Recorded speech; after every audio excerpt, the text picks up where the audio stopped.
Well, hello everyone.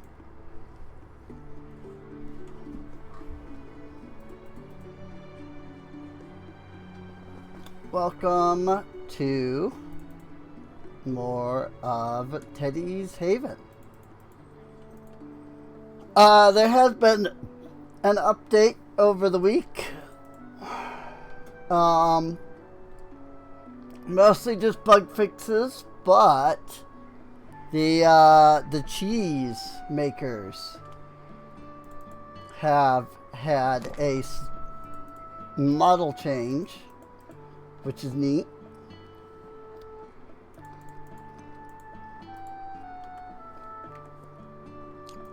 All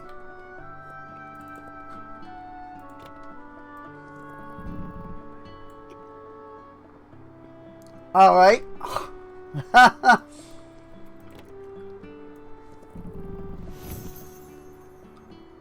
That was not what I expected.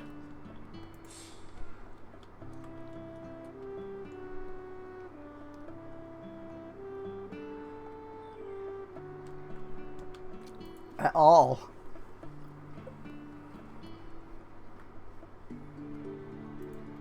I did not expect them to like rise up like that. That's funny.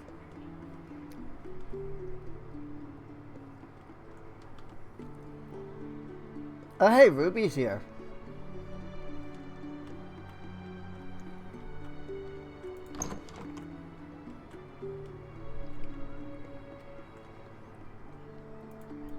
That's the thing about these updates.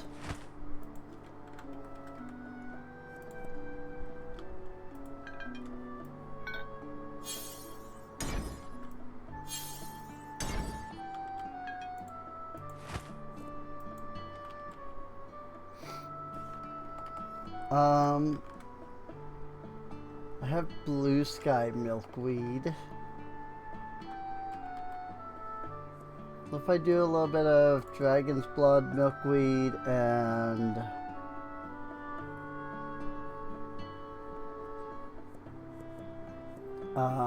Adaboundium Milkweed.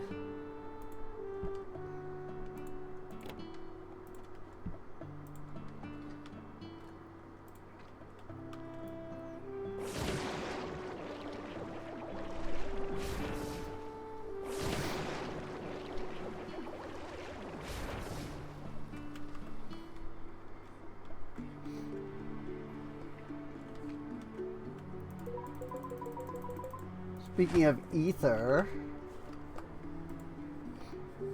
I think we're selling pretty much all. We're not selling Fernbright or Honeyglow, so we're selling everything else. Now it looks like I've got enough of these four, so I should make a Lunacite, a Lavendrite, and a Blue Sky.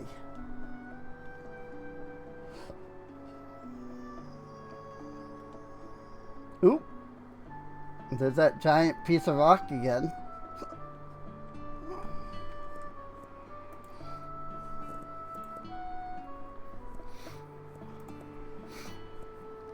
Lavendrite, Lunacite.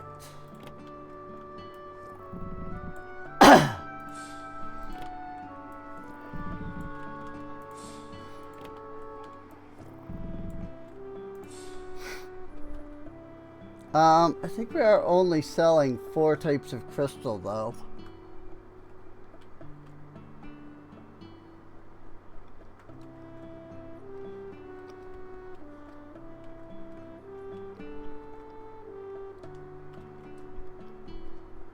Yeah, it's just these 4. Iron Blood, Chromaflux, Star Shard, Moondrel.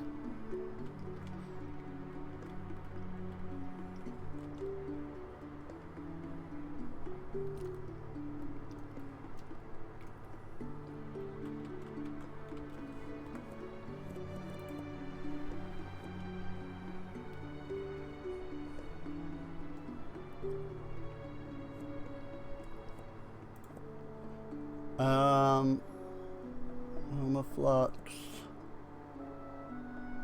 Not doing Honey Glow, not doing Lavendrite. And Dark Ludicite. It can be a little difficult to find them when their products aren't like the same name. So they're not in like the same spot. But it's fine. It's not that big of a deal. Got 1,000 wool. So, you know, let's go ahead and make another batch. Because clearly 1,000 isn't enough.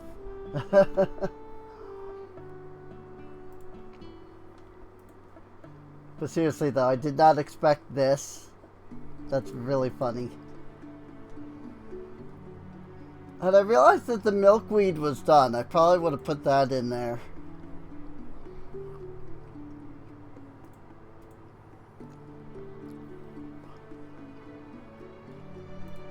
Because, like, that was the whole thing, right? We're waiting for that.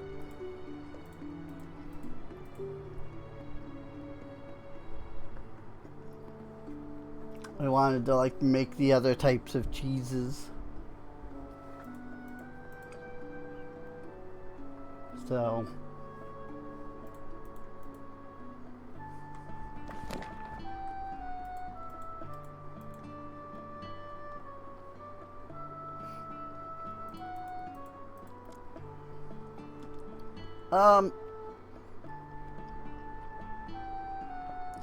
hopefully, my munching isn't too annoying.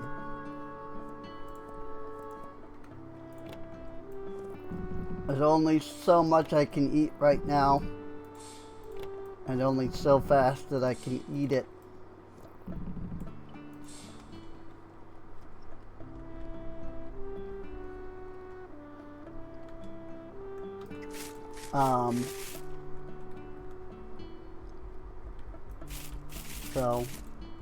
So, I really don't hear the eating. Oh god.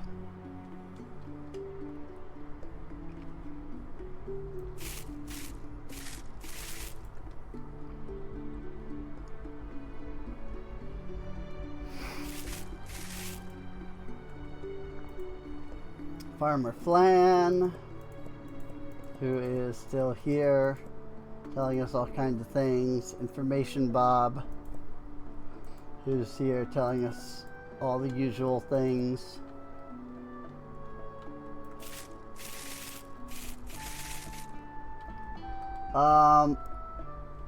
So it looks like we're getting Velvifrost berries. I do know that we did explore a little bit of, you know, the area before. You know, it doesn't save until after the day ends, and we kind of did it before. Yeah, when we were just kind of ending off the stream, so we didn't like finish off the day on that one.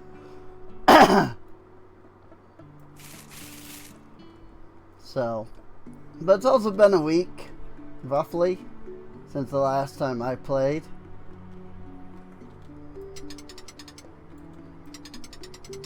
So,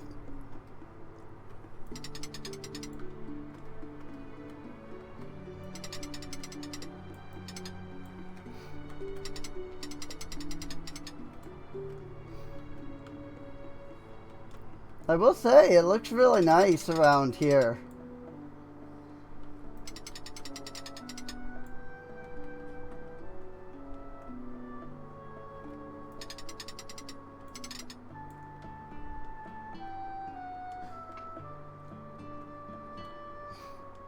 It's very white and snowy. which makes sense. I mean, you know, winter and all.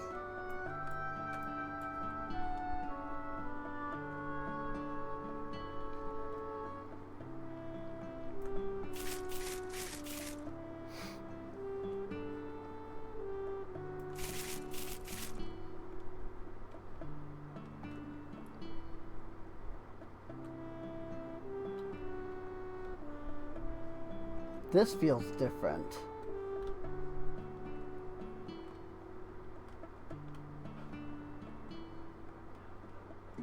Not sure if it is, but that feels different.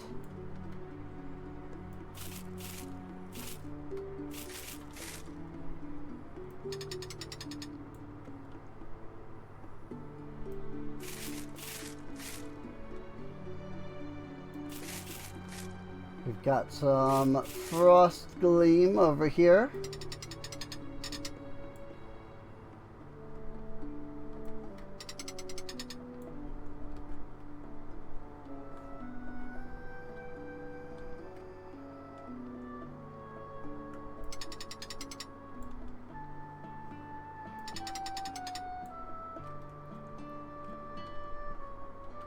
I mean, he's always updating the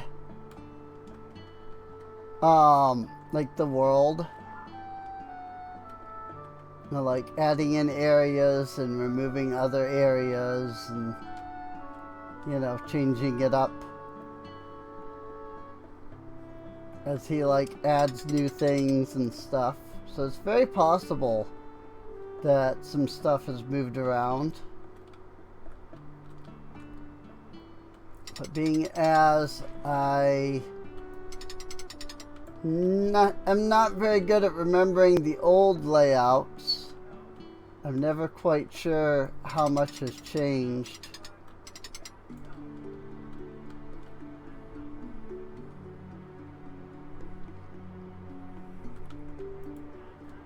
Shopkeeper, let me tell you how I first took to the sky.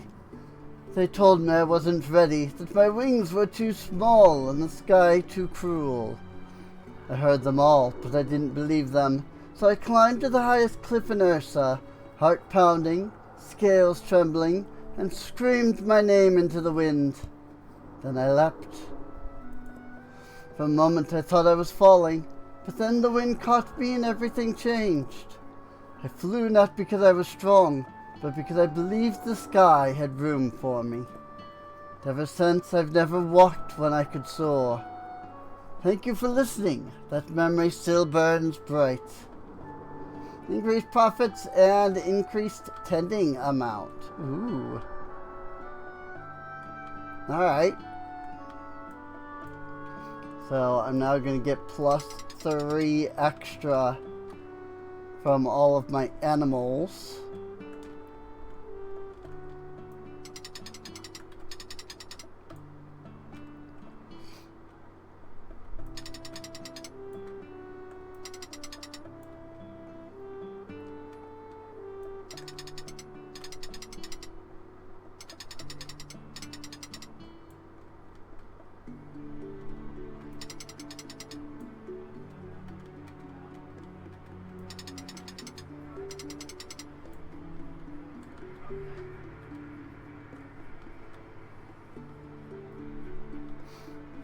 Yeah, see, I don't think this was directly touching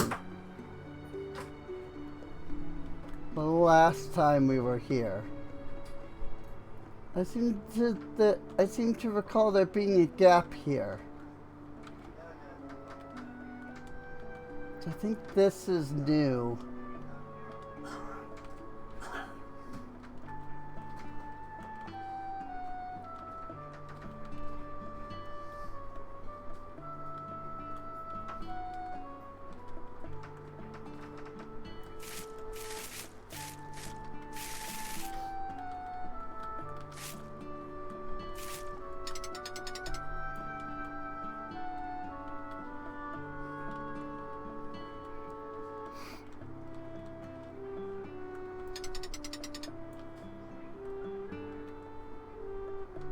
Yeah, this, like, I'm going along the edge of this, and that feels different. think in the latest update there were some minor terrain changes, which is cool. I always like to see how the world evolves. I don't think, like, didn't this like lead to something? I realized this path was here, but wasn't like there a path there too? Now there's like this big rock here.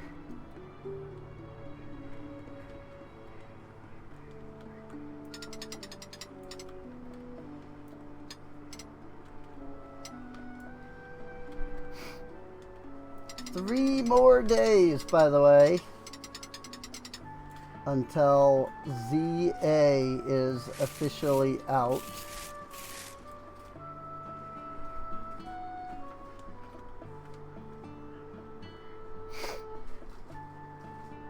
You know, ignoring all of those leaks and everything that have happened, of course.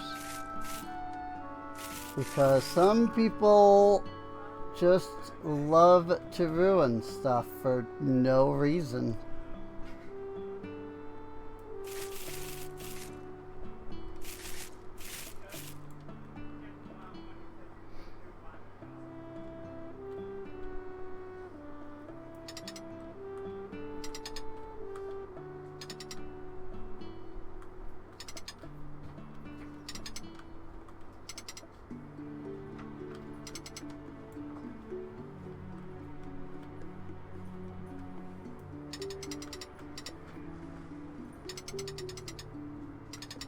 I probably don't need to be going around and doing every little bit of mining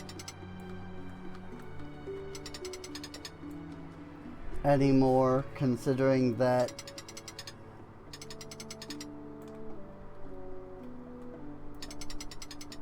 you know the mining skill itself is maxed out.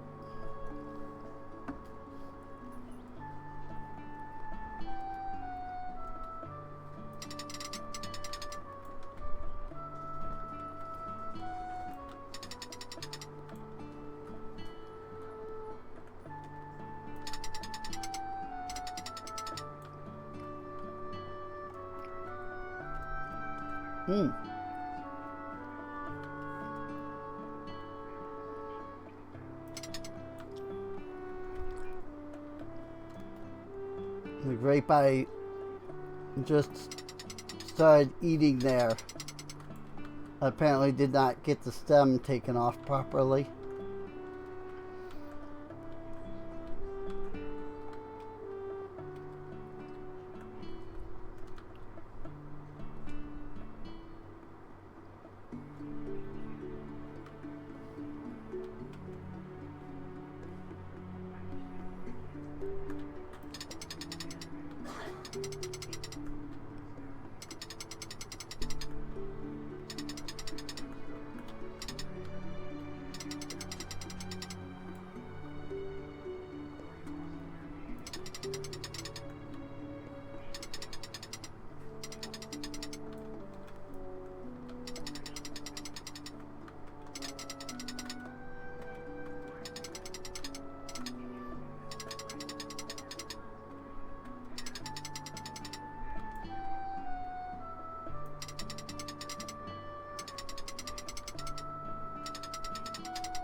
I will say, I do like the look of winter in this, you know? It's all nice and white and fluffy everywhere.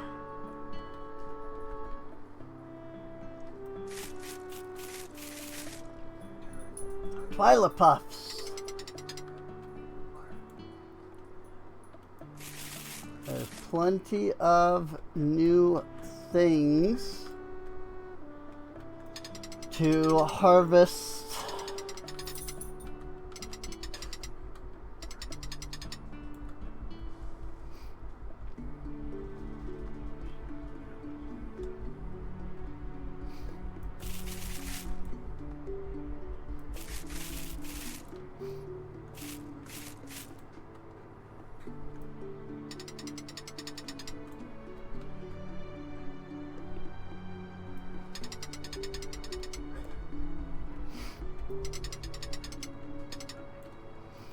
I have been watching the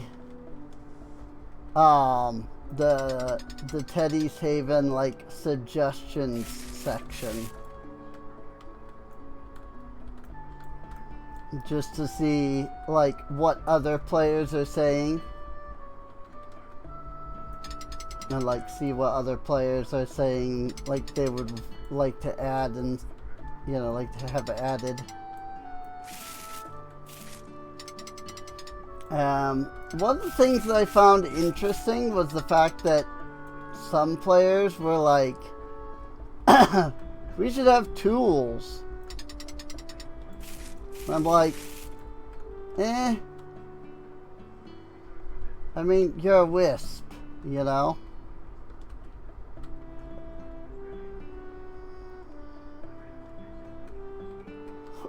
Like, you're a little wisp.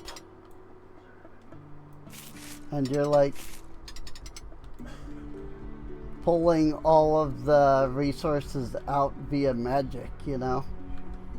I don't know that we need tools. I kind of like that this is that this is a sort of farming sim type thing. You know, like, because you have the mining and you have the farming and stuff. But like, you're not needing to, collect certain tools and, upgrade your tools and all that. Like, don't get me wrong, like, that does have its own, like, place in the game and everything, and I don't mind. I mean, I guess it does, make sense that you would do that, since, you need that to mine normally. Once in the floating city of Valair, people were chosen by sky gods and turned into myths. Lady Vale, touched by such a god, sprouted wings of crystal and fire. She fled not from her fate, but from the lie it carried. With others marked like her, she carved a path not of prophecy, but choice. Some called her a traitor, others savior. She simply wished to be free. Even the marked deserved to write their own name.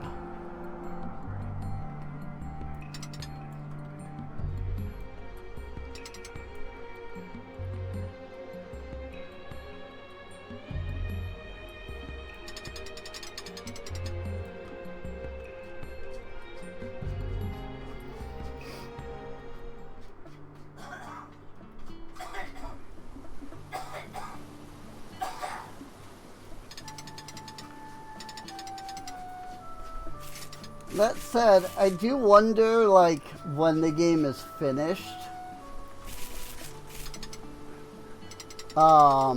if these, like, if the side characters here, like Ruby and Oldbrow and all that, like, if they'll still give that, like, if they'll still give as high of a boost as they do currently. Because I mean, 15% is kind of a lot. Especially when it's accessible every day, like Oldbrow is.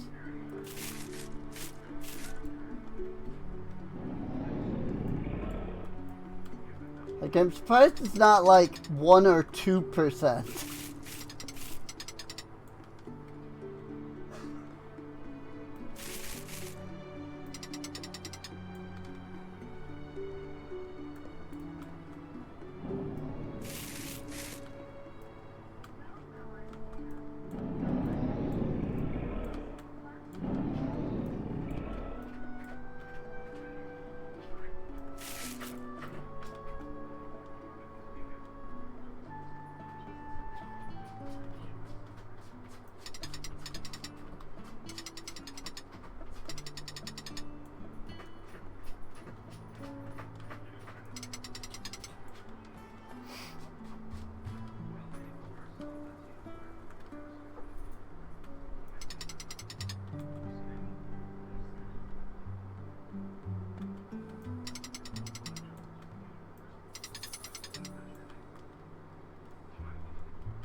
I really don't care about...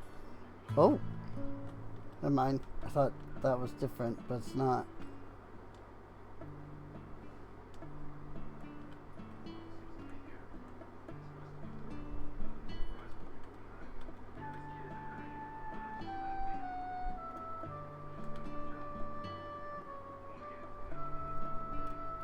I'm out here to the random one out of boundium that's over there.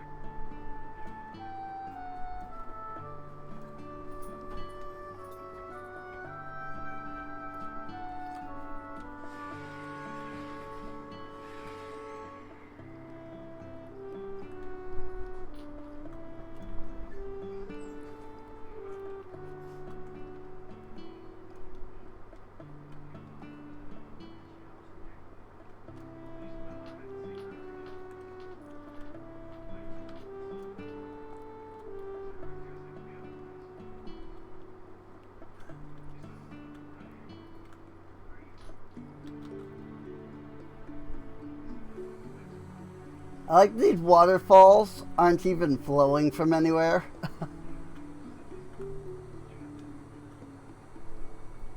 Like, huh?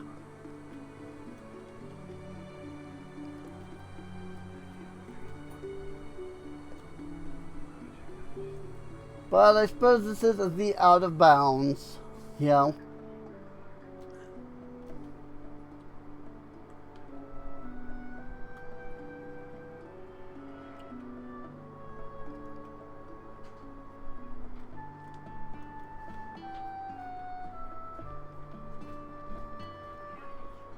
Like, you're not supposed to see these things normally.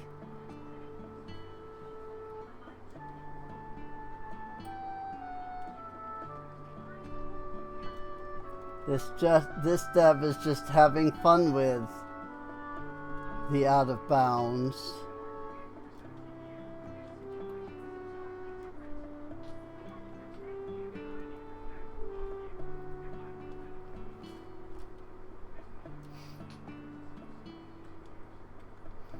Mostly trying to get over here.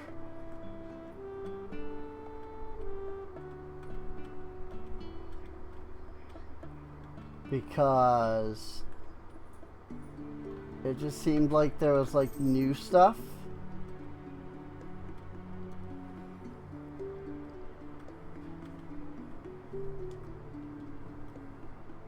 Like this area had been like changed.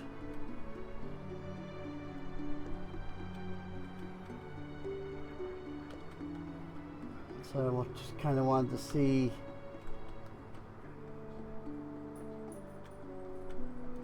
what all had been changed up here, or if there's even anything really notable. And unfortunately, the answer is I have no clue.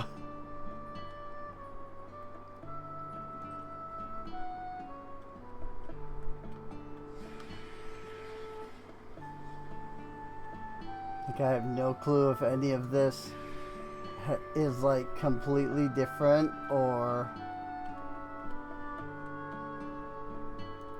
more or less the same as it was before, or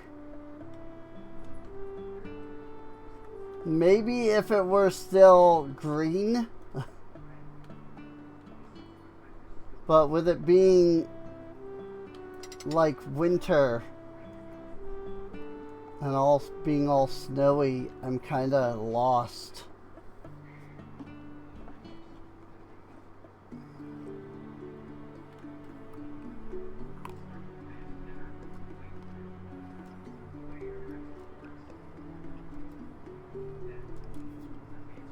I do find these trees hilarious.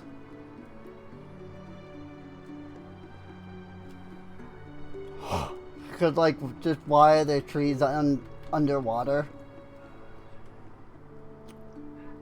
You know?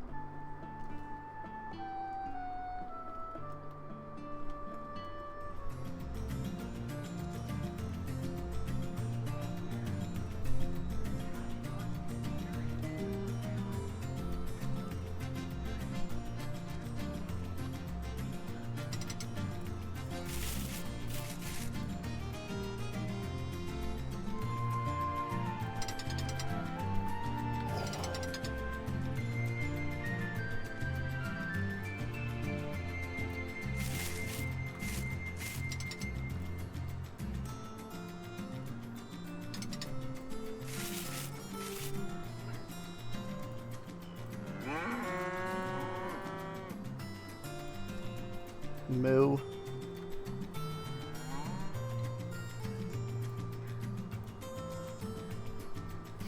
The cows, they go moo.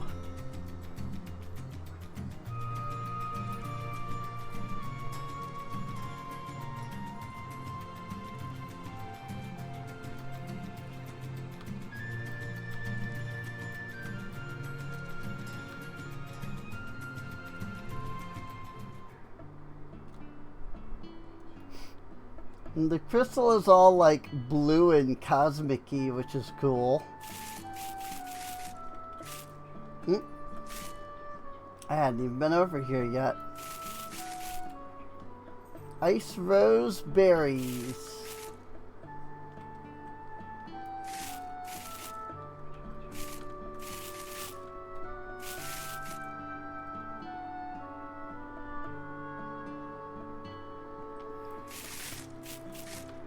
I will say I do kind of get into a pattern with this game. Like, I just kind of go around and grab everything in like a certain order. I've completely like ignored that order today due to, you know, exploring the changes in that one area, but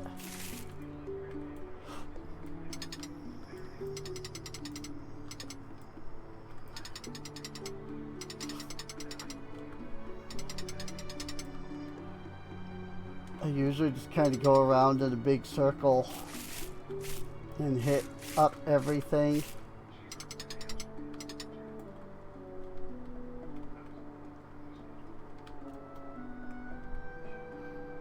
And climb up here, because then we can jump over here to get these. And hang up by a unicorn over here, who still doesn't really seem to have any purpose added to him. The unicorn just kind of hanging out up there.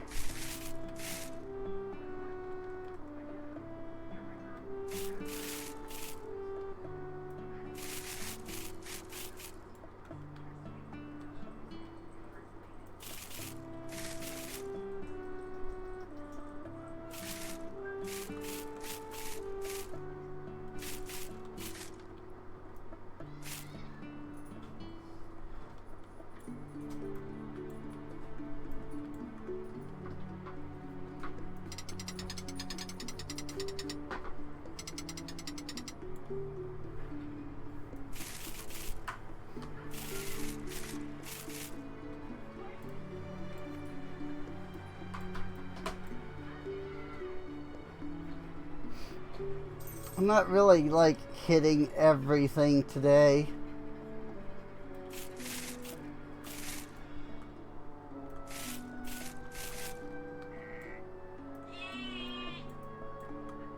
Partially just because I have so much of everything that I don't know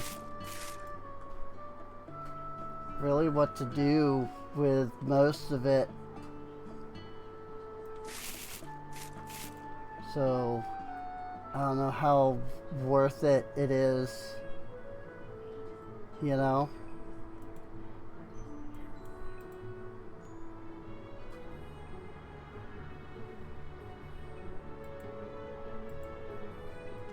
Whoops. Zip line.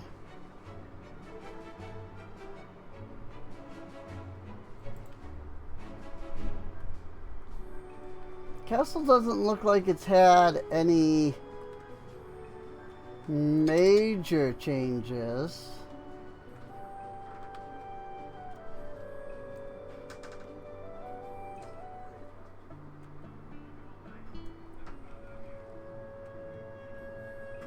I do need to put a zip line up there in the actual castle, though. I still haven't actually done that. What is this white thing supposed to be doing in the bathroom?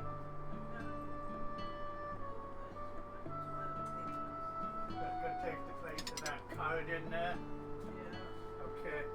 Let me work on it. I wasn't sure what you wanted done with it, or I would have done something with it.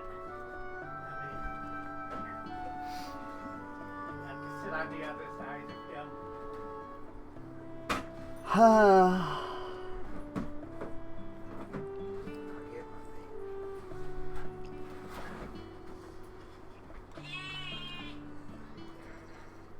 I wasn't sure that's what you wanted, so I didn't want to move stuff until I knew it.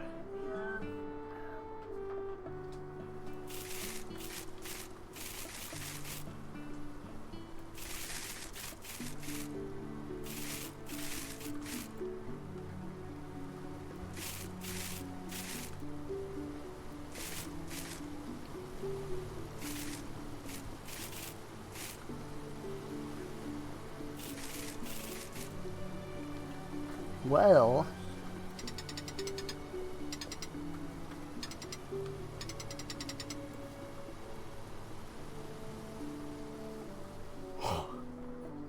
that's pretty good in the way of material collection.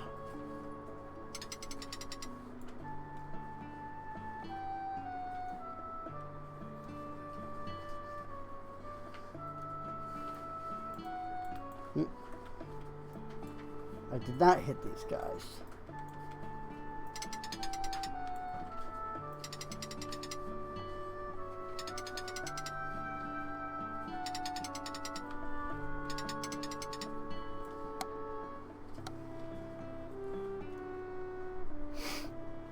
All right.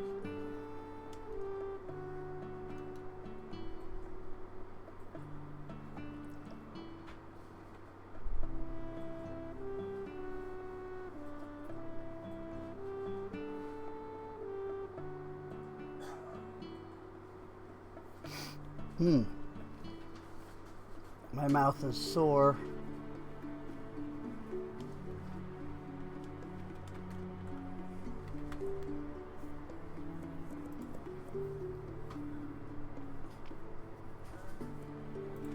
Bay Peach. We grabbed some Frost Gleam. Got some Ice Roseberries, some Lunar Brights.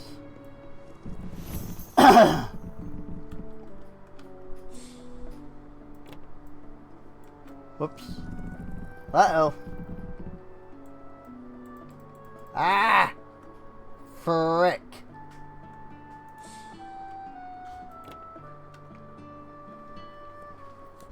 I accidentally put the same thing into two of these.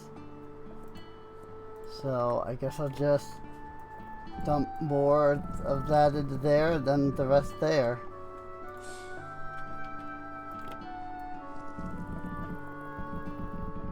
And we'll put other stuff in there eventually.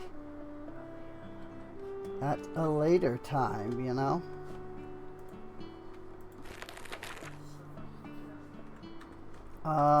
Let's do the bills.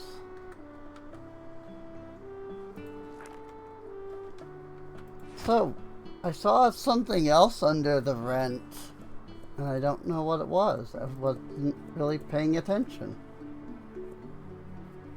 Because I didn't expect to see something else in there. So we'll have to look and see what it is next time.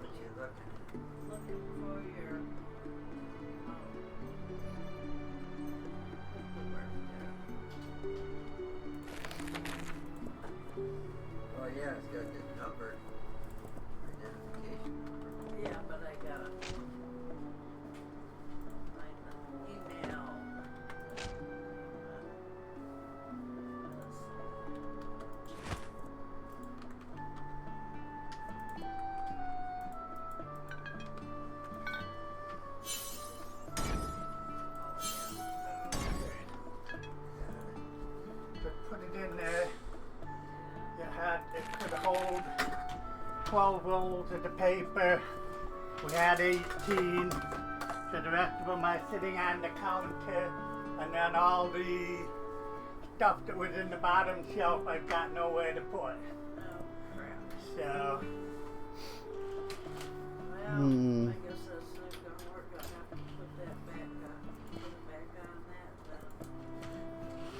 Well,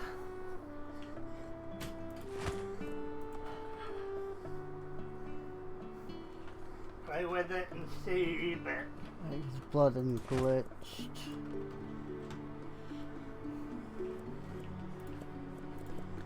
Grab a little bit of both of these. Bright, dark lunacite.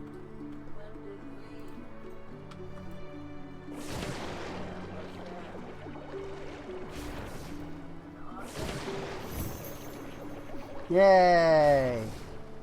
looking for Leveling up my sprout keeping. oh,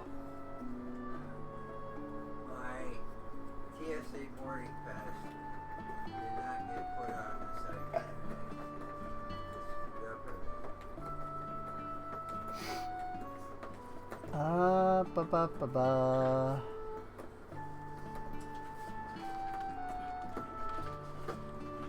Alright, well,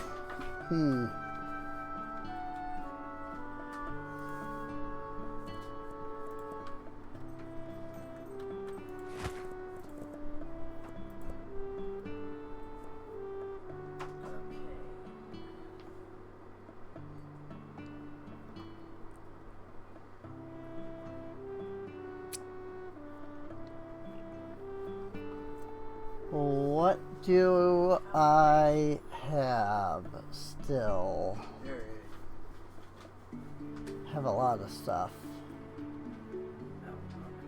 I don't think any of it is stuff from here. is. Put this number down. That's the Wait. itinerary. Yeah, That's just stuff. This one again. At 29 carrots. Okay. Ticket number. Okay. I can do either one, I guess. Leaf, corn. Okay, yeah. I mean, I think I'm selling that. The Golden Spire and the carrot. Right? I got more papers. I am not selling the Golden Spire, so let's go ahead and put that out. TSA pre-check. That's right. That's it. Where's the Number. yeah, the number's supposed to be on you. Try to kind of, use that up. So I had to go back to the first desk and then have those not I choked on put on the boarding pass. grape for a second there.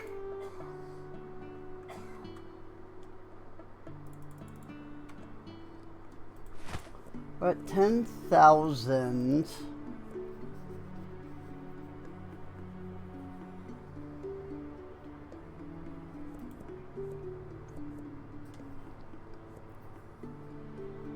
Mothlight Grove. The Grove's witches, distant kin to the famed cat witches and moon wizards, by decorations imbued with magic and a hint of feline mischief. Oh yeah, that's right. This is the new, like, Halloween stuff that they added. It's all decoration, but still.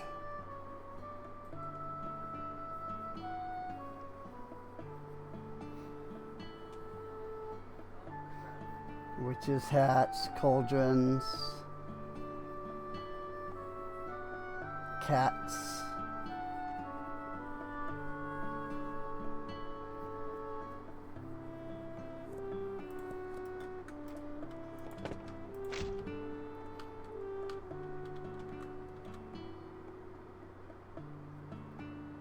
Whoa.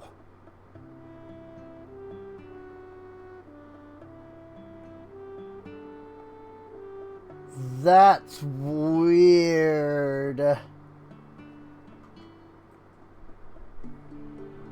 That's like the freaking Minecraft end portal thing.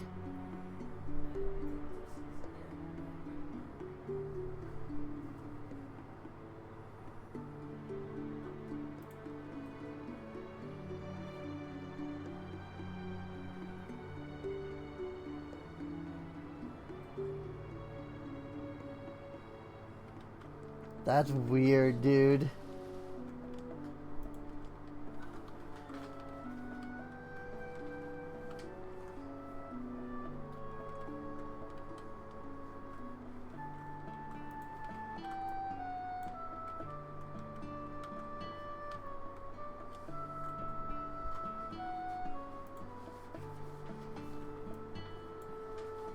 Actually, if I scale it down, I can fit it directly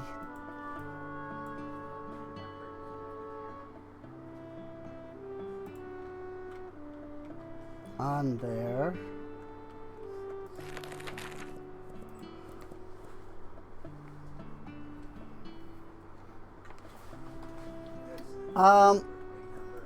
Yeah, I mean, I'll be honest, I'm not big on, you know, the decoration aspect.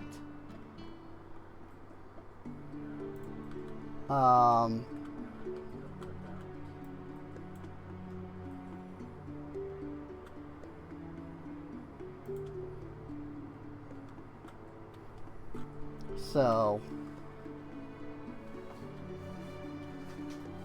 like, the decorations are interesting, but I just don't really decorate, you know? That's all.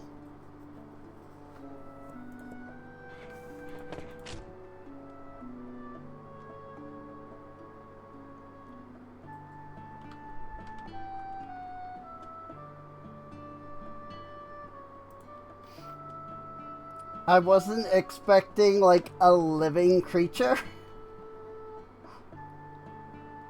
to come out of that. I thought it was just gonna be like a little statue. I was not expecting that to be like a living creature. That's really funny though. I like it. A little ghost cat sitting on my counter. You know?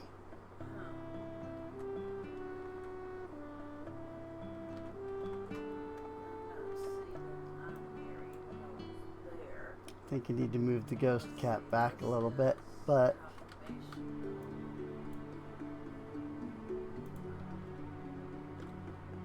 little ghost cat sitting on my checkout.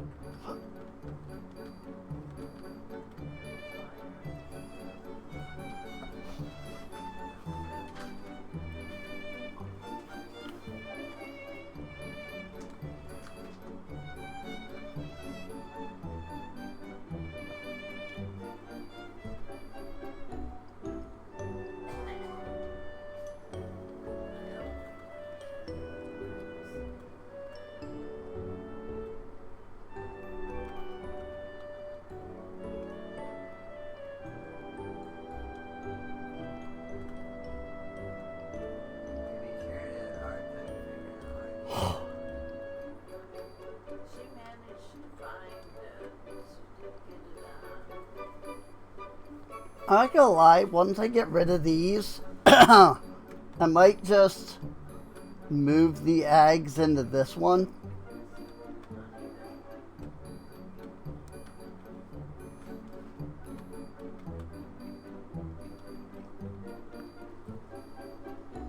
And then put the produce somewhere else because I don't really need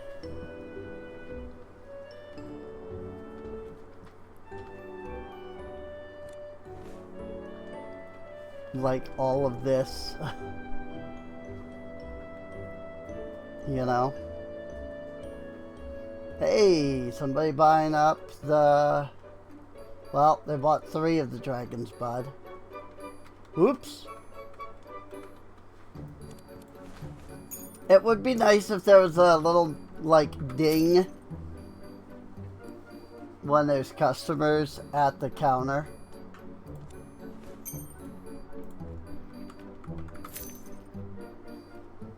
Oh, goat friend again.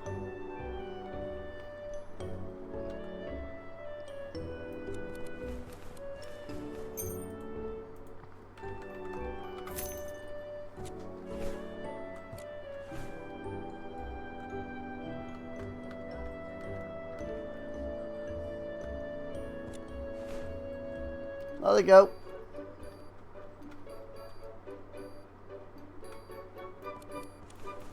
I thought that was cheese, but that was this stuff. Glows, the glow ore. Sun glow.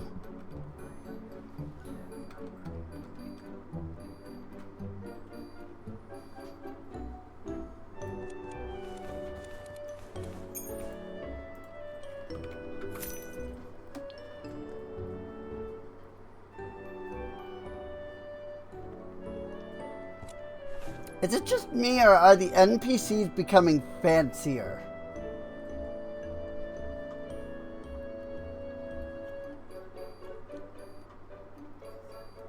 Like, look at this guy.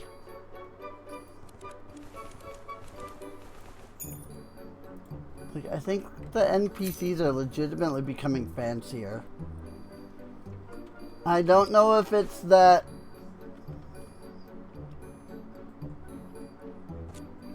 I don't know if that's like a product of my level getting higher, or if that's just like a development thing. You know? Like that's like the NPCs are actually getting like updated.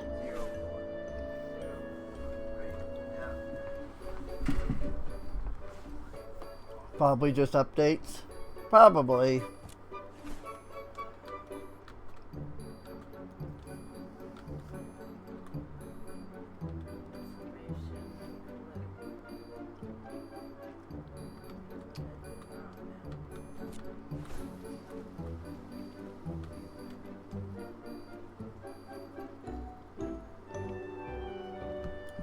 They do still look a lot like high quality, like World of Warcraft mobs, models, which is cool. You know, don't get me wrong.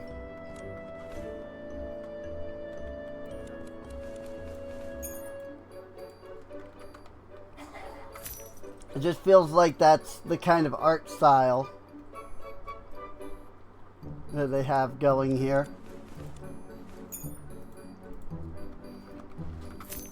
But again, it isn't a problem or anything. It's just... I would say that it's just really funny to me that these look more like World of Warcraft models than the World of Warcraft models nowadays do.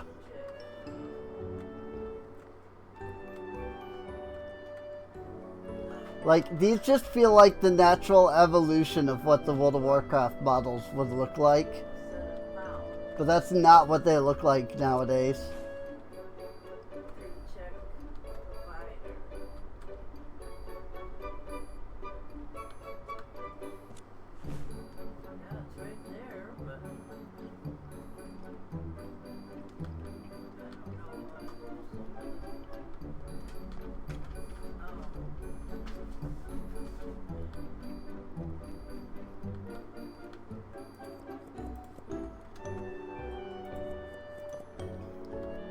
I did see one thing that people were requesting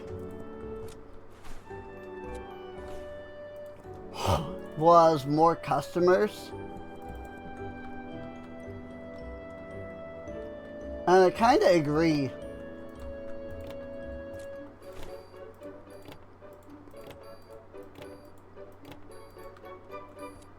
Like, the animal customers are neat.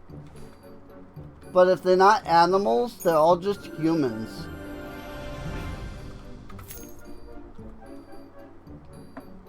And I mean, maybe, you know, elves and stuff don't exist in this world, but...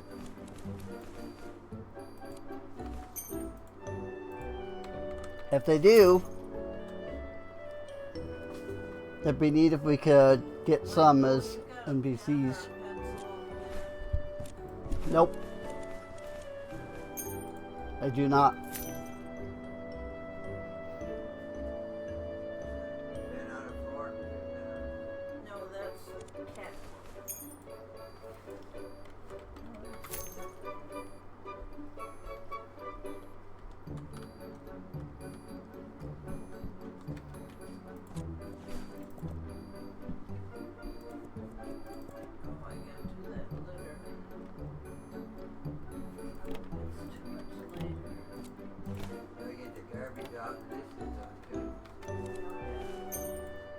I think I just sold the last of this. Yes.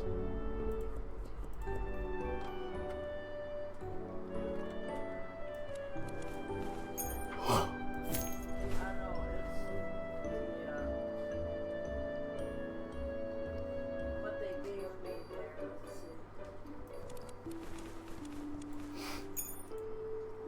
see. That said, I have seen some people talking about having like 200 plus farming plots. And I'm just like, good lord.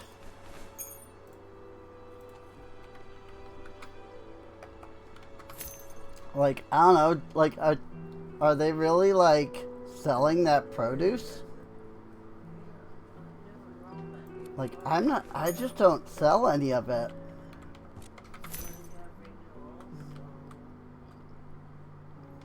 Like, I did one batch of Dragon's Blood, and it's been this long until they finally freaking sold.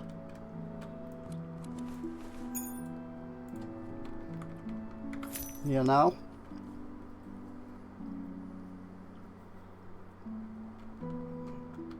So, like, hearing some people talk about, like, I have, 200 farming plots. I'm like, good grief. Like, what are you doing with all of them?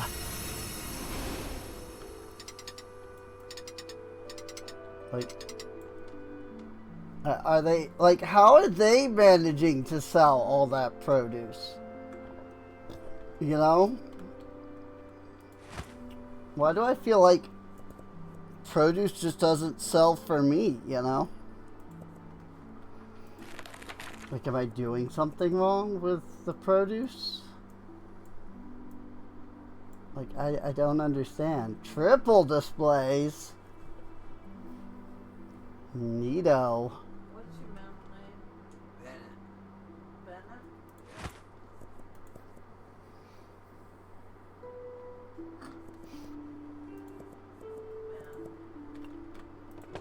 Joanne's 15. Hmm? That's right. Alright, that's interesting.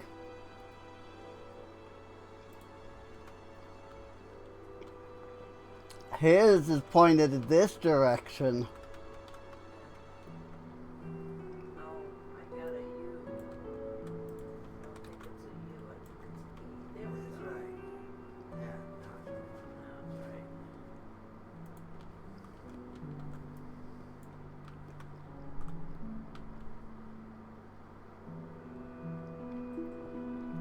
I feel like if that's the case,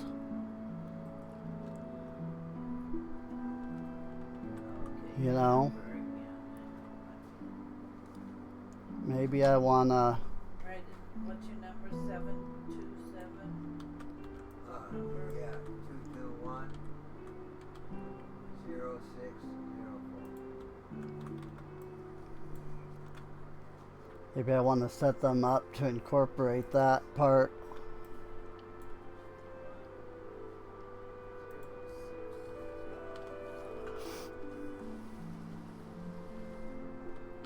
There we go. I'm going to assume that since this one is facing this way, the fourth one is going to face this way as well. Okay. So if I do that, you just get two cashiers right there, you know? No. So, Do it that way. You don't. So, okay. All right.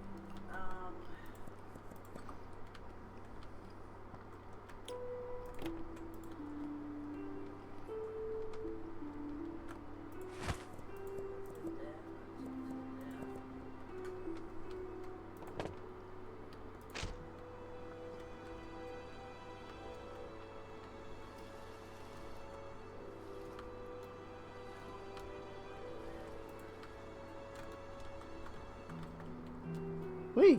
Nope.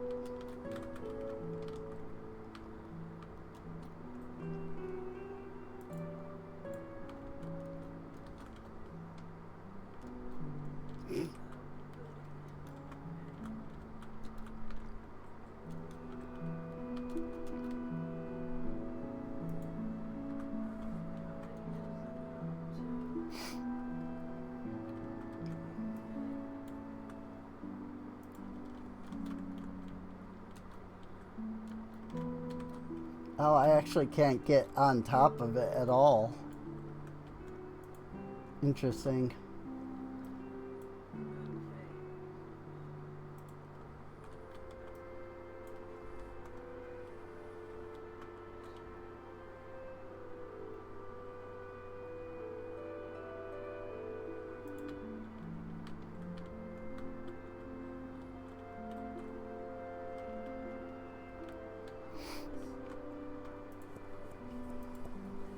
Well,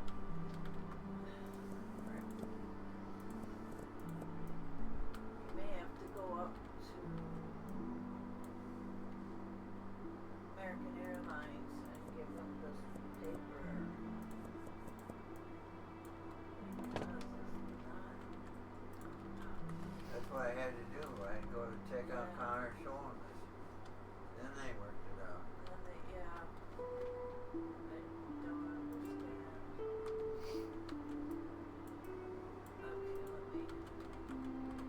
These are not lined up.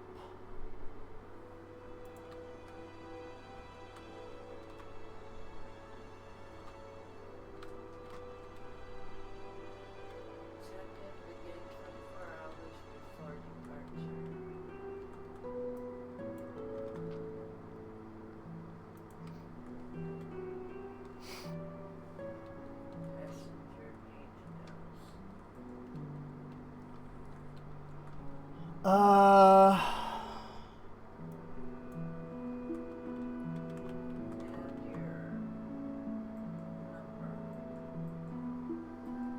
Okay. Now they are.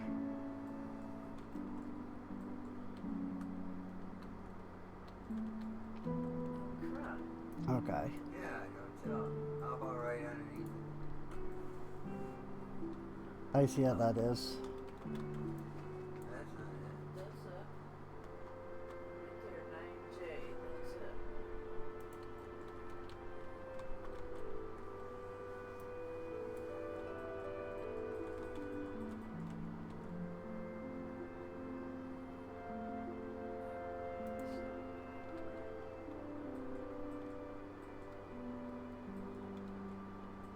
Good enough. Redress number. No.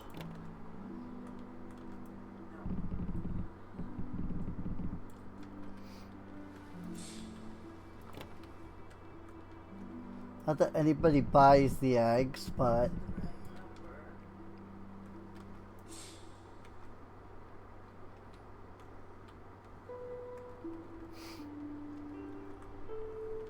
Right number. yay, we have 3 wisps now.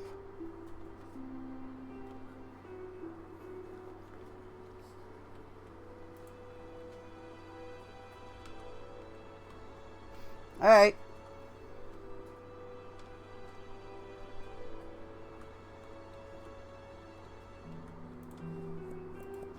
Go to bed.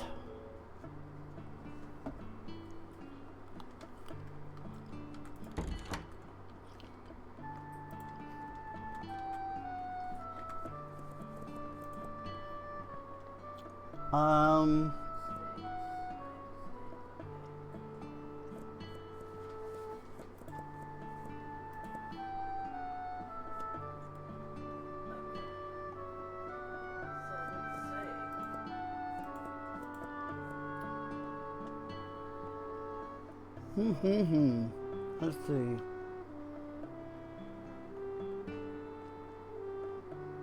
Amber berries and fay peaches. We're missing the frost gleam.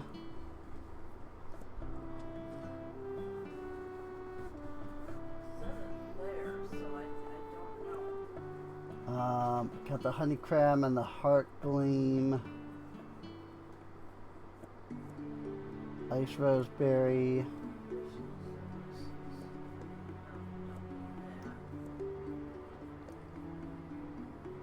Willow spike. Fireberry, mirth shade. Night blush, nightshade.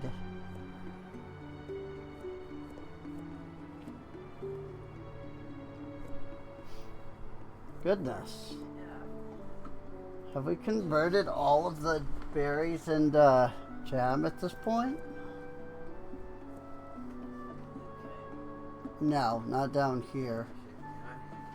Should be on here. It should be on the ticket, Fully Puff, but I don't think Velvet I can Night, print out Velvet the ticket. Frost. Ticket.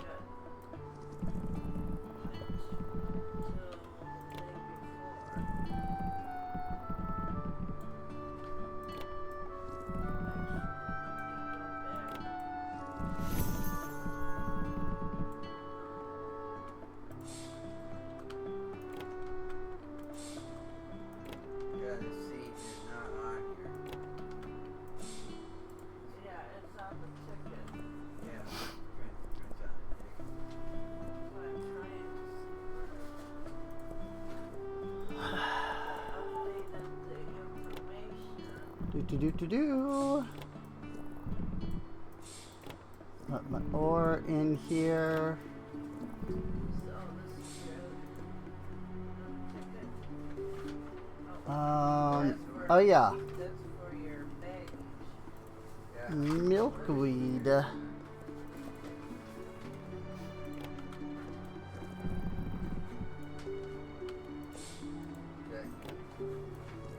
Guess we'll have to see if this makes like blue sky cheese or something. Could have it. I think you might know where it is. In that book that you have?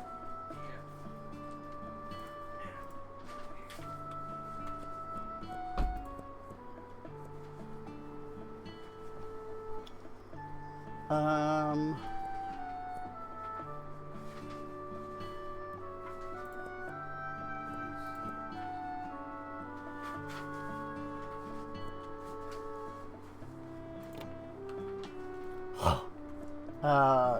da. Star shard.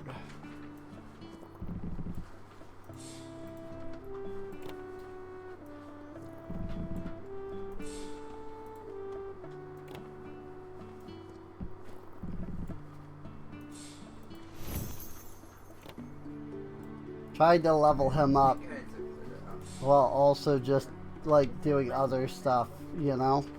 Instead of just sitting there and clicking on him over and over again.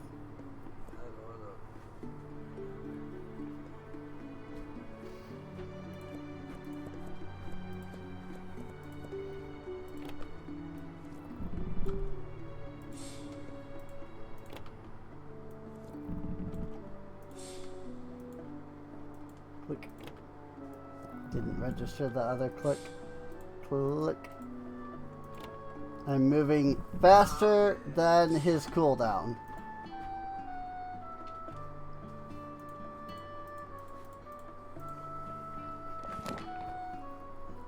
Alright, level 31, which is nice. PSA pre-check. Yeah. When I went back to the front desk, he put it Oh, on you there. put it on there. Yeah, that wasn't on there. That's what we gotta do here, so.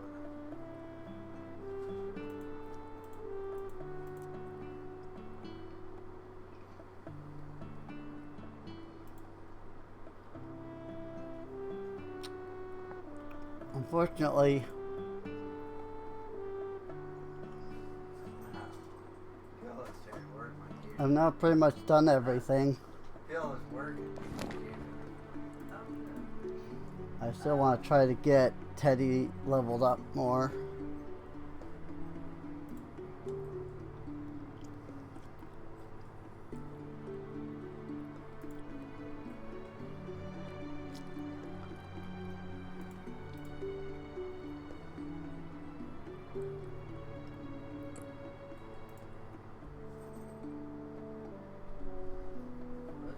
Oh, I need that paperwork.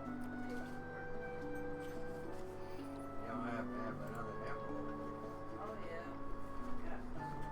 So here I just sit Needs- clicking on him.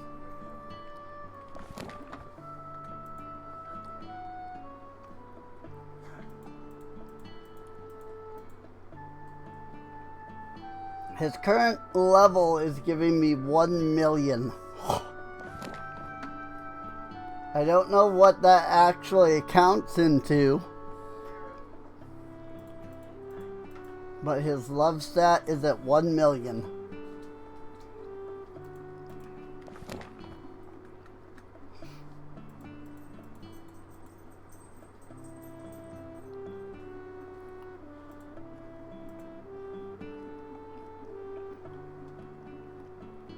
too baggies.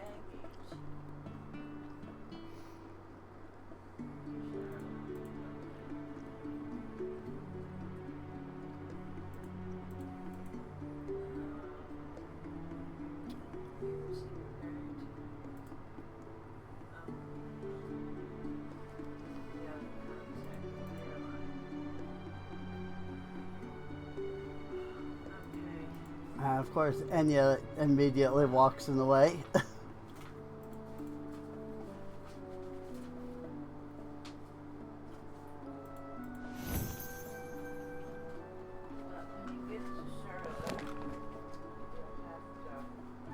Hmm? Well, he hit level 32, but his stats didn't go up at all. Like, his level did, but...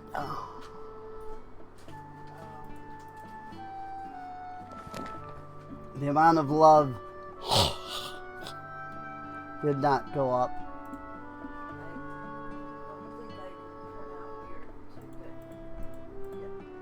It's staying at 1 million. So we might have found the effectual cap. Whether it's the actual like level cap or not, though.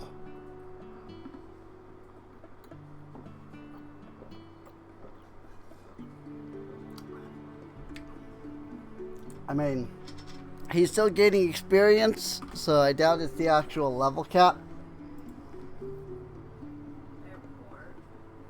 But there's not much point in leveling him up more beyond, since he's at 1 million.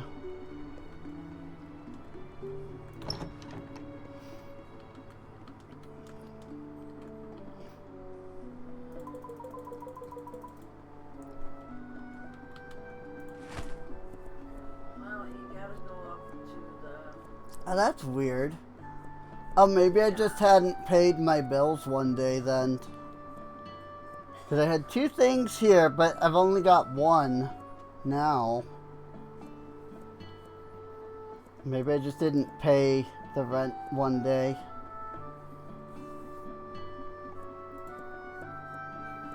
Which is possible. 10,500. I don't think I want to buy that yet. Well, I updated your thing, so Because that's going to run me pretty much out of money. then you'll have to go up to town. You have to go up to the counter anyway, check in the bank. Yeah. Oh, well, there you go. Right here. Show them this paper. Yes.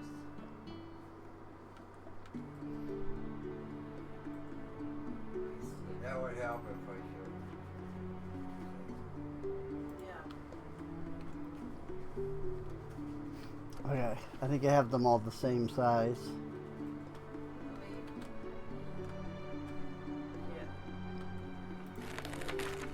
Yeah, this Envelope.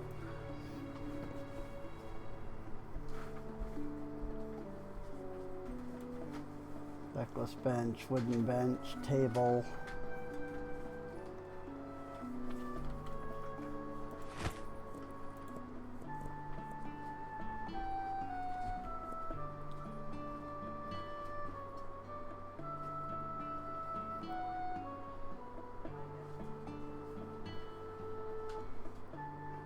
Oh,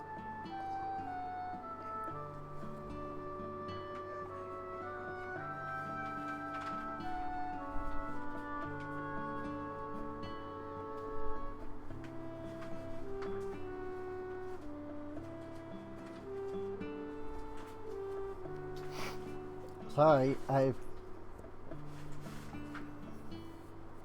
had something in my stuck in my tooth there, or the the lack of tooth spot, I should say.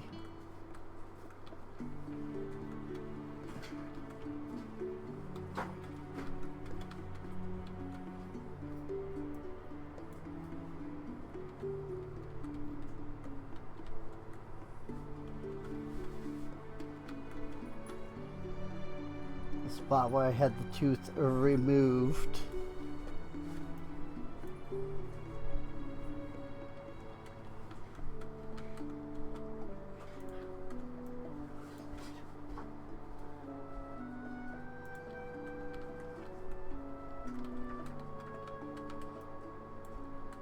As usually happens when you have teeth removed,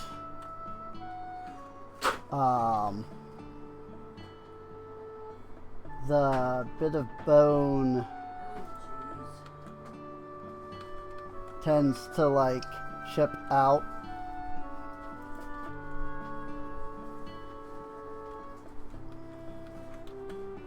Like the little bit of bone that's usually like left there tends to like chip as it as the spot heals, and I think I just had a little bit of that.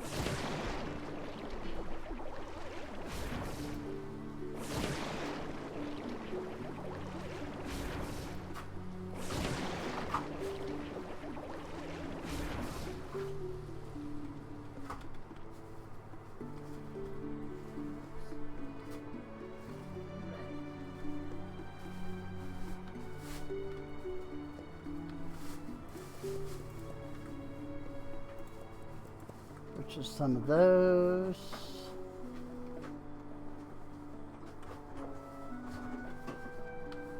Everything else is pretty good. I say is, you know, I've noticed the bows are empty, but, you know, I had to just restock those. I just had to pick up more.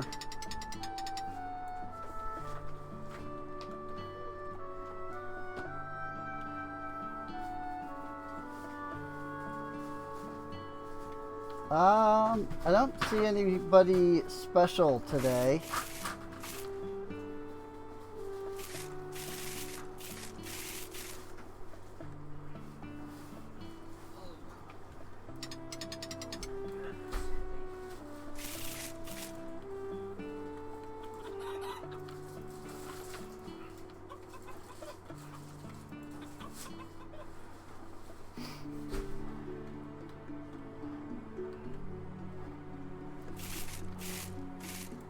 So it doesn't look like we have any like special visitors.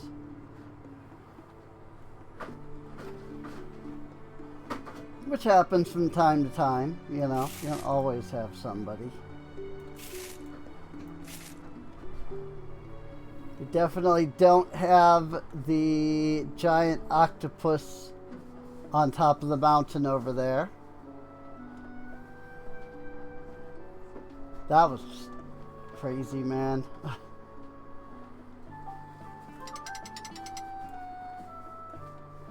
That still, like, bewildered me.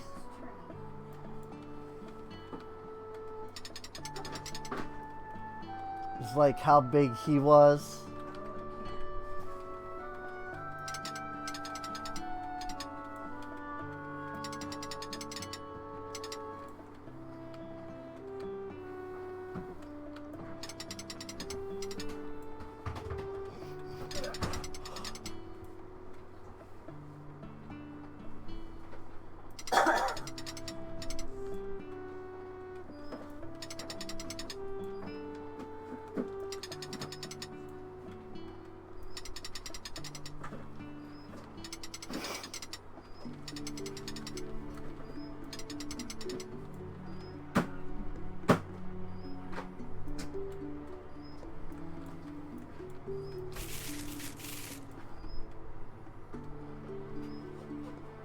Oh,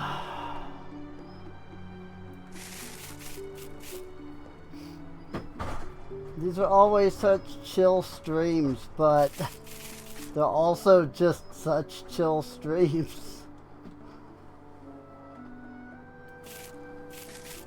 You know, I often have no idea what to say until some kind of subject comes up.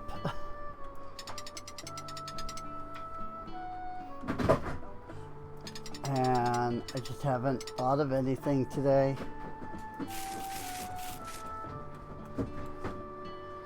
Nothing has been on my mind particularly today.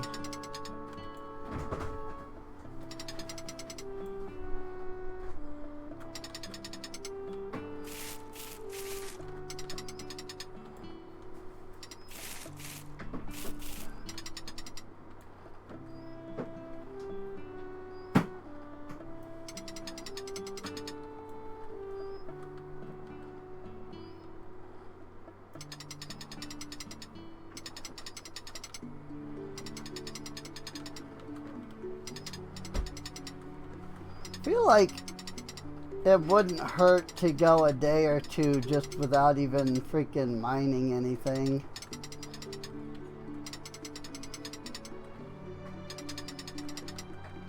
Because we have so many freaking resources.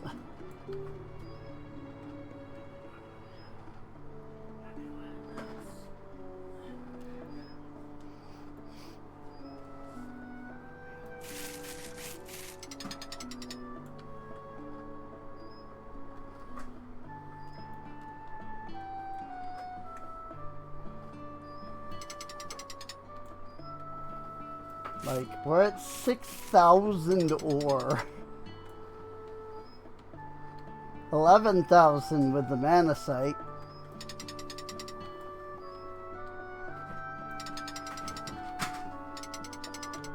Like, I don't know what to do with half of these resources.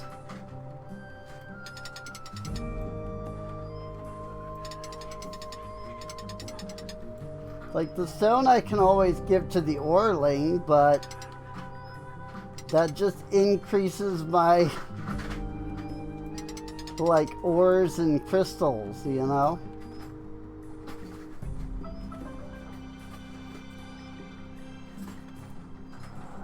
Two moons once circled Ursa's breath, but only one watched while awake. The others slumber, hiding a people made of crystal and thought. When war burned the skies, a fallen knight named Kadros turned his blade inward, and found a wolf sleeping where his heart should be. He rose not as a knight, but a protector of both earth and sky.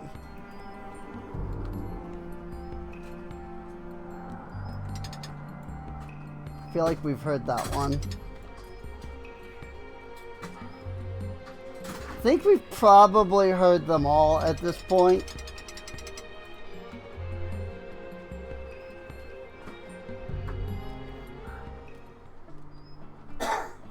But I don't know how many options there are.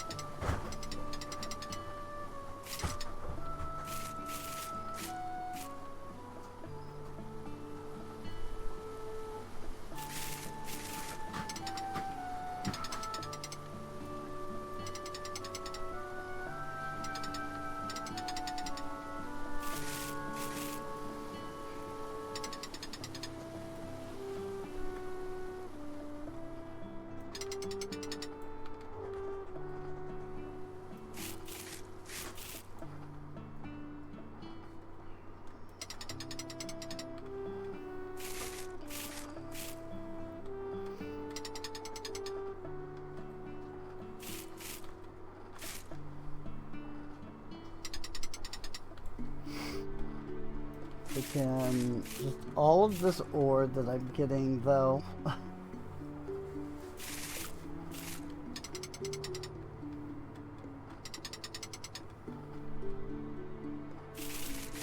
feel like I'm either supposed to be, like, double timing it with the resources,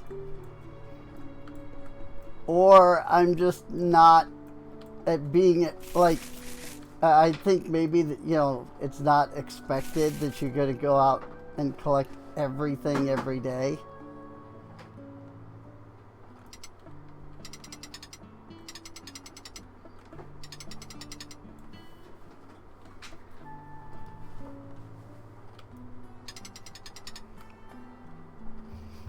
And so I'm just ending up with so many resources and nothing to do with them.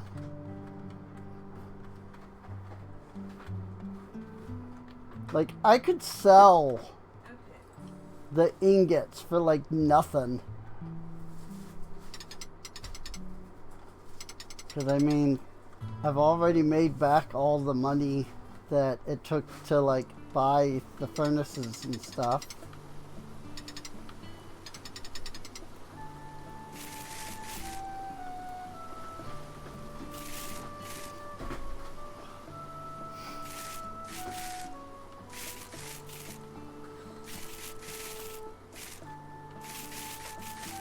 I do wonder, like, you know, a lot of my stuff is very close to market price.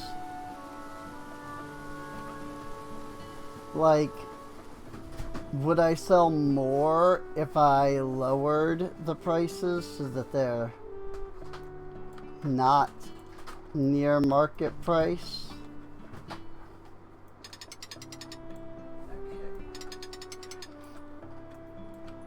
The boys will take the garbage out.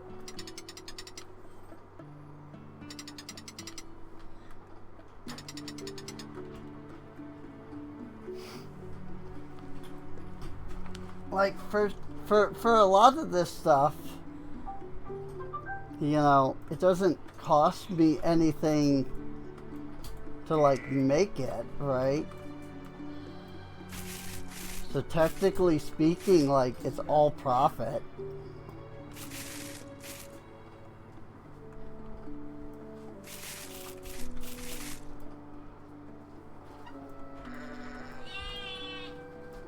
So I could sell at like even half the market price. And still be making a profit.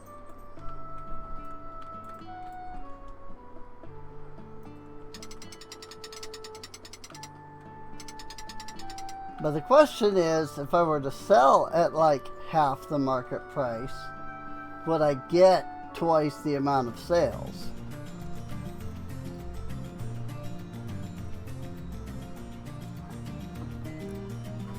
Because if not,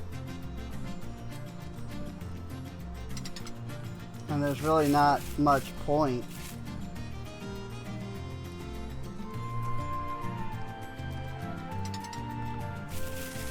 I don't really know how the system like decides, you know, what customers buy and what they don't.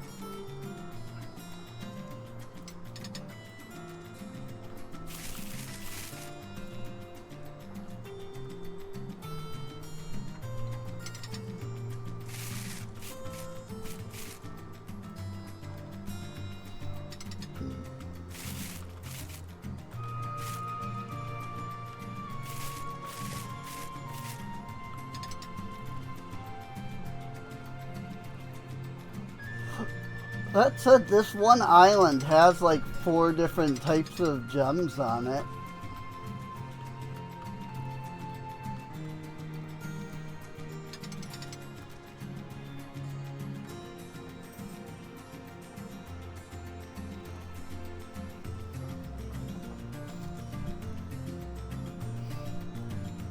It doesn't have all of them though.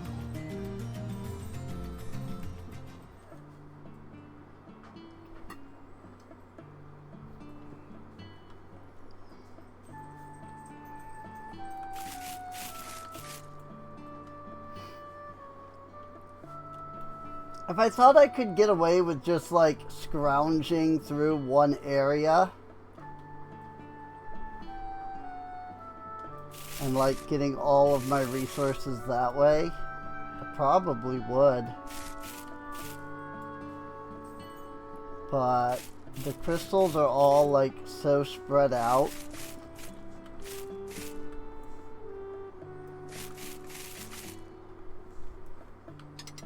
Although I suppose the dragon's blood is the only one that's not on that island. And the other two, the Lunacite and the Dark Lunacite, come from the unicorn.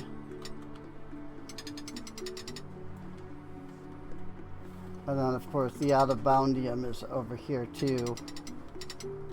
But I assume that at some point, like, all of that's gonna go away. Like, as the game gets, you know, towards its end, towards its final release. Not that I think that's coming anytime soon. That's kind of the crazy thing to think about nowadays, though. Like, before you just had to have the game done in order to release it. And so if it took you, you know, 8 years to work on a game, like freaking you just worked on it for 8 years and there was no income.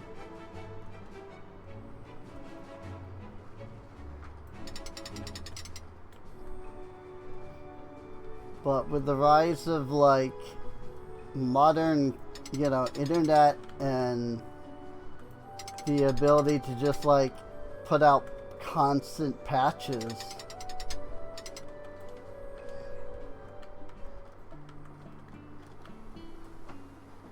like, you can just update a game.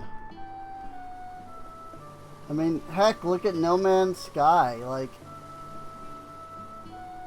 when it came out, people were so upset at it because it was so not like what they believed they were being promised.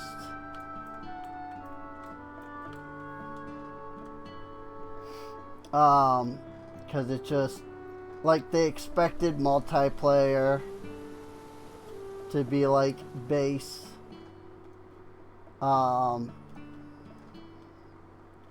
You know, they expected there to be, like, a lot to do on planets. I still feel like there's not a lot to do on planets.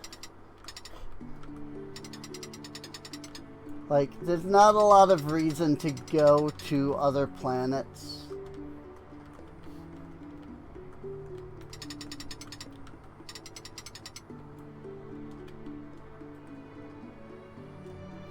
Like, I guess there's, you know, sometimes you need, like, a different gas, right? It's like, this planet's atmosphere has oxygen, but you actually need freaking radion to make this thing. But, like, most of what you can do can just be done with the plants. And once you just, like, once you have a farm, like, that's it. Like, you don't need to do anything else. So there's little incentive to continue to, like, explore.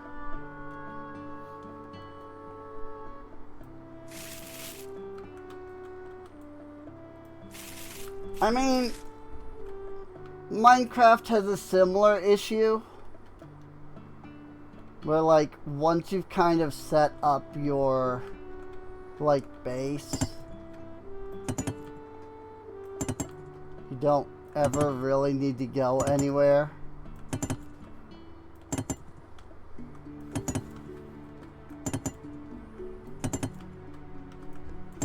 Even in modded, that's still pretty much true. Like, the amount of mod packs that I've, like, watched Sparkles and Zine play, and it's like, okay, if we set up base here, and then they're just always there at their base in the episodes. And they very rarely ever need to, like, explore.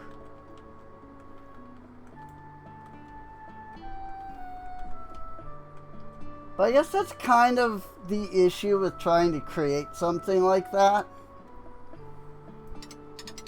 Like, how do you incentivize constant exploration?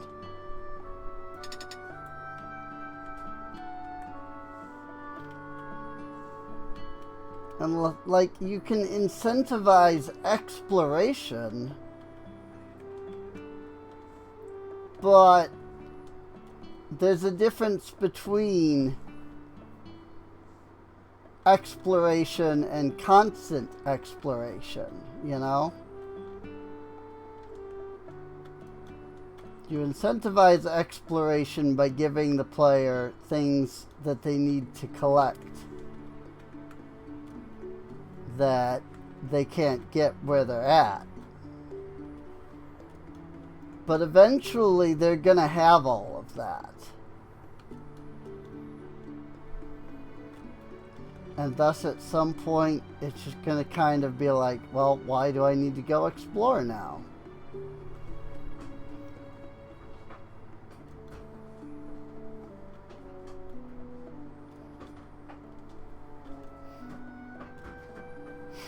Why need I go out to the trial chamber when I've already completed like 15 of them, you know? What incentivizes you to continue to hit up all of that?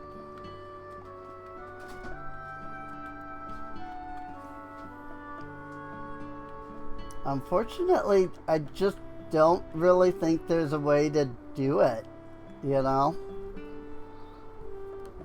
Like, forever games are just gonna run out of things.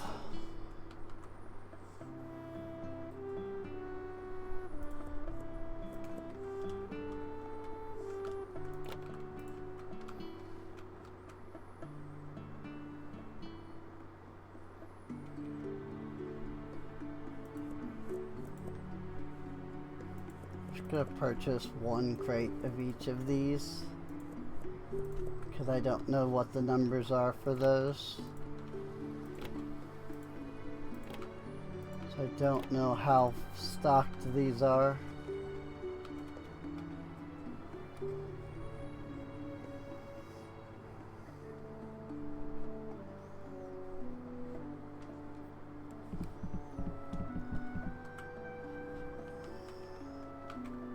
Well, there you go. The numbers are 16 for all three of these. 24 for that one, though. And I didn't have 16 on any of them.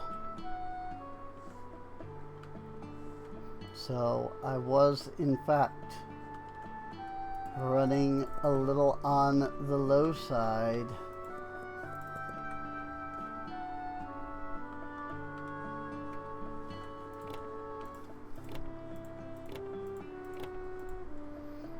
Alright, we got 10,000 gold.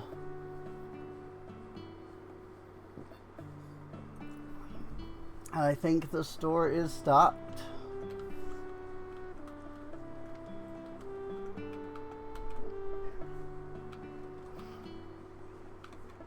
I forgot to move this afterwards.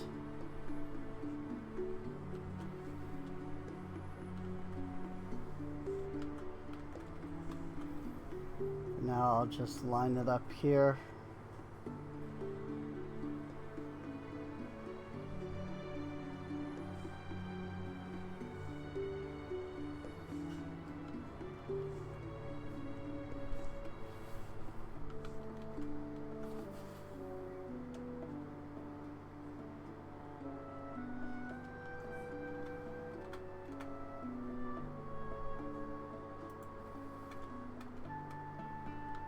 Good enough.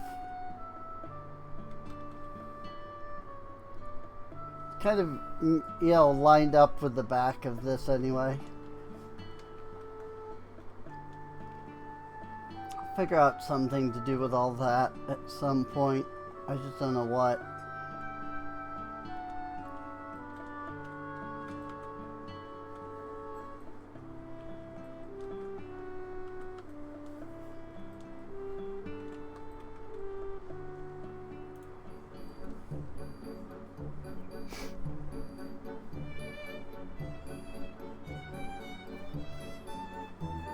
still need a name for the actual store. It's still the default Teddy's Haven.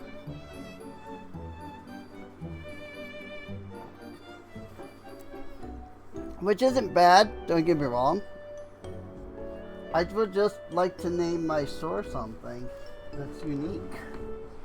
I just don't know what.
Oh yeah, duh, of course I wanted these. I've all got the freaking storm cloud over them. I was like, I did water these, right? I can look and see that they're watered. Like, they've literally got the storm cloud over them. So yes I did.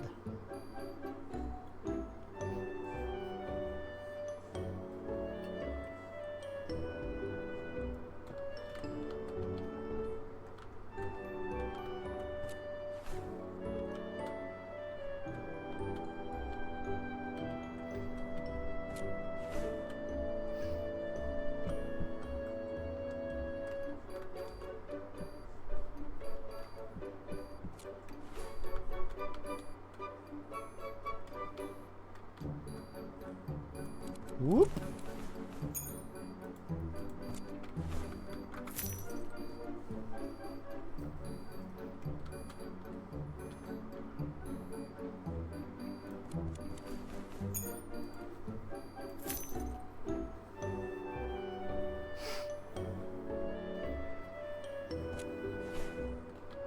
We still got goats showing up on occasion.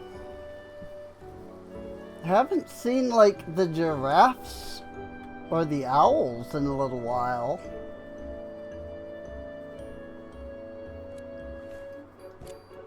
It feels like we pretty regularly get the goats. I do wonder if there is like specific things that attract specific customers. Like, you know, if you sell this item, you know, freaking the goats show up.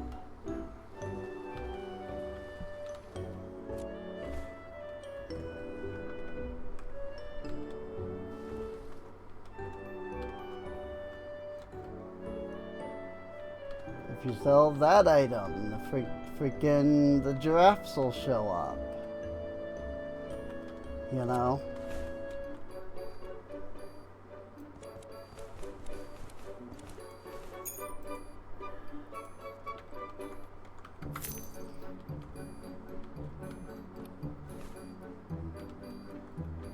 Might be out of these. Head and buy a couple crates.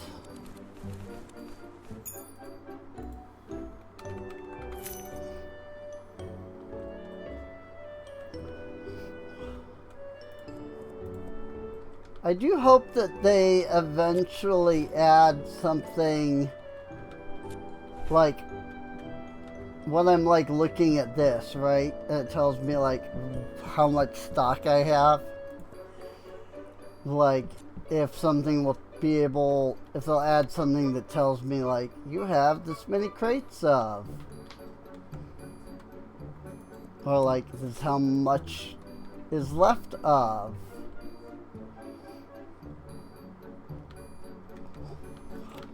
That I can just like directly look at.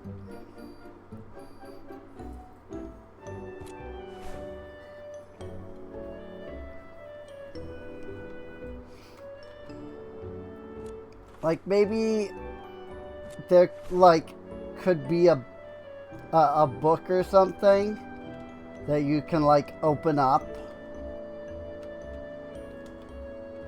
that tells you like all of the information about what is actually like out on the shelves, and like it just doesn't tell you anything about anything else, you know. And so it's like, oh yeah, you have 24 sewer slimes. But then it can also list like in stock you have.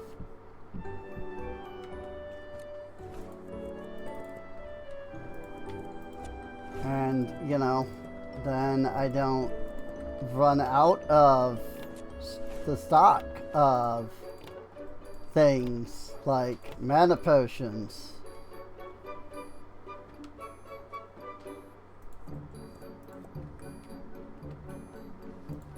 Like I did just there.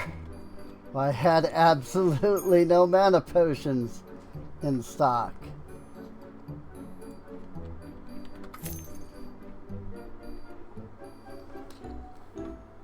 She was cute.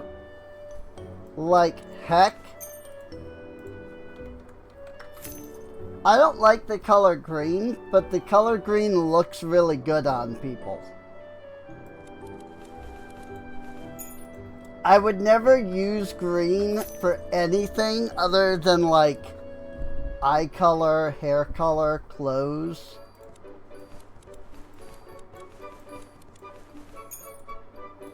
Like I wouldn't paint a wall with green. I wouldn't have like a bed sheet that's green. I wouldn't own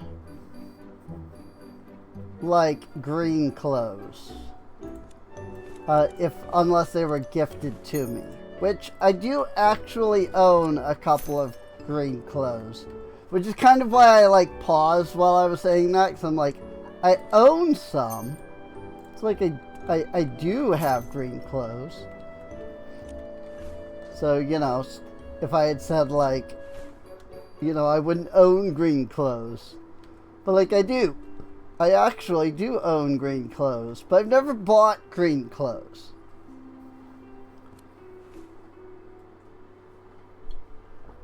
I've only had it gifted to me.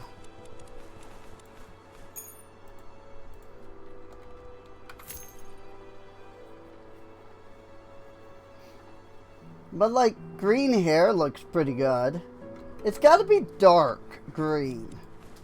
Like that really bright green, like nah.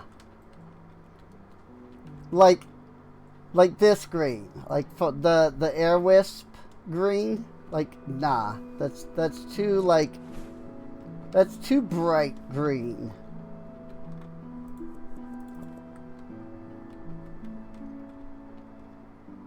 Like that's just too bright of a green.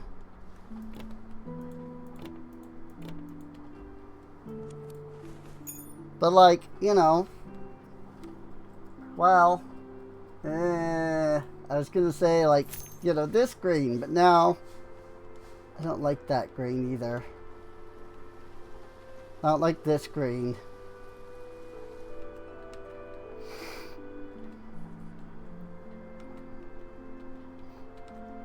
But like this green, you know? Or like this green.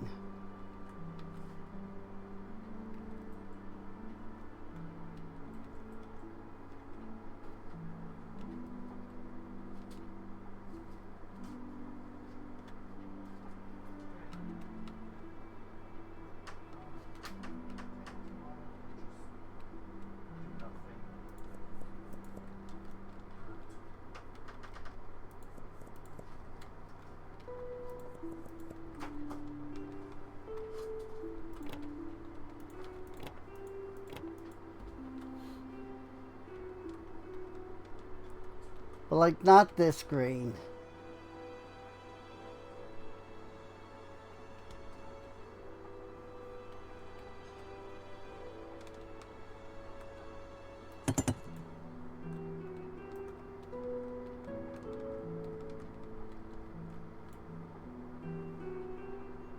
I don't know. I don't know if I'm making sense or not with what I'm saying.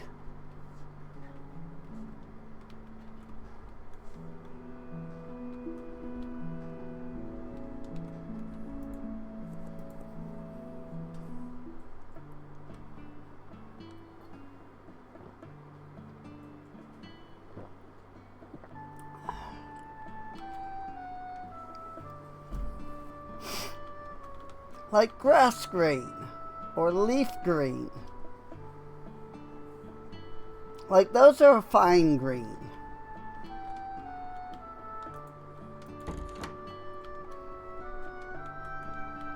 Oh hey, it's what's his name?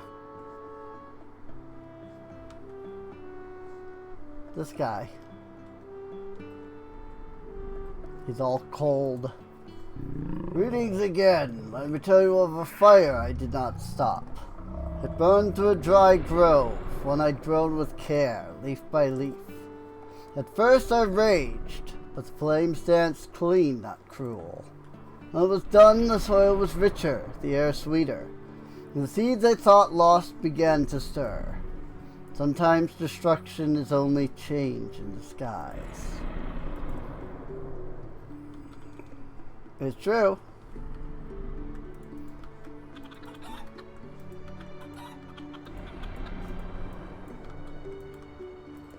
Creation cannot occur without the destruction first.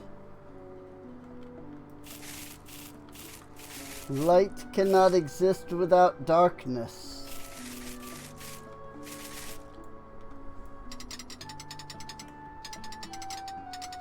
Good cannot exist without evil.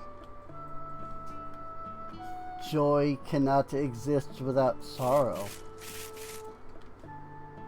Stuff like that, you know?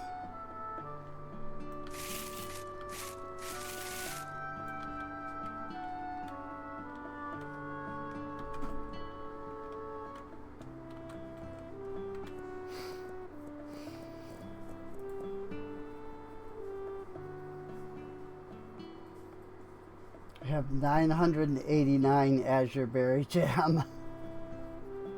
I only have 6 Amber Burst Jam. So I think I might want to make more of that. Since I'm selling that. What other things am I, what's the other one I'm selling? Ghostberry.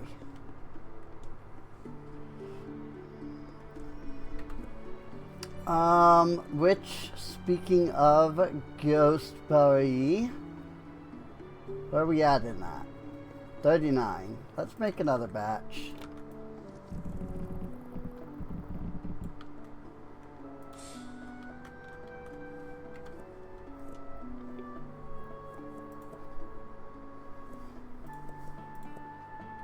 In fact, I'm just gonna make all 4 of what I usually make. Like, of the, you know, make all 4 of the things that I'm selling. So, that said, I'm not going to make what I usually do here. I'm gonna make the other things.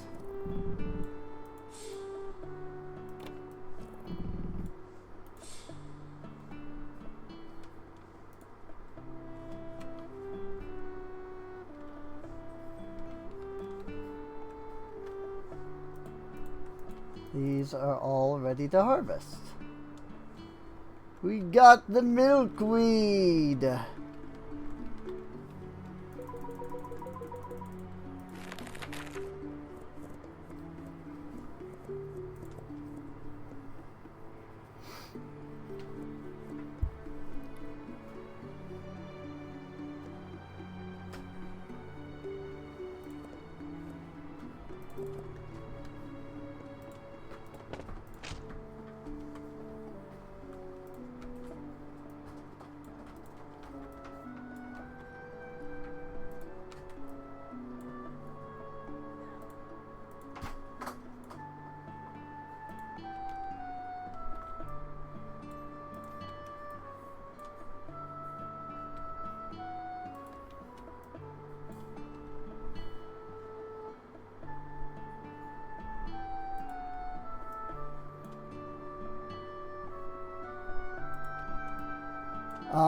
Changing up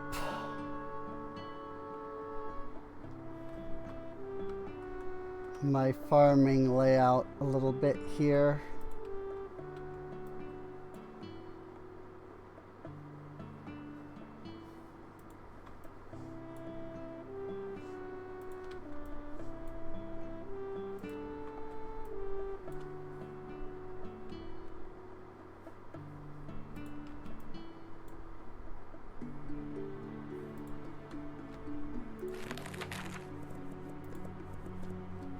Oops. I was like, wait a minute, didn't I buy 6? I did. Yes.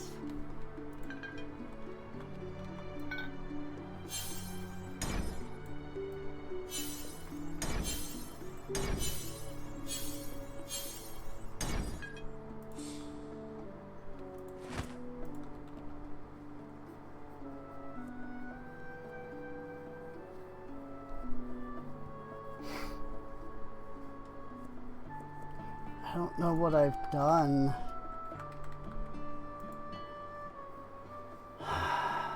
Titanite, Dark Lunacite, Dragon's Blood, and Blue Sky.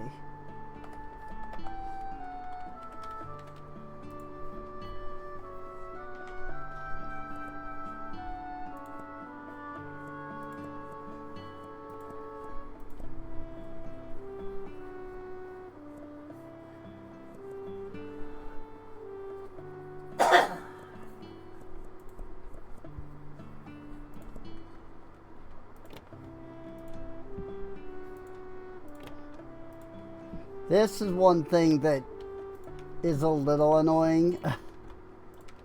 Like, you have to pull out the entire box just to put freaking one thing into each of these.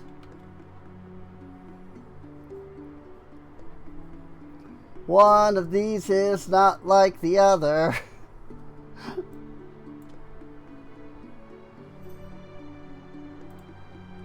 Not all the same.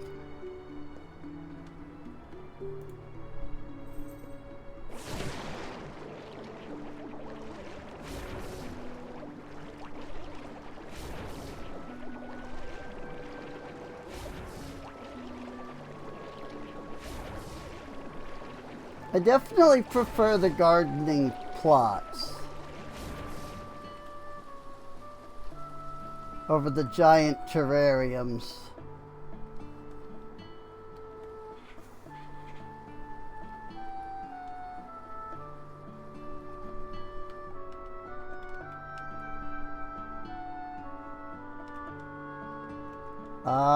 Speaking of milkweed,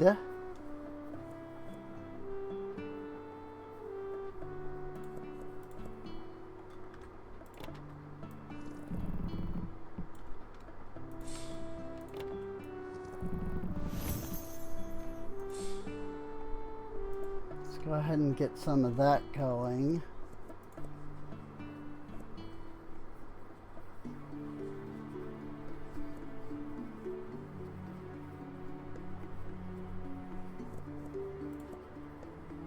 You would think by now I would remember what crystals I'm doing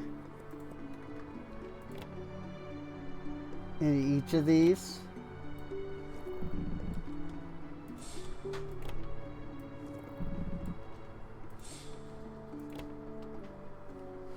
But, that would mean that I'm smart.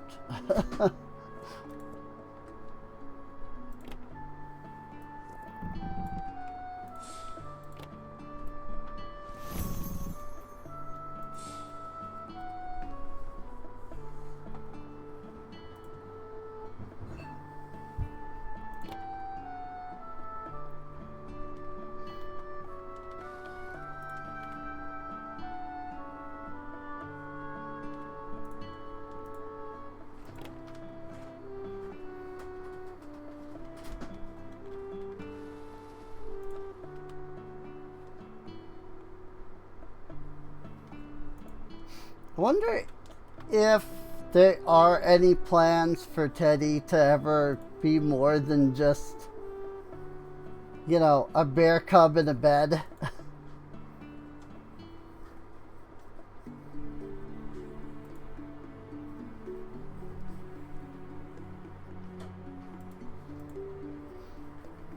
Like, he's cute and all, and I get the idea, but, like, he's just a bear cub in a bed. He's not like the cats that can walk around.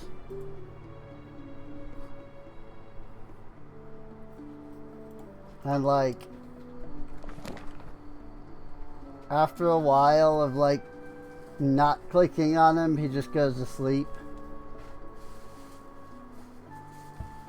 I don't know. It'd be neat to see him be more.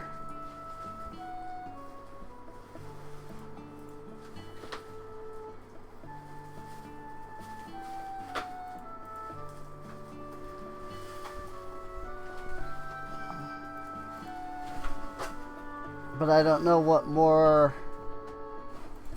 like, could or should be done with him. You know?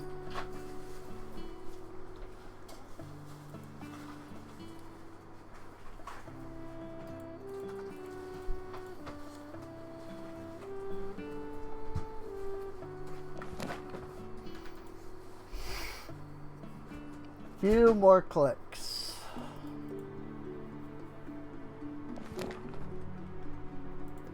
Four more and he will level up again.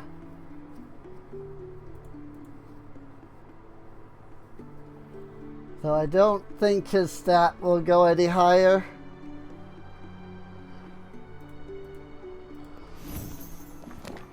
Nope. It did not. So, I mean, level 30 is effectually the highest level for him. Going over level 30 doesn't do anything.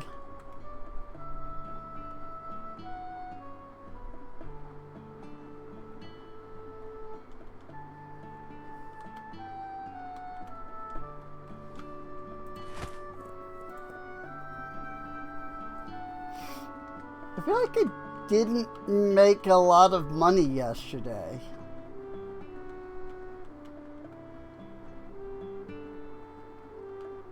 Like, we're still at 12,000. And we kind of started the day around that amount, too.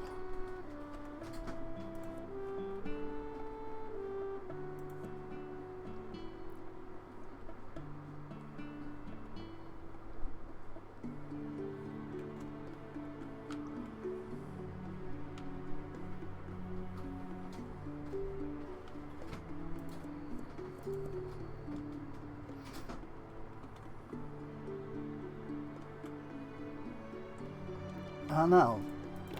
Like, am I just like selling too many things?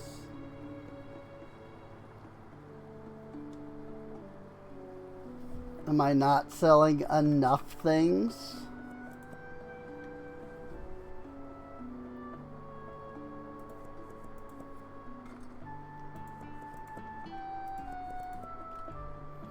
And by that I mean like items that are like purely profit, like, you know, these things. Like, am I even like selling those very much?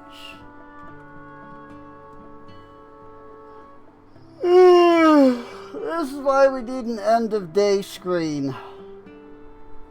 So I have a little more knowledge of like what I'm selling and what's worth,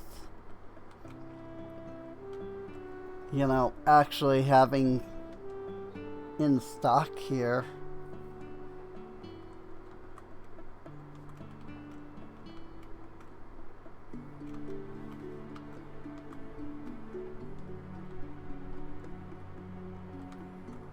And even then, I don't know that an end of day screen is even going to help answer that question.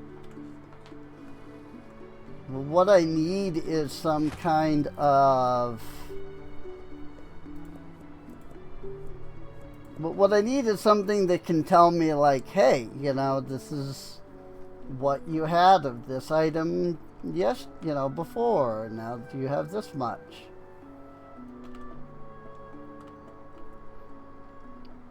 You know?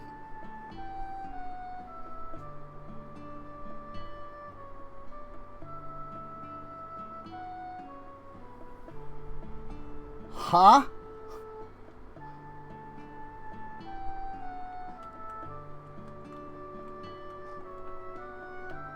Alright. It's not displaying that correctly.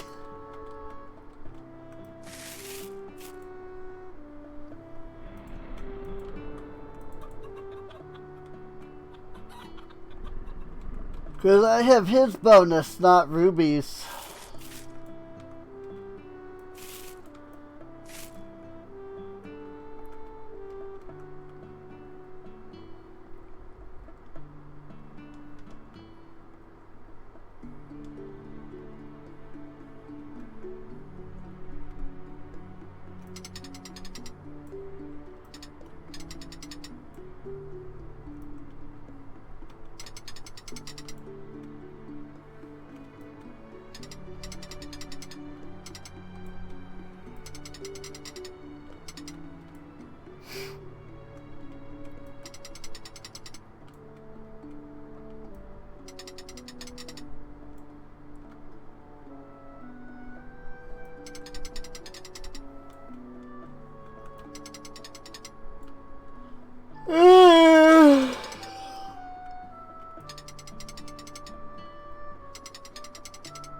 I love yawning and being tired at 8:30 in the afternoon. Evening? Whatever.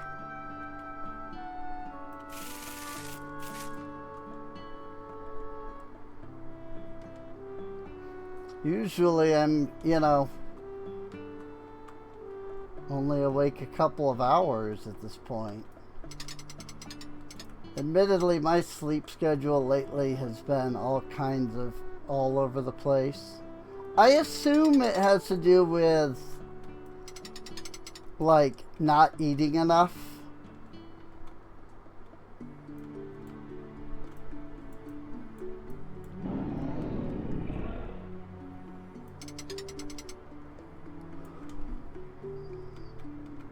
Because I'm not eating as much as I usually do because I'm only able to have, like, really soft stuff. And while I have plenty of soft stuff, I'm just not eating a lot of it because, I don't know, I'm usually doing something.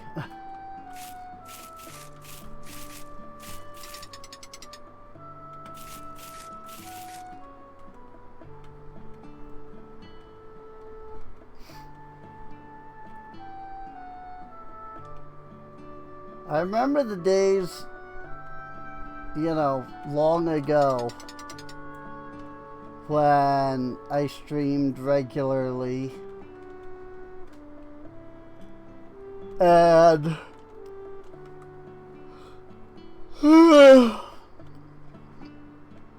I would like start streaming at like 3, 4 p.m.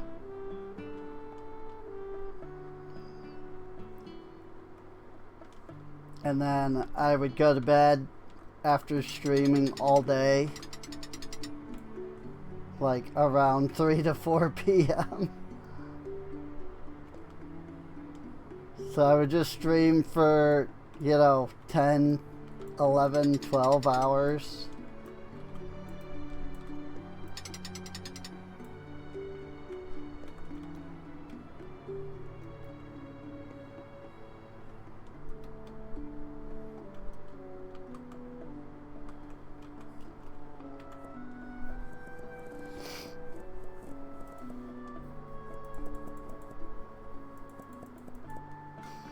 the idea of streaming becoming like a job wasn't even really a thing back then. You mostly just did it because you could. And like, yeah, the really popular ones, JTV would be like, hey, you know, like, you're bringing us in a good amount of money, you know, like, how about, you know, a partnership?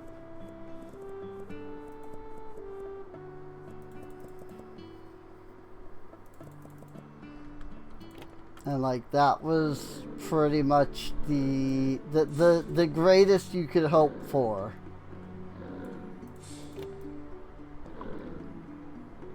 And like, there was no criteria like there is now. It was just like, if you were popular enough, you know, they might scout you, kind of thing.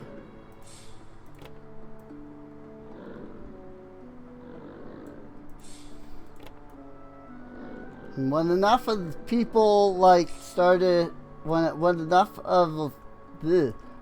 people like started being able to do it like as an actual job, and like Twitch became a thing.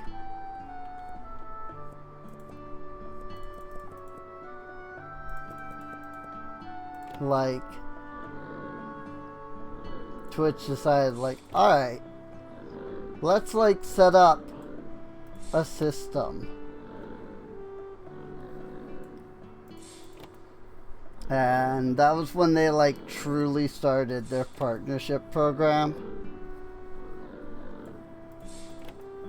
I was like, you gotta have 75 viewers regularly. I think it was way higher back then though. It was like 200 or something.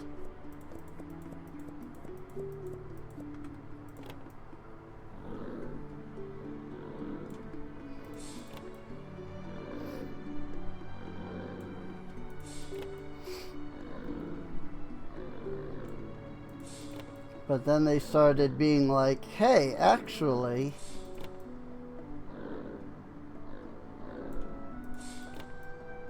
well, you know, partner with people with less. I do remember when they lowered it down to 75, I was like, wow, that's like, that's like actually something I could have like reached for, you know?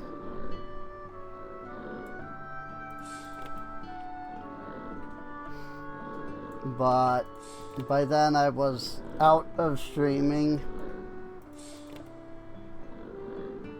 and I just could not stream and work full time.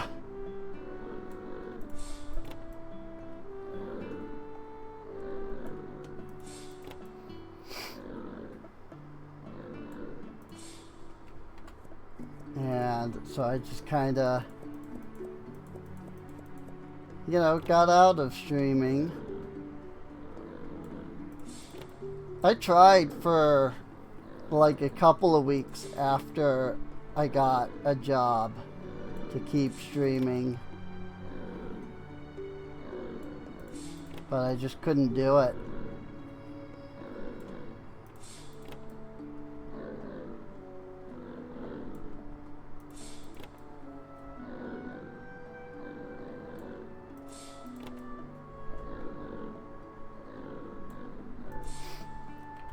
What really sucks is I'd probably be a bigger streamer if like 8 years ago, when I ended up disabled to begin with, I had just like started streaming again.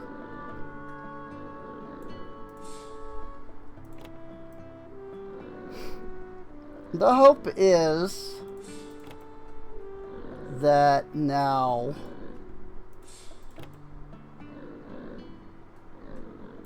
that I've kind of gotten myself into this idea of just like, frick it, you know, I'm just gonna stream for me and not freaking, like, I was trying to do all of these different things that like all of the other streamers are doing. Like, hey, you know, play different games regularly. Like, try to create a schedule. Try to, you know, try to play like bigger games and stuff. And I can't. Like, right now, I just can't do that. Maybe one day when I get bigger, I have the money to be able to like do that. You know, buy like the regular games regularly. Like buy newer games regularly, I should say.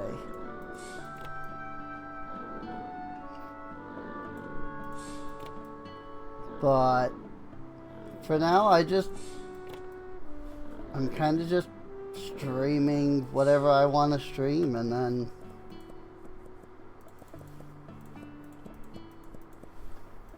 like, it sounds bad when you say I'm just gonna stream what I want to stream and, you know, screw anybody else, but that is technically the like idea, you know.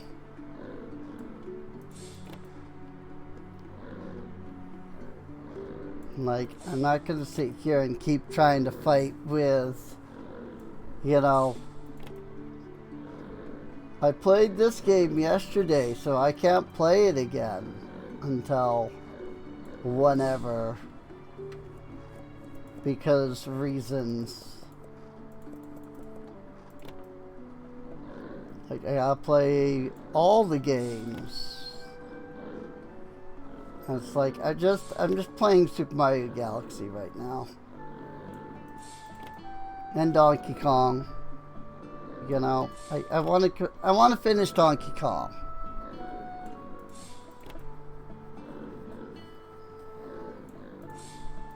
I don't think I'm gonna finish Donkey Kong like anytime this month, despite us being so close. And the main reason for that is just that ZA comes out in 3 days. And I don't know if I'll be playing it day one. I mean, it comes out, what, Thursday? It's like, I don't know if I'll be playing it day one. I definitely won't be playing it, like, at midnight release.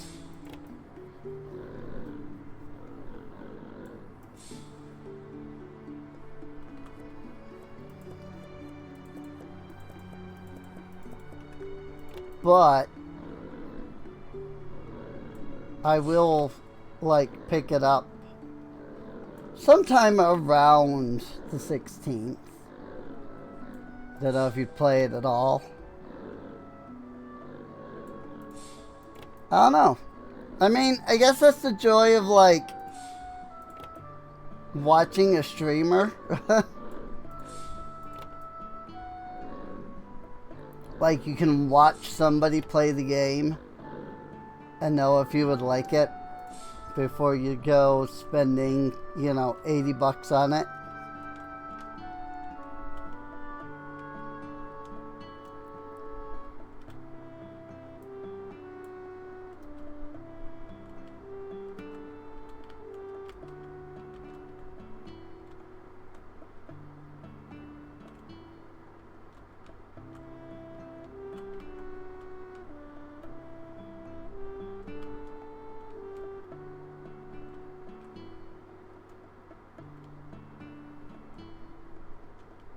And I mean, you know, I'm interested in playing it.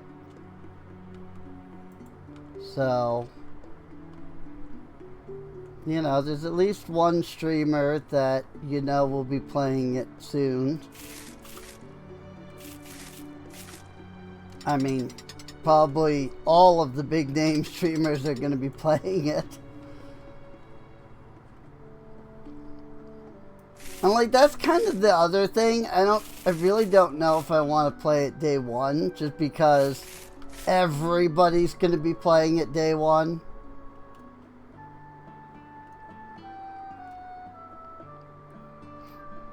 So like, I don't know that me playing it day one is going to matter.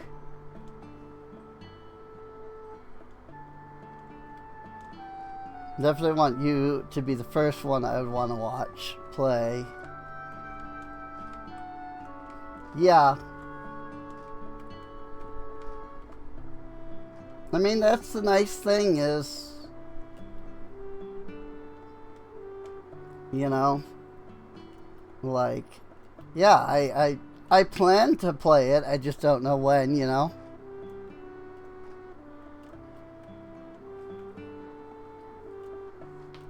So,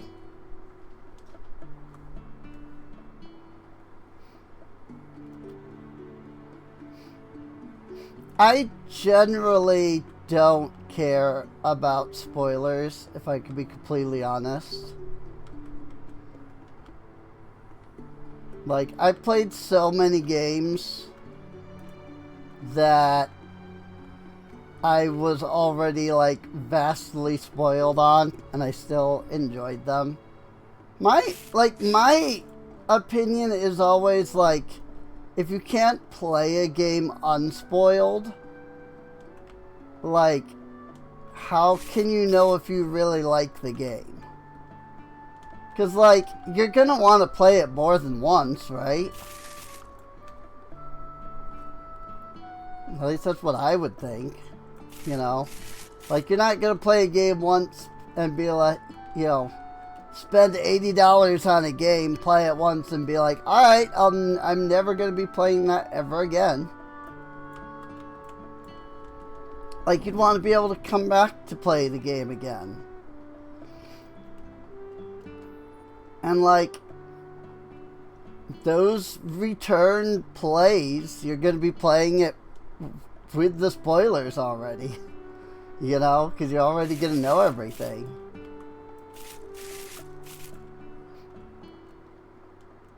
Like, there definitely is something about playing a game or watching a movie or something, you know, consuming media for the first time without knowing anything. But like, I don't know, I enjoy Bionicle Mask of Light just as much as the first time I've ever watched the movie. And I've watched it like 50 times. Like, yeah, I know from the very beginning, you know, well, all the plot twists, I guess. I don't know. Spoilers for Bionicle Mask of Light, 15-year-old movie? You know? I don't know.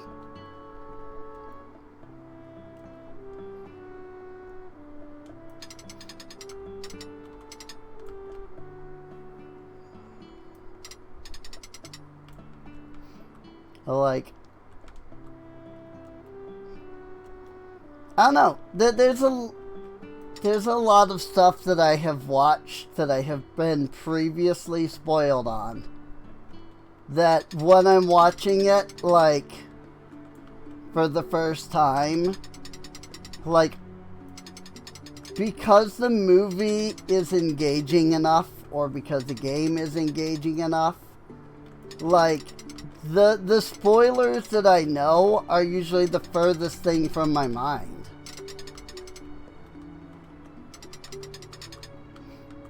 Like, freaking, I had like the entire first 2 Harry Potter books spoiled before I even started reading them. And yet, you know, chapter 8 in, I'm not thinking like, oh, you know, like this guy is actually the villain, even though he's, you know, doesn't seem like he is, you know. Like, and maybe that's just a personal thing, you know, maybe it's just something that I can do. But I don't know. For me, like I said, when I'm consuming media, spoilers are always the farthest thing from my mind, as long as the thing is engaging. And if the thing is engaging, then I'm gonna enjoy it, you know? Whether I know freaking Mordak is gonna steal my castle, you know? Like, nobody's gonna get that reference, but... And it technically doesn't work, because that's like the first 2 minutes of the game. That's like the opening cutscene, but still.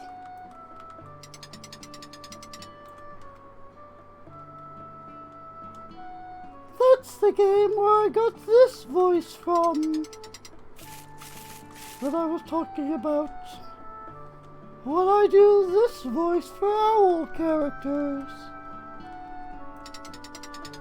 Because the companion you have is an owl in that game, and he sounds like this. Well, at least he sounds similar to that.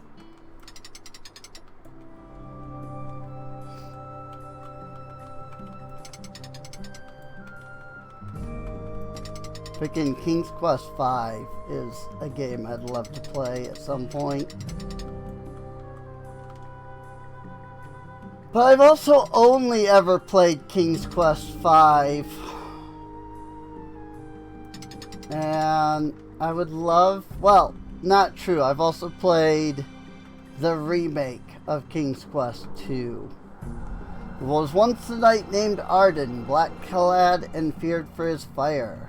He was sent to the flooded temple where light had drowned. Fought monsters, but none fled. He faced trials, but none screamed.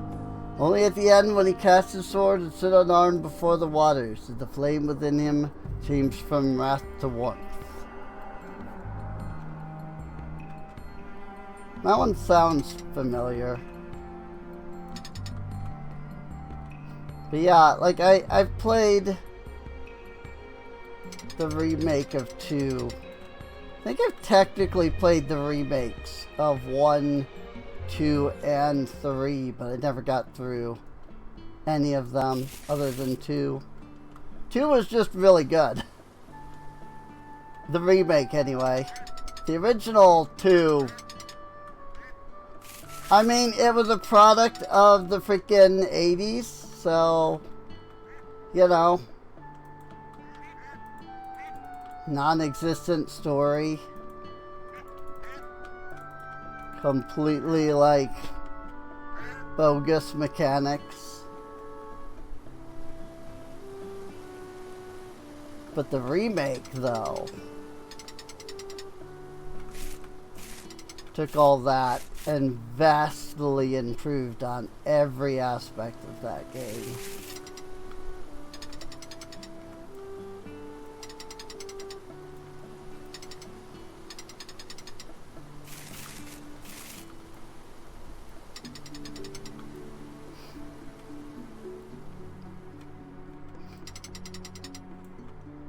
And, you know, it gets, the remake gets the benefit of, like,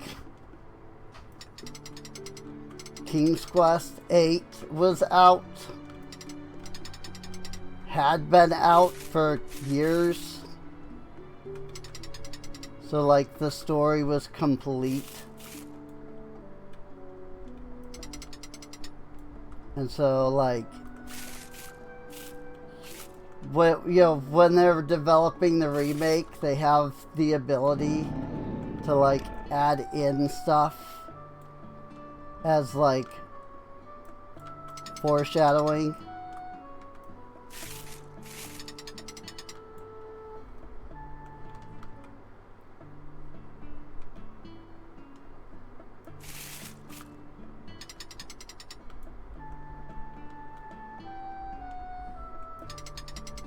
It's really good, that's what I'm saying.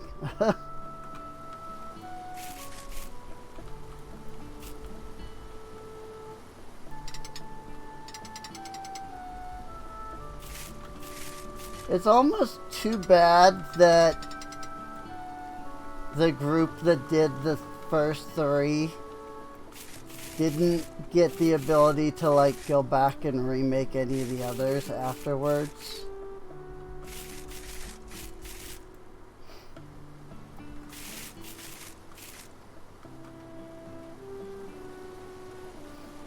I mean, don't get me wrong, it was fine that they did.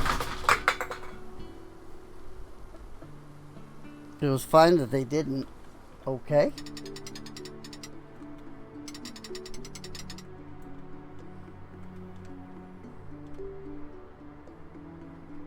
But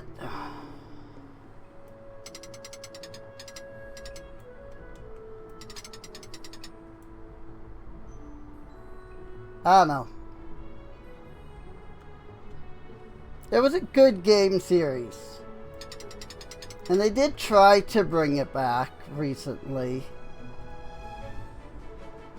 But I don't think any of the original creators for it had a hand in the new game.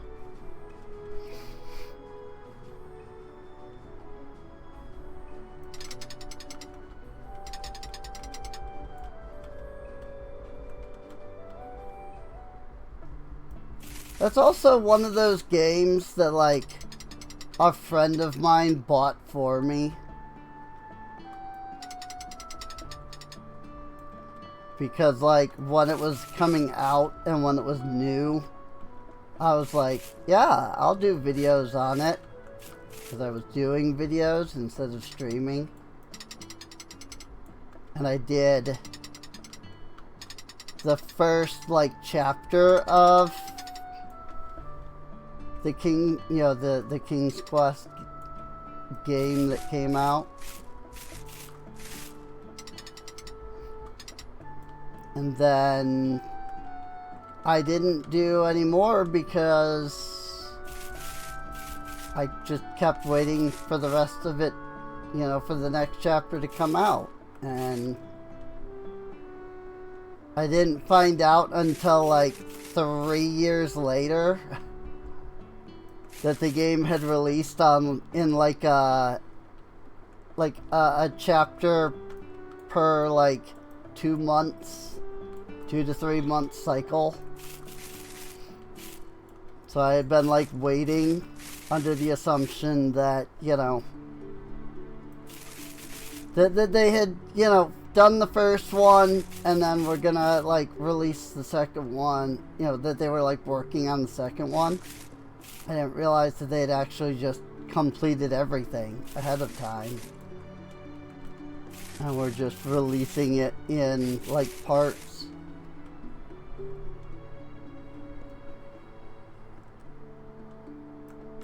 And so I didn't exactly pay a lot of attention because I wasn't expecting to hear anything about the other parts to it for, a few months at least. Maybe a year. And then like 3 years later, when I finally like remembered, I was like, I haven't heard anything about that.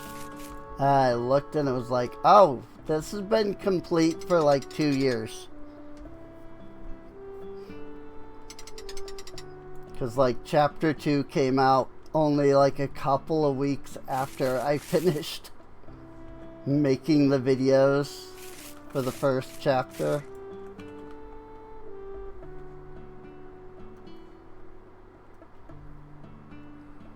And so I just completely missed that chapter 2 was out.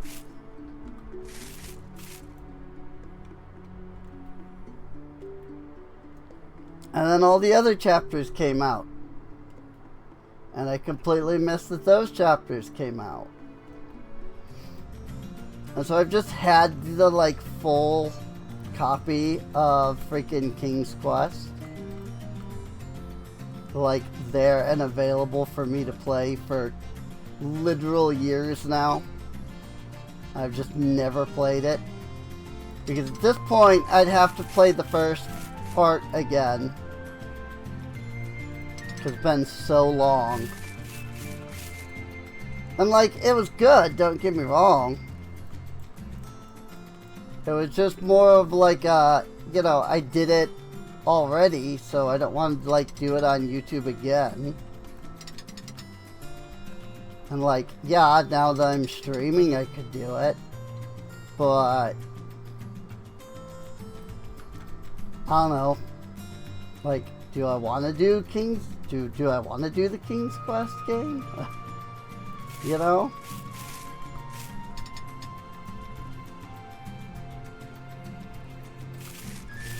Like, if I did, like, it wouldn't be anytime soon.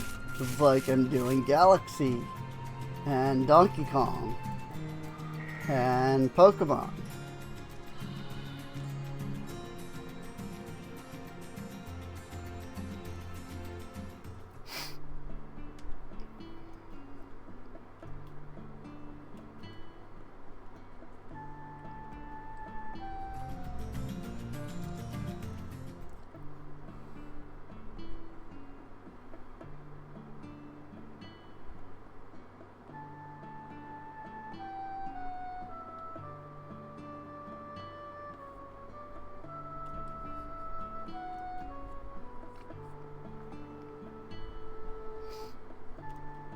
And like, that'll be, you know, like at least a month's worth of content.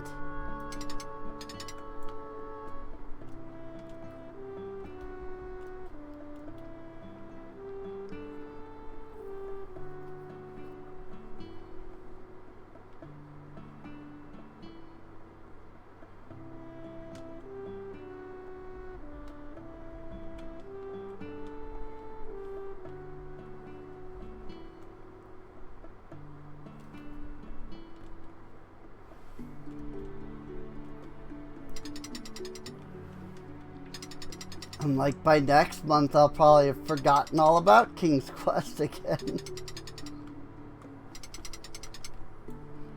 Heck, I started Quest for Glory freaking, what, 2 weeks ago? And I haven't even continued that. I did one stream of that. And it's like, yeah, I want to continue that because freaking Quest for Glory is fun. Especially like the second one and the fourth one. Or the remake of the second one. Like, the remake makes the second one so much better.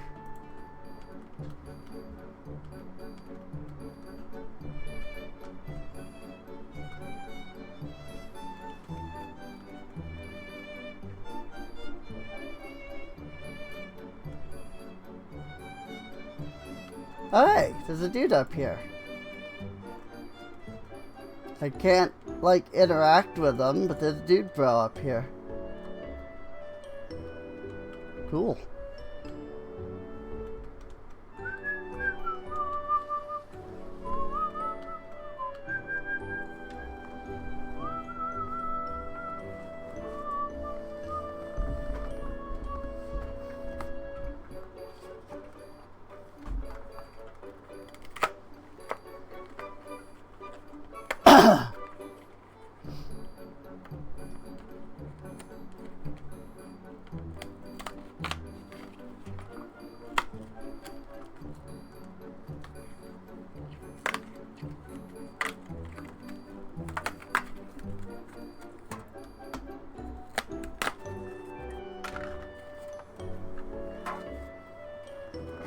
Ow. Freaking put a box down on my freaking hand. Finger, rather.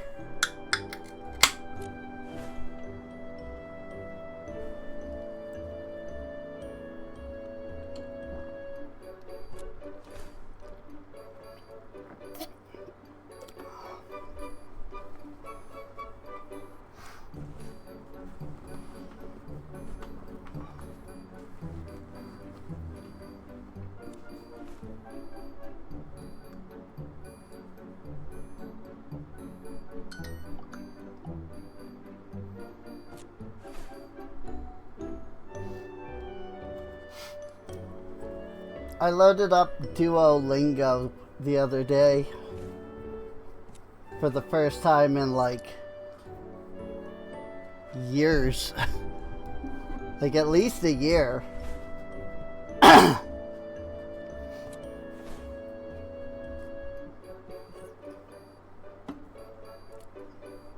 I had this thought of like, you know, I'm writing penguins.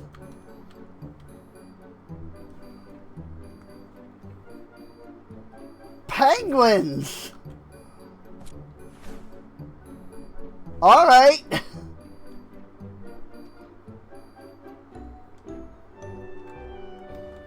Well then, we have penguins, everybody. We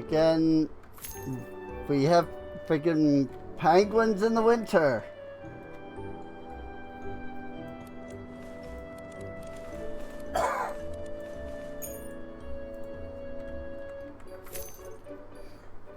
That's awesome. But no, so like, you know, I'm writing a... Yeah, well, I'm making a game that is based off of like Irish mythology, and you know, the idea is like there's gonna be stuff in it that's, you know, Irish, and I'm gonna need to know not only like what the things mean, but like how to pronounce them. Especially if I ever get like voice actors. Because like then I'd have to make sure that they know how to freaking do the voices, you know, say the words. So I was like, well, why don't I, you know, do Irish in Duolingo? And like, I did like one little thing of it. I learned that you can say, I think it's just like plain hello is diadush. And like that's about the extent of what I've like memorized. I mean, you know, it was one session of freaking Duolingo. But like, after having done it, now Duolingo is like sending me notifications to my phone. And it's like, hey, by the way, you know, don't forget, you know, it's been almost 24 hours since you did your last, like, learning session. I'm like, yeah, I know.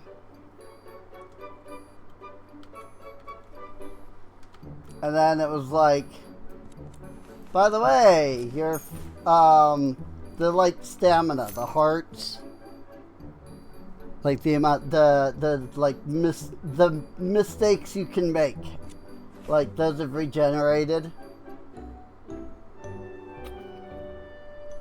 Which, I mean, you know, 5 hearts, apparently that took more than 24 hours, so I mean, freaking heck.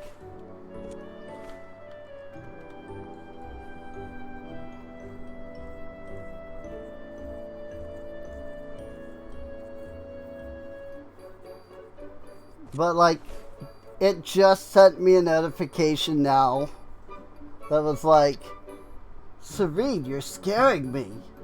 You haven't opened Duolingo in like 2 days. And I'm like, yeah, whatever.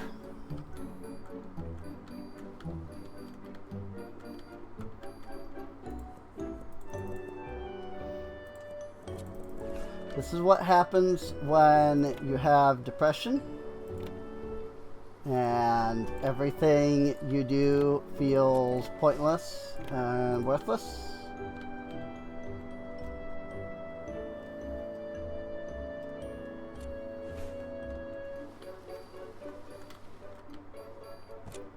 It becomes very, very difficult to motivate yourself to do anything.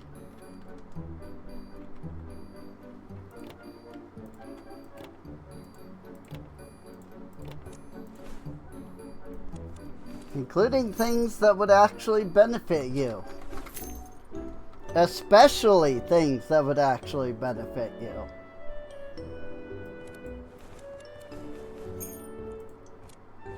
Like, those are the hardest, honestly.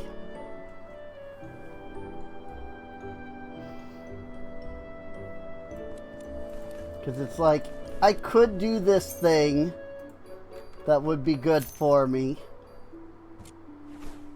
But, do I care enough to do that thing? And almost always the answer is just no, which sucks.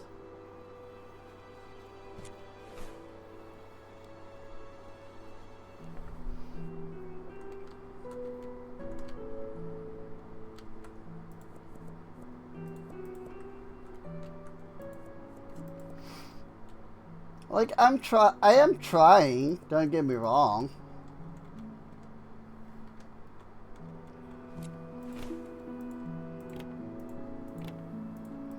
But it kind of is exactly freaking what Yoda says. Like, do or do not, there is no try, you know?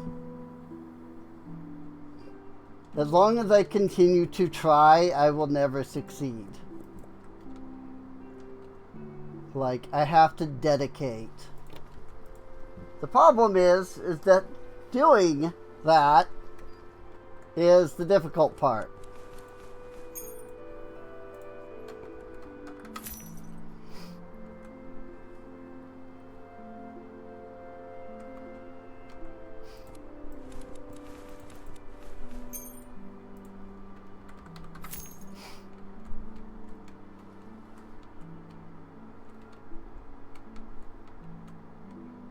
But the best way usually to like get yourself to do these things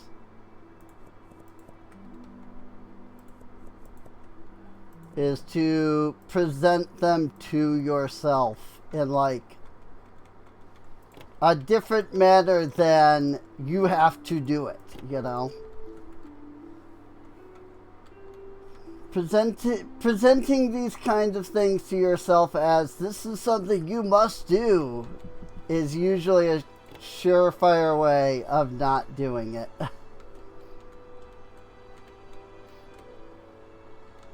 Because what happens is you present it to yourself as this is a thing that must be done. And then you don't do that thing. And because you didn't do that thing, now you have the ability to point at the thing that you didn't do and be like, yeah, but see, I didn't do this thing. Because, like, I'm bad.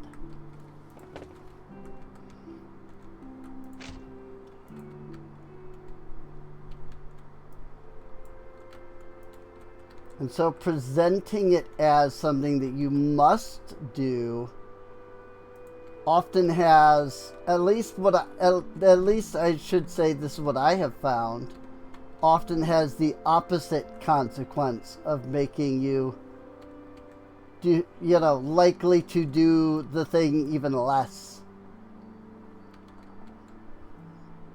And then because you didn't do the thing, you point at the thing and you're like, yeah, but see, look, I didn't do it. Like, I had to do it, and I still didn't do it. And so, like, look at how bad I am.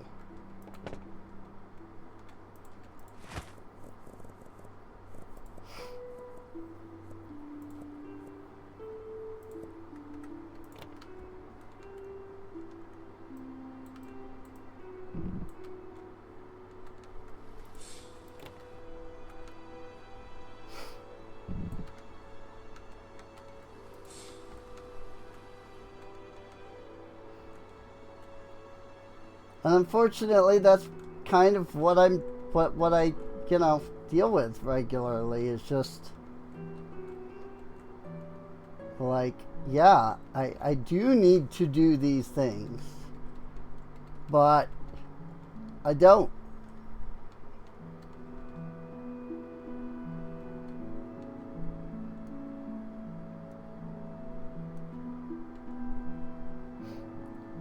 And because I don't, then it's like, well, look,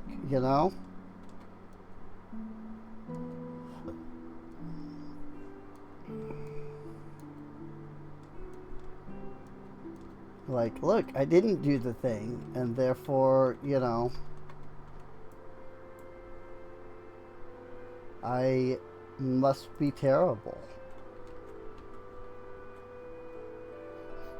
And so the question really comes down to, like, what can you do to, like, fix that, Like, what's the best way to, like, get you to do the thing,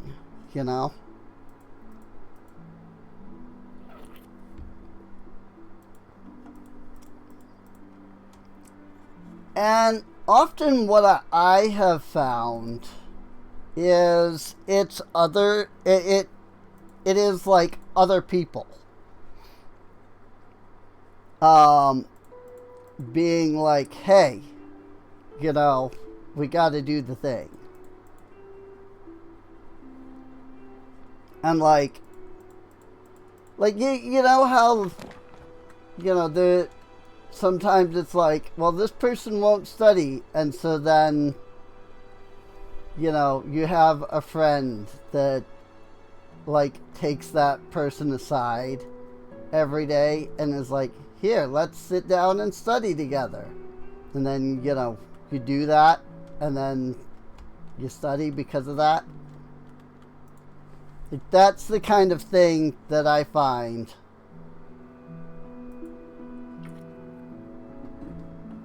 like gets me to do things. It's not being told to do something. It's not being forced to do something. I mean, a little bit of force, because it's like, yeah, in the study case, in the case of, like, the studying there, it's like, you pull the friend aside and, kind of force them to study with you. So, technically a little bit of force, right? But not like, mean-spirited.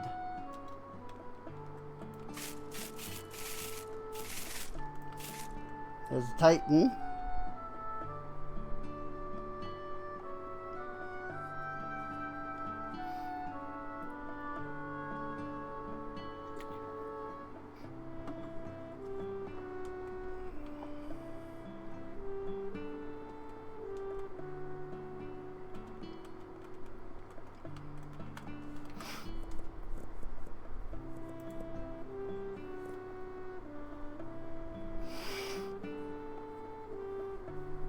But yeah, that's what I often find is like what I have to do, you know? Is get somebody else who will be like, let's do the thing. And then like they make me do the thing by like doing the thing with me, you know? And like encouraging the doing of the thing. I don't know if I'm making any sense. Like if what I'm saying is like clear. I'm just, you know, spouting what I find works for me.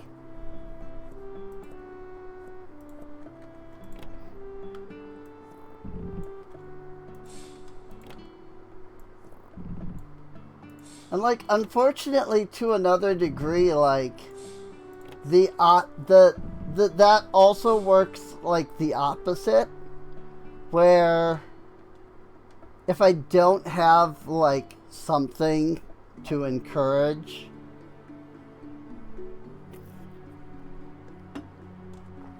like if I say to somebody like, let's do this thing, and then we don't do that thing, like at that point I might as well just not even bother doing the thing. You know? Like it, let's use game development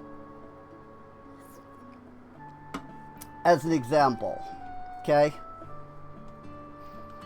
And I'm gonna use this as an example purely because, like this is kind of the main thing that I myself am even going through, and like dealing with right now.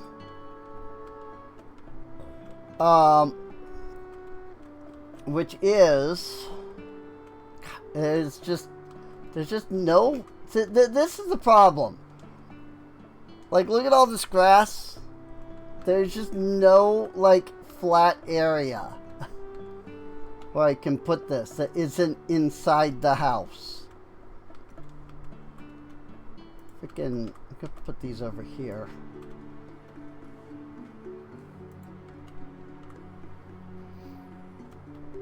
Like, I need a way to create, like, a space for these things.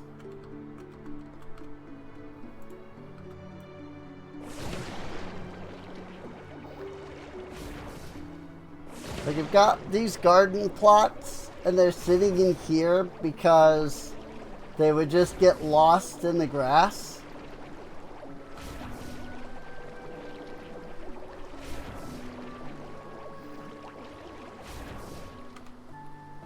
And then I would never see them again, because I would have no idea freaking what to do. I would have no idea how to, like, find them. But yeah, like, let's take game development, right, as an example.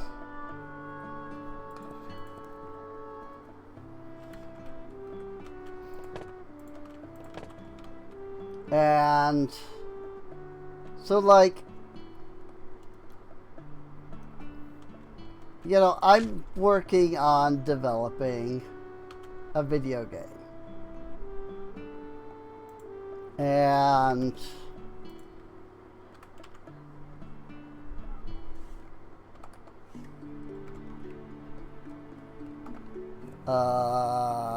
frick, what was it called? Cheeseboro. Like, I'm working on developing a game. So I, as an up-and-coming game developer. Ask some friends.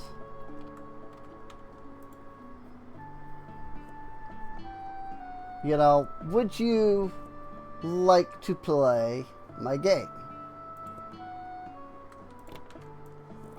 And those friends are like, yeah, heck yeah, I'd love to play your game. And so I send, you know, dev builds of the game to said friends.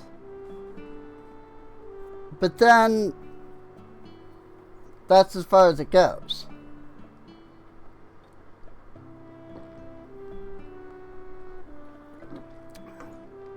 Said friends don't play the game. Or I should say, said friends don't ever mention that they've played the game. And, okay, maybe they are playing the game, right? And it's just that they're not, like, mentioning that they're playing the game.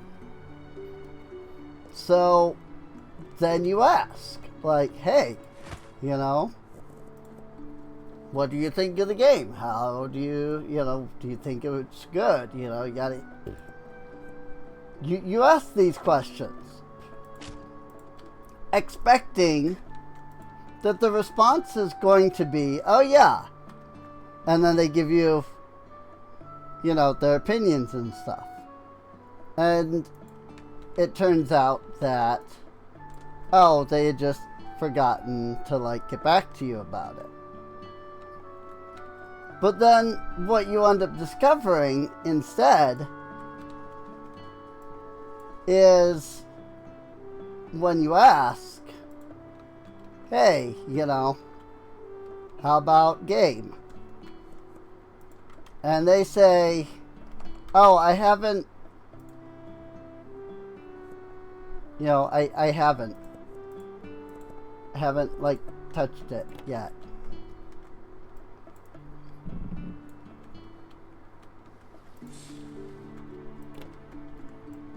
And so you're like, okay, well, that's kind of weird. You know, like, you know, that they were all excited. It seems like they would want to play it, but now they're saying, like, that they haven't played it yet.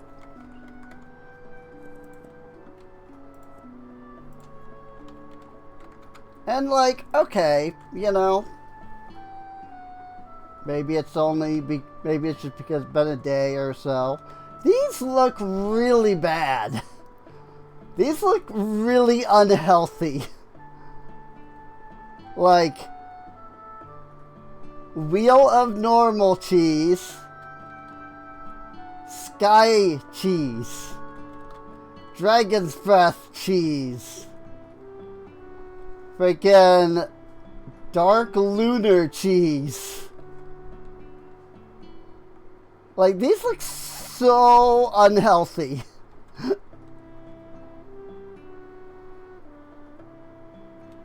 I'm just saying. These look really these look like you're gonna bite into one of them and then you're gonna die. Like, no offense to the dev, right? Like, I'm just saying, these, you know, I don't know, I question the cheese. I question these cheese. That's all. I just question these cheese. Like, are my customers gonna get poisoned by eating red cheese or purple cheese? It's just, I don't know. It again, nothing against the dev. It makes me laugh more than anything. It's funny. You know? It's funny.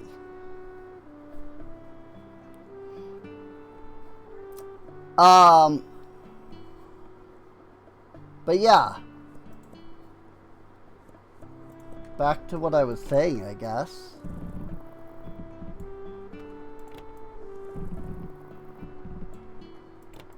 But like, you know, so you've sent the dev build. You've asked your friend if they're interested. They said yes. You've sent them a dev build. You've, waited a couple of days and then asked them, what they thought because you hadn't heard anything. They're like, oh, I just haven't had time. It's like, okay, no big deal. But then you wait like a week. And, well, they still just haven't had time. And so then you wait like 2 weeks. And they still just haven't had time.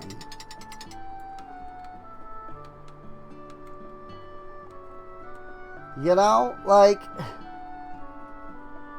how long do you wait before you start to get discouraged? Like, maybe they did play it and didn't like it, but they know that, like, if they say it's bad, that you're gonna, like, feel really bad about that.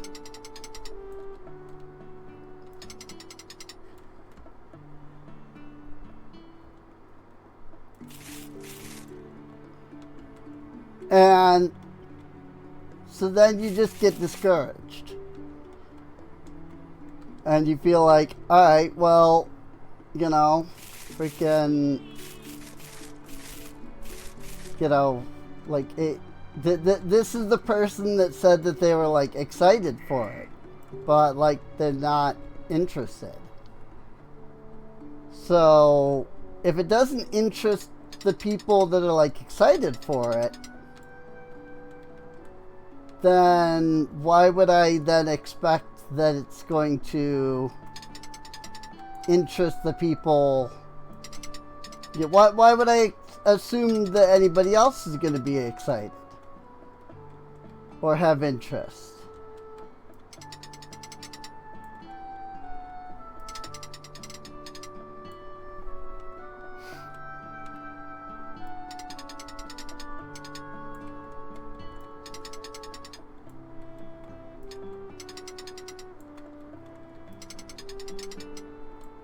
And, like, at what point, do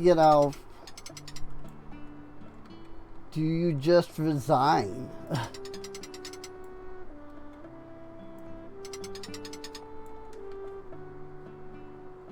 And you just go, okay, clearly nobody actually cares. And, like, okay, in our example, it was one person, right? And, like, okay, maybe one person isn't a big enough sample size. Like, I could agree there, maybe it's just, maybe things just didn't work out for that one person, right?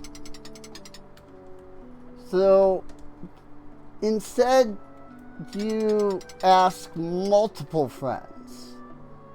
In fact, you ask all of your friends, a whopping 10 different people. And, like, all of them, when you ask, are like, yeah, like, gung-ho, yeah, let's do this. But then you send out that first test. The very first test. The first test build to these 10 people.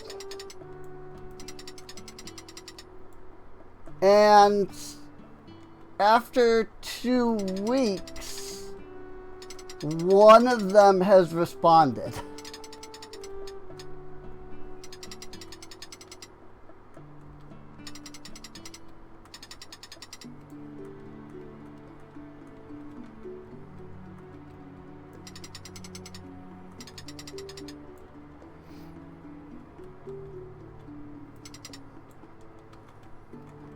And like, okay, so you got some feedback from one person.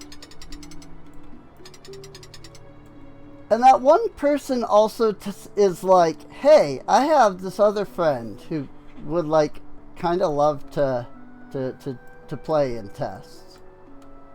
And you're like, okay, you know, maybe that'll give me 2 people's feedback.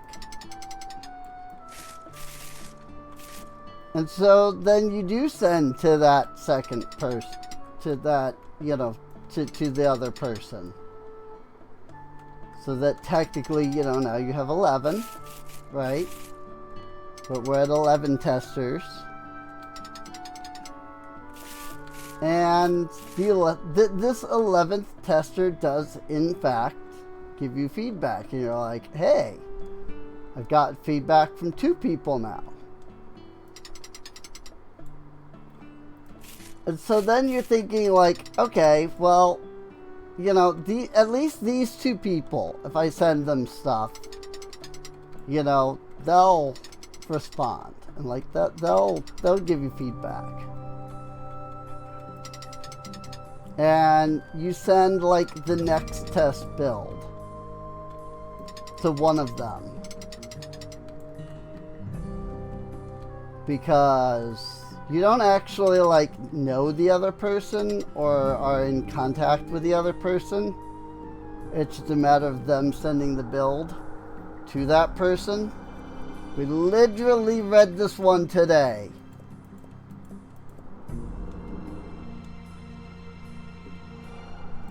And so like you send it to the first person and then you're like, hey, you know, let me know, you know, your thoughts, you know, pass on the other person's thoughts to me. And then that person is, after like they've played it, they're like, well, so I didn't send it to the other person because there wasn't really enough changes that they would like want to, you know, play it. And so your 11 testers have now dwindled to 1.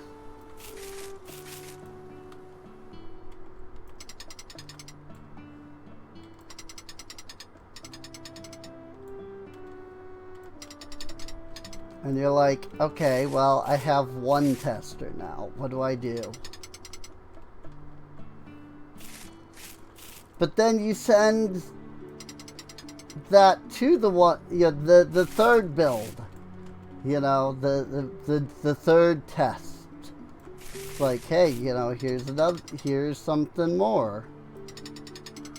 You know, you just spent freaking a month working on this thing.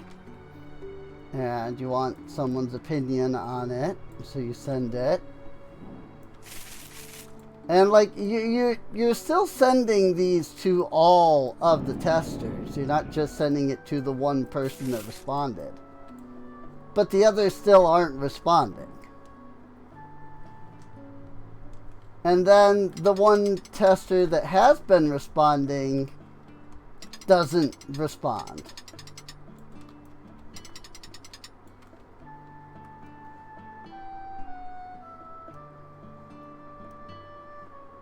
Like, this is the problem that I have gone through. It's just, I ask people, and they're all like excited for it, and that makes me excited to like present to them something great, or at least, you know, halfway decent. But then you present it to them and it goes nowhere.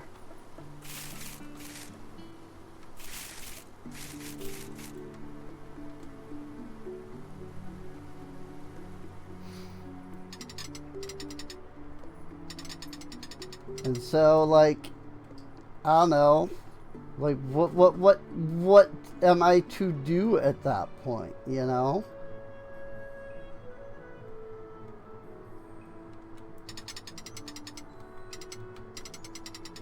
Like, I can't convince myself to do these things on my own. I need other people to convince me to do these things so that I will do them, you know? But then the people that I'm relying on then don't do anything. And it's like, okay, like I can't do it on my own. But then I don't have anyone to help. Like, what am I supposed to do, you know?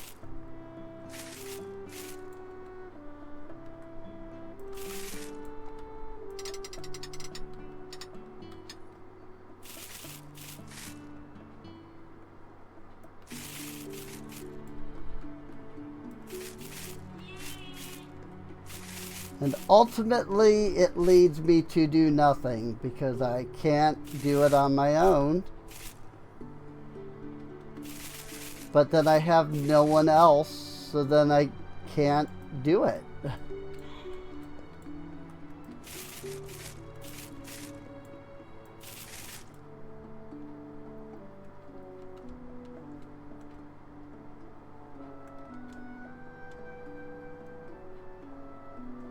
I don't know. I'm just like, you know, this is just how it is for me. I don't know.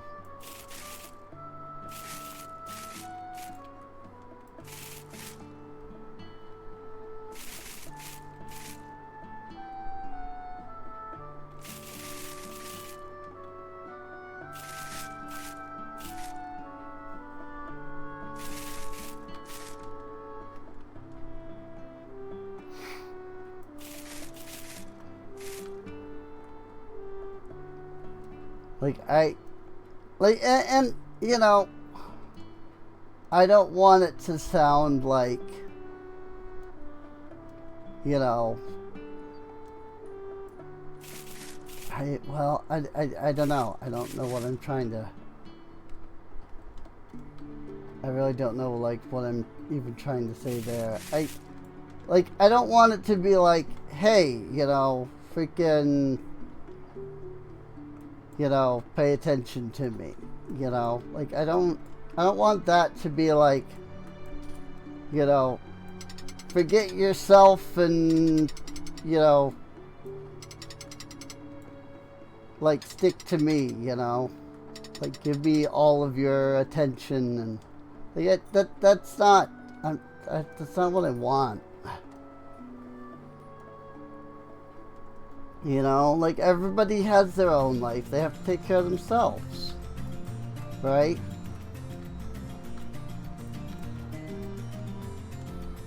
Like, I don't expect them to be, you know, on me at all times.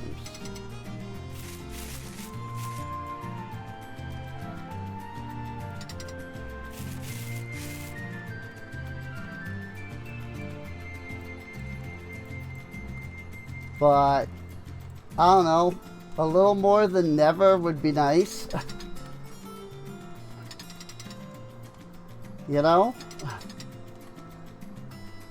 Like, just a little bit more than never would be nice.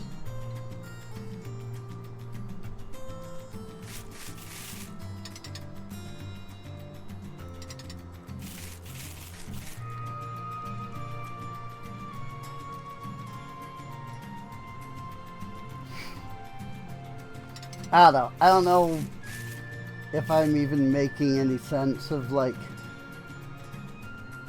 what I'm trying to say at this point. I mean, we've been talking about this now like for like half an hour. I don't even know if I'm saying like what we were, like what originally even got us on this. So, like I don't know if anything I'm saying even relates to whatever like we started with.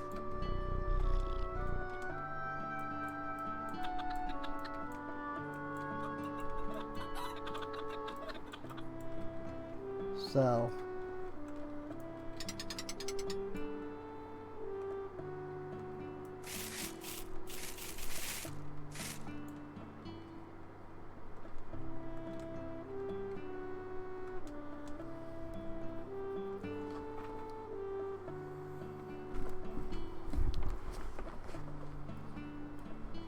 alright.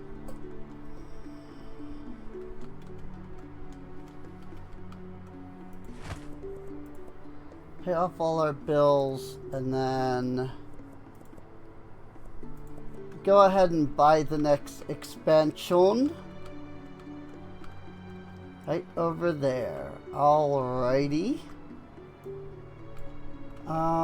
That's fine.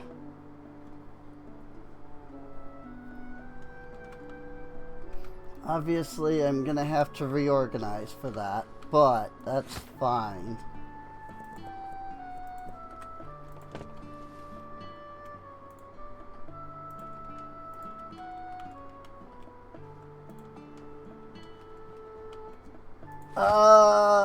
Furniture, what do we have? Do I have any more double displays? I do not.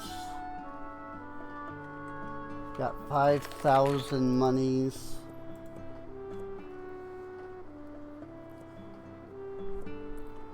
Let me go ahead and just buy another tall double. And the main reason for that is to replace that corner piece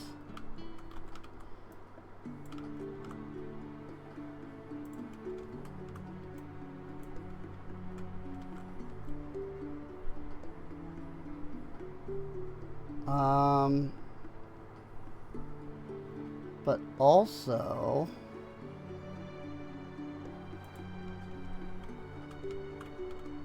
I'm thinking I could continue to utilize the corner piece itself, which would just need to move like the product that's on it.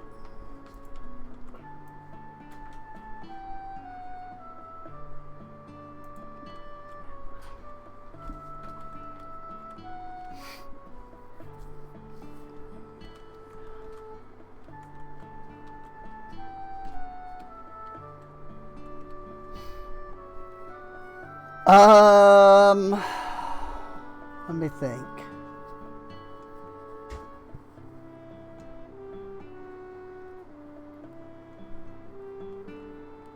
It's kind of awkward, if I could be honest. Like this little space here, it's kind of awkward. Just where it's located.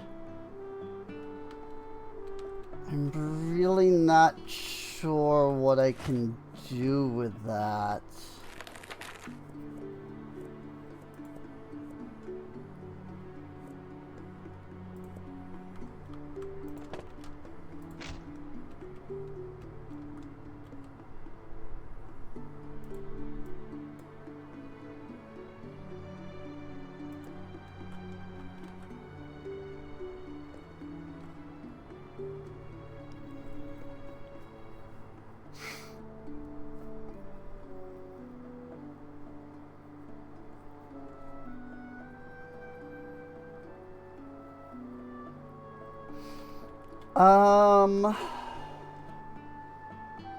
Let me think.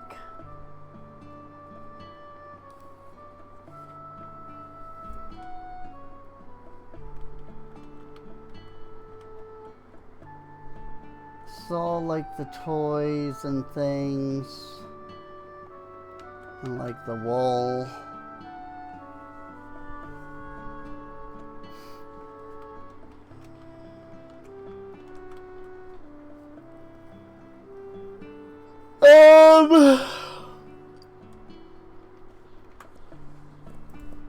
What if I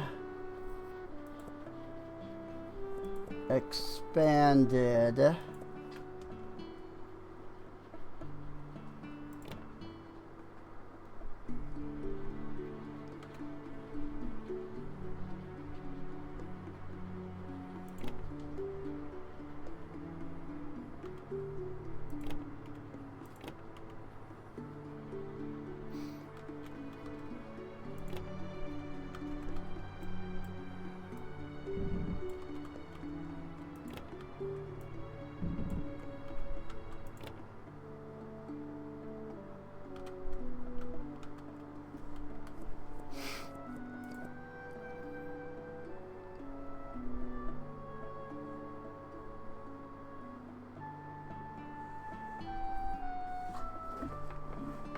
oh, the Lavendrite's the only one that looks like it. None of the other crystals look like the Lavendrite.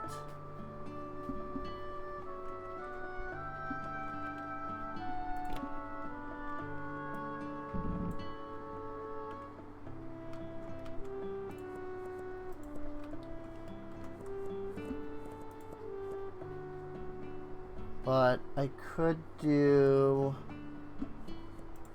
the stars together. And then the Fernbright and the Honeyglow together, because they look similar.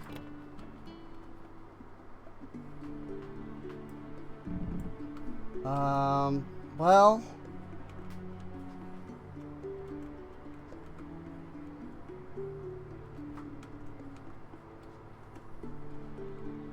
do those look more like the dragon? No, these are... They're all slightly different, which is fine. I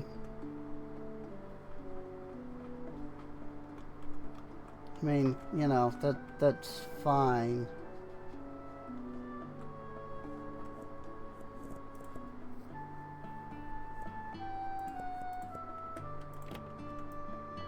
The Moondrill there and the Lunareth there, so we have both of those at the same level.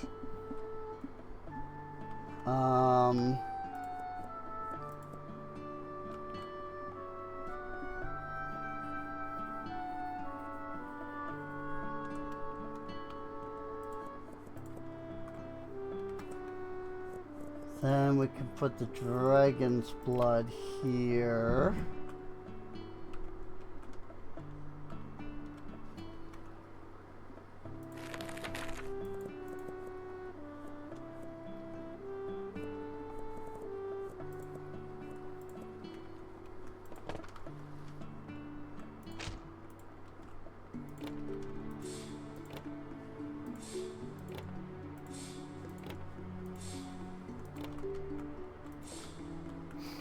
I just need something where I can easily throw things into to get rid of the crates, you know? And then we have the Chromaflux. I think that's it, right? There's just 9. 1, 2, 3, 4, 5, 6, 7, 8, 9. Okay. So yeah, so there are 9.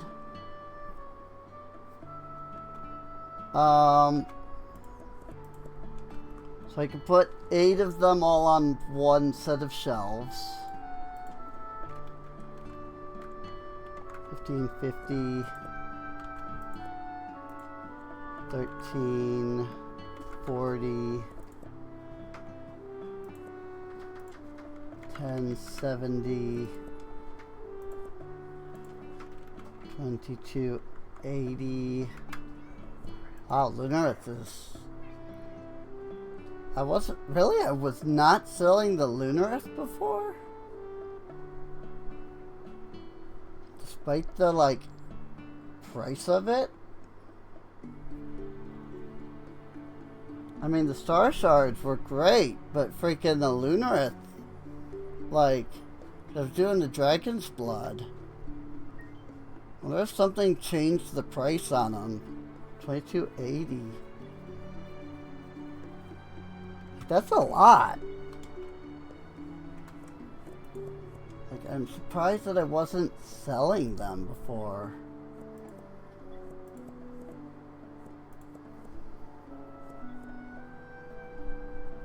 One, two, three, four, 5, 6, 7, 8. Really? That's exactly 8 ores? That's awesome.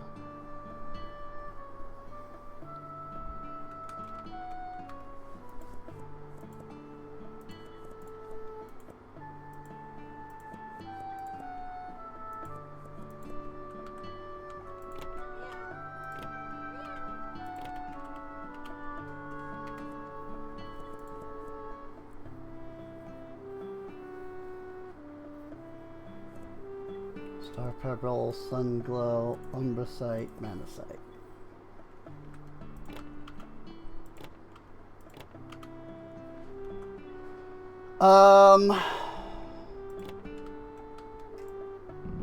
Amber and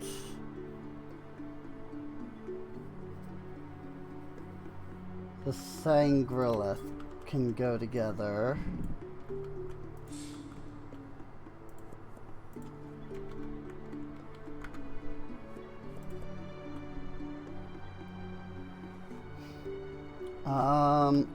The Manasite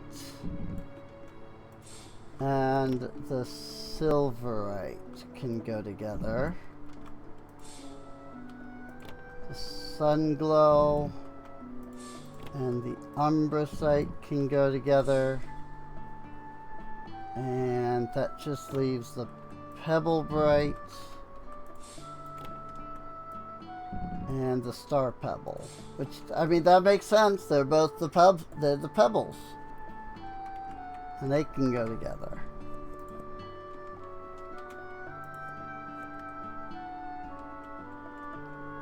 Okay. So the only crystal we're not selling now is Chromaflux, which kind of feels bad. I was kind of expecting the ores to be uneven so that I could put the Chromaflux with them, but that was not the case. Huh. Oh no, what the frick do I do about that?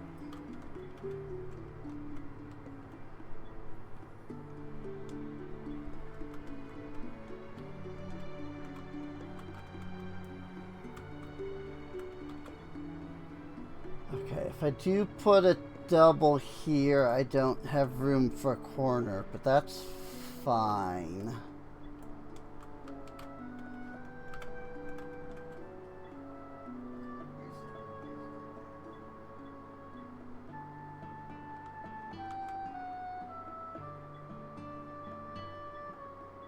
Like, I don't think I care too much about putting another corner in, since, you know, I'm gonna expand further that way anyway.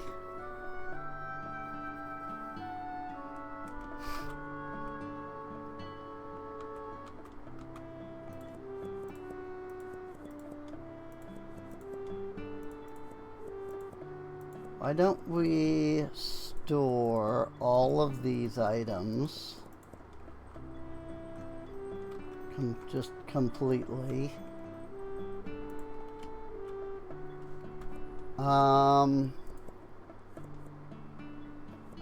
Oh, right. I forgot I can click on fruit and get all of the gems as well. Okay. I've only got 6,666 Twilly Puffs. You know, as you do. After, what, 3 days of winter?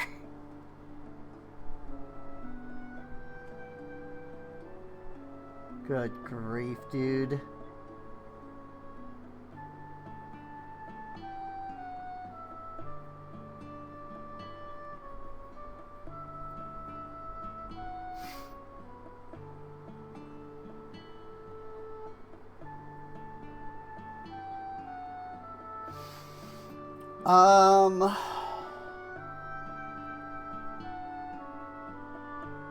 I'm just trying to think of what I want to do over here.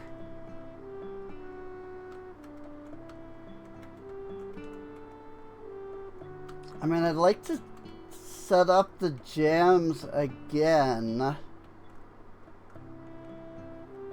To be completely honest, I'm half tempted to get rid of this shelf. Because, like, these figures, I mean, none of this is really selling to begin with. Like, the toys are not selling over much.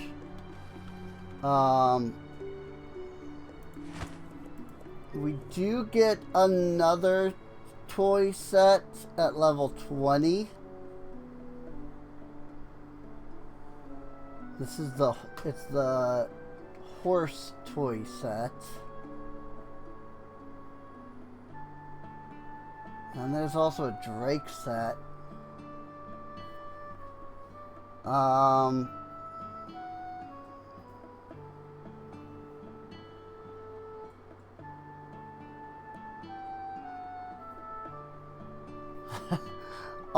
The Carpenter Guild offers an upgrade to common tall shelf look, holding the same amount of items but twice the cost.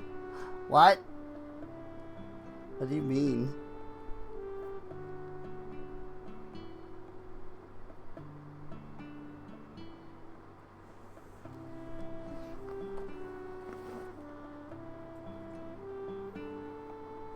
Oh, hi, Nanako. I didn't know you was right there at my feet. Well, I mean, if there's a Drake set, then it would stand to reason that I'd want them here. Obviously, that's level 30. You know, that's several streams away.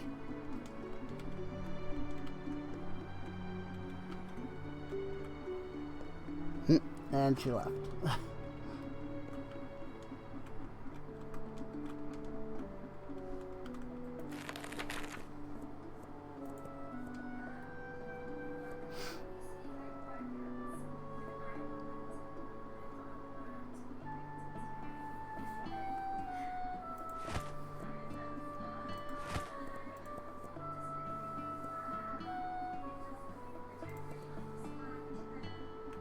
I did the standard shelf.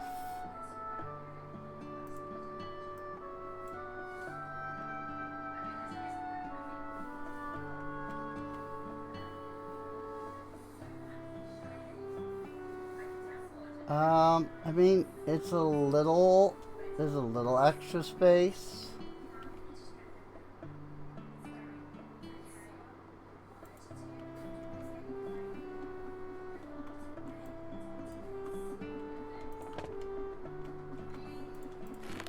But I think it might be fine.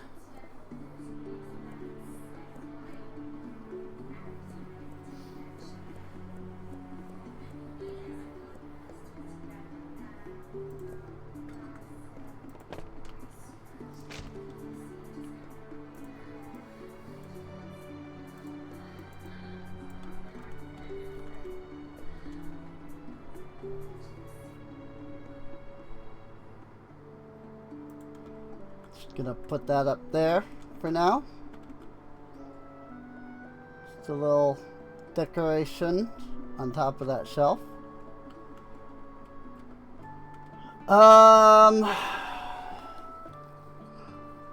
Frick, dude. I don't know what to do.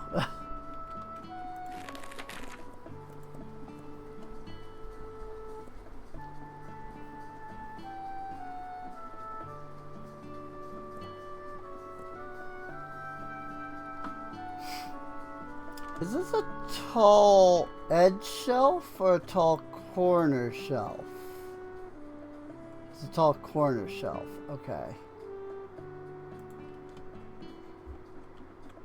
So that is the bigger one. Because notice there's the tall edge shelf as well as the tall corner shelf. But yeah, no, the corner shelf is what I have already.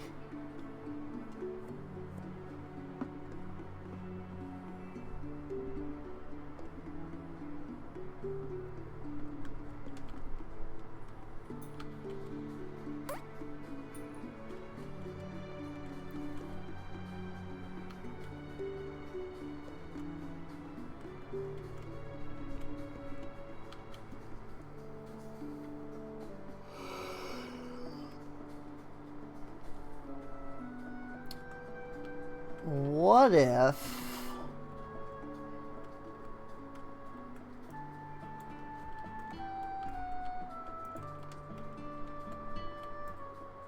I pull these shelves over here?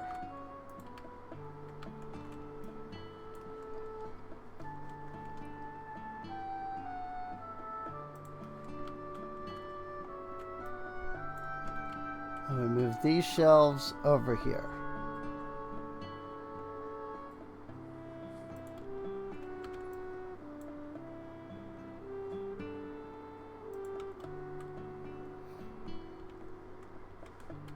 So we have the ores and the crystals here.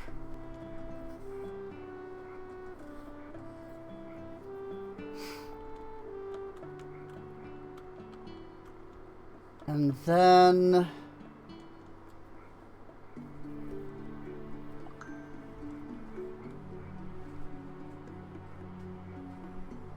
what we could do from there is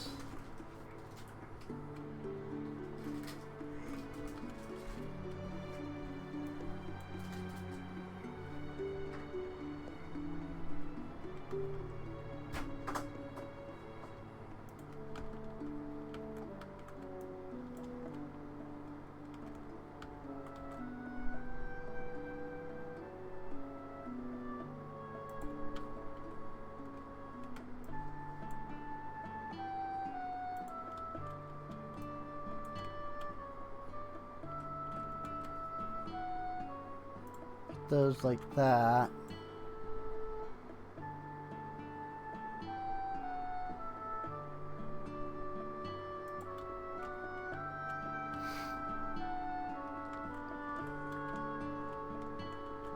And what does that do for me?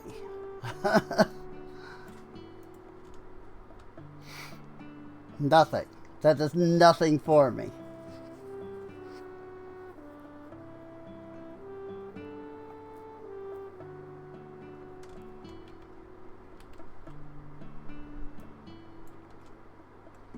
But what if it did do something for me?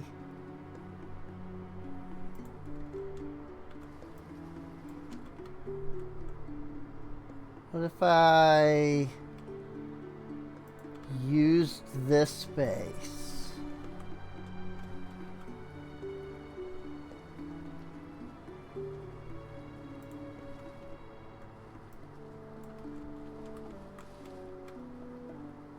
Not as a shop,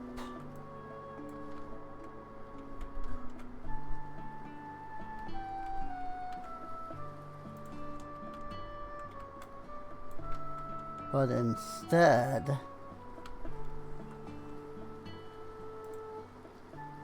as a space for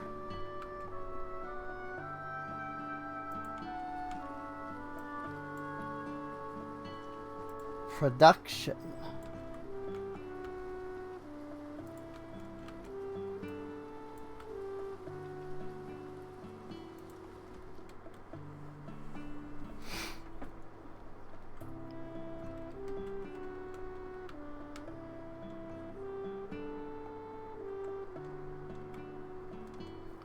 And when I say production,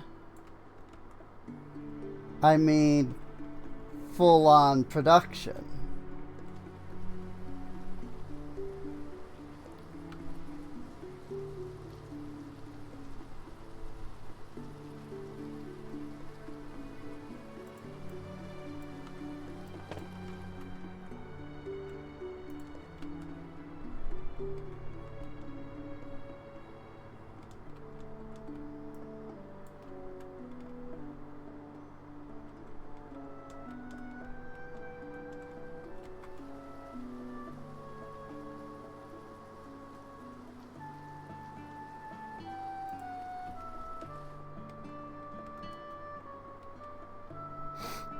I think I may have figured out what I'm gonna do here.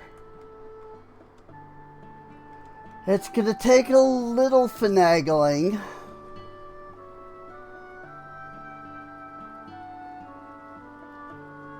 To put everything in just the right way.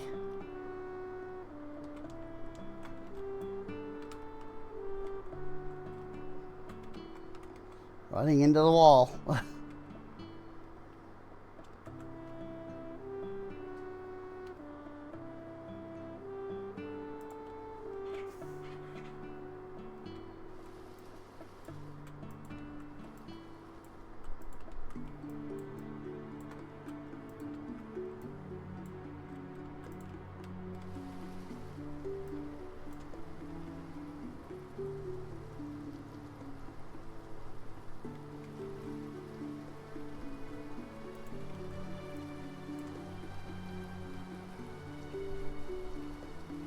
Let me line these up.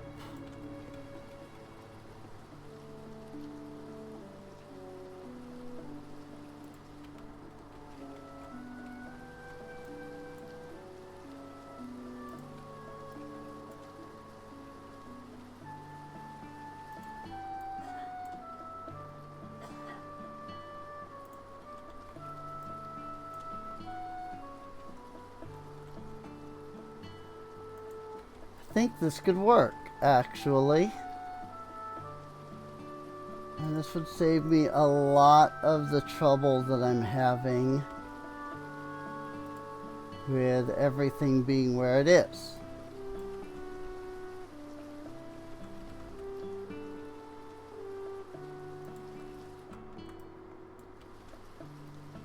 I would put our cheese barrows here.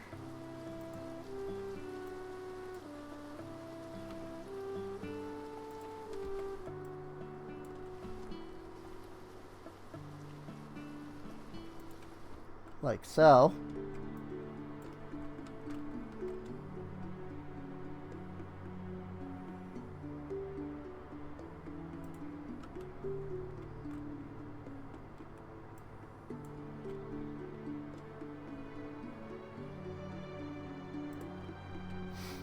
I mean, the problem is how do I set these up proper now?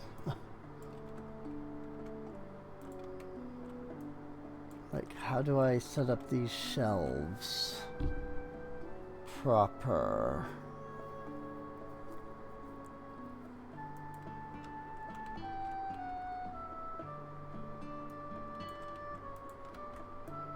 There's that over there. We put this in line with this one. Like so. Bring this one around.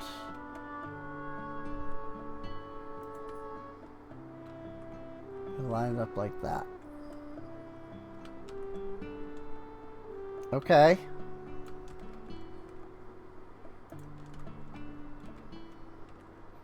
And then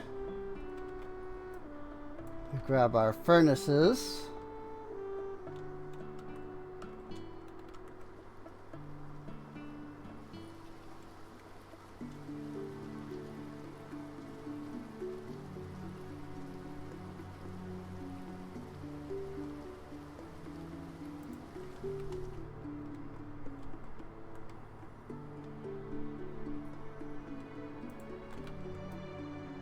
The ability to rescale things is like great. I'm not gonna lie.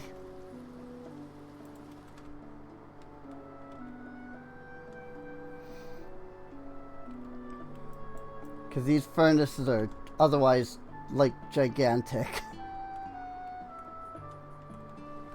But because I have them so small, it's super easy to fit them all over here.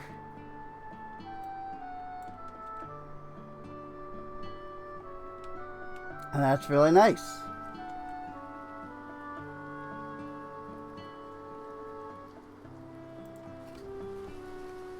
So those can line up there.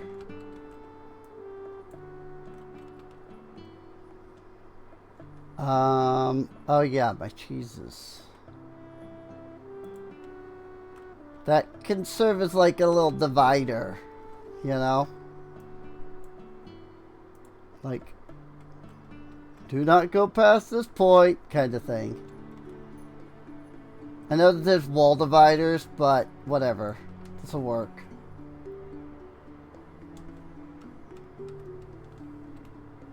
The main thing is I'm gonna need to get a full set of Gleam Forges going.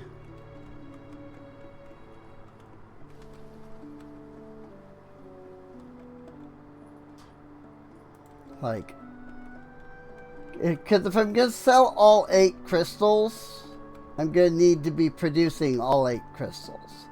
Or, well, if I'm gonna be, producing 8 of, if we're gonna be selling 8 of the 9, I'm gonna need to be producing 8 crystals. So I'm gonna need to get the other, I'm gonna need to get more Gleam Forges going.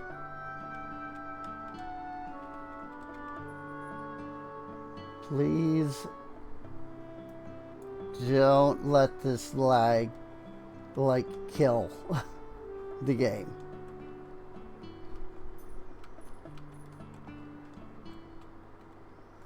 Okay, and then, I mean, it's just the freaking Memoria extractors, which I'm rarely using right now.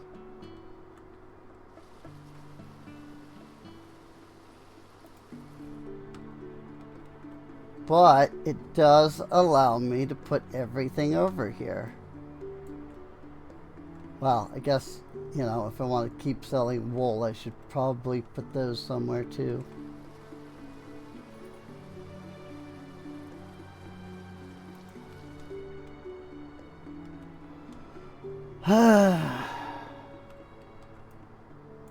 The freaking thread things.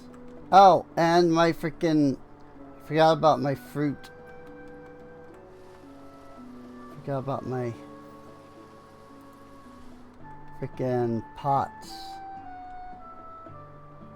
that luckily still work out in the cold without issue.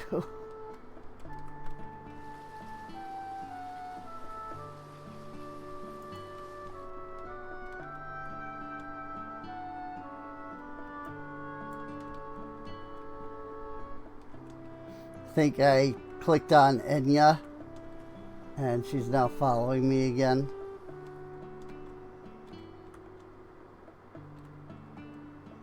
Which is fine. It's just because I'm going back and forth. Oh, nope, she's not following. Oh, wait. Who are you? Buster. I clicked on Buster at some point. I don't even know which one Buster is. I don't know where he normally lives. But clearly I clicked on Buster at some point, and now he's following me all over the place.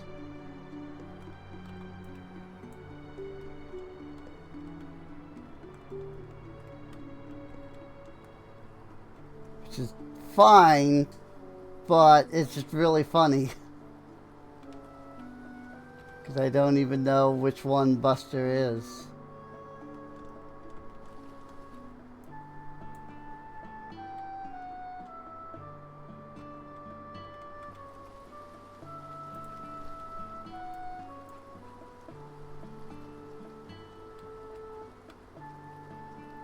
So, like, I don't know where I picked him up from.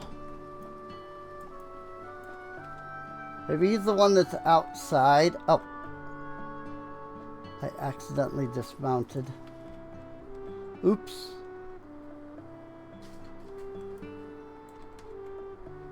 Because, like, there's a cat that's over here. Yep. Looks like it was that one. Looks like he is that one because that cat is no longer there. So I can only assume that that is Buster. Cool. Any more Gleam Forges?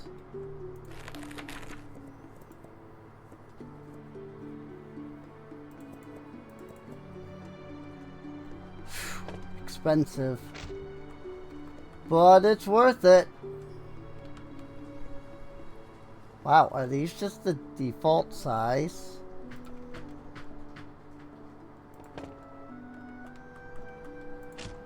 Like I didn't resize these at all.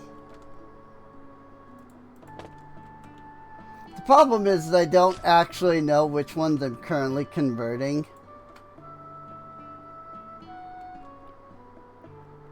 So I don't know which ones I need to apply more of.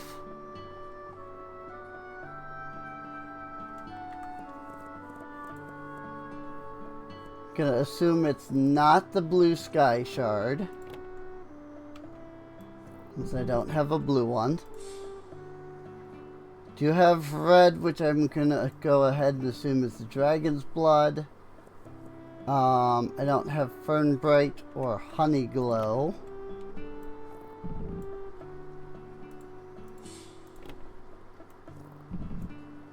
I'm gonna assume this is very likely Dark Lunacite, regular Lunacite, and Star Glow. Which if so, then I just need Lapidrite. One of them might be Chromaflux, but I'm not sure. I'm honestly not sure.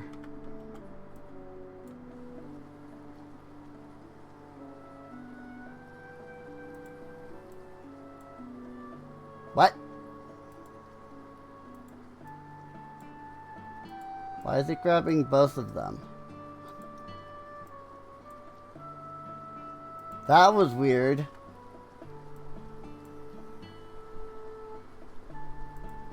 I don't know why it grabbed both of them like that.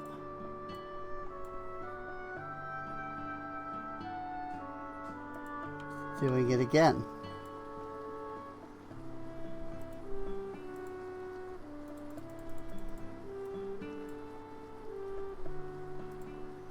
Why you grab...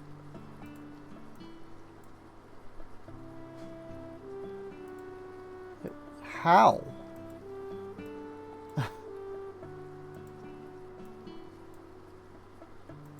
Why? Huh?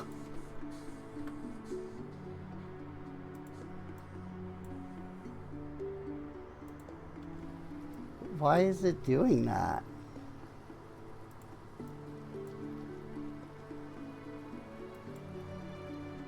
That was weird.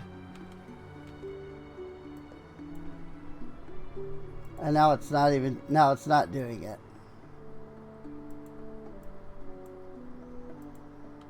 Perhaps the bottom one specifically, and it like wasn't it like weird.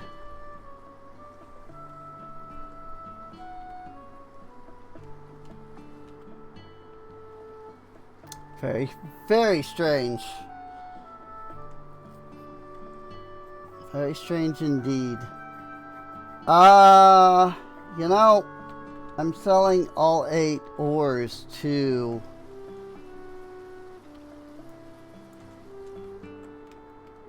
I might want to consider that.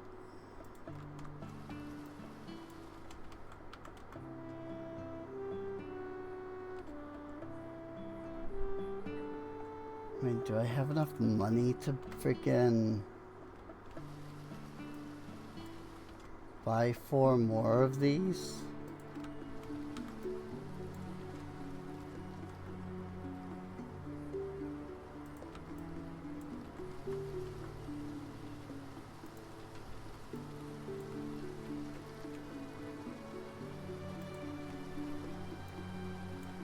Only got $2,000.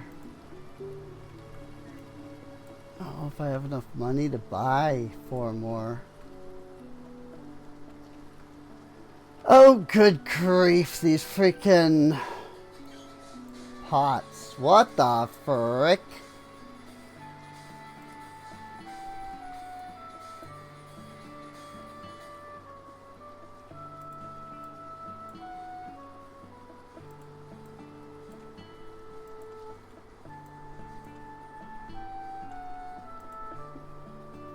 These freaking pots, man. I love that you can scale things down. This makes this so much easier to organize. I feel like these aren't lining up for some reason, though. Like they're not in like a straight line. Like this one's slightly in front of the other one. But now it's slightly behind. What is this, No Man's Sky? Weird. I have that problem regularly in No Man's Sky, is why I say that. Astral Crucible. Oh, okay. Yeah, no, I can definitely buy more of those.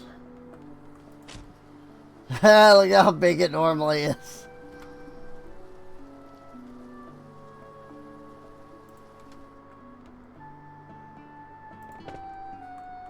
It's so much bigger normally.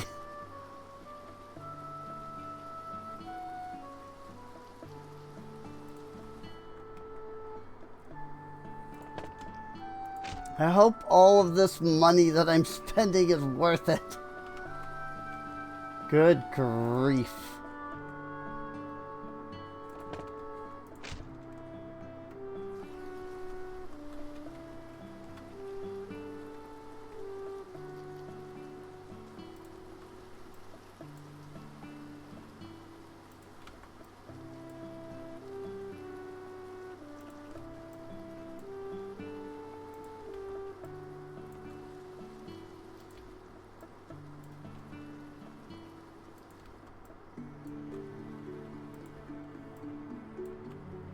Buy my ore.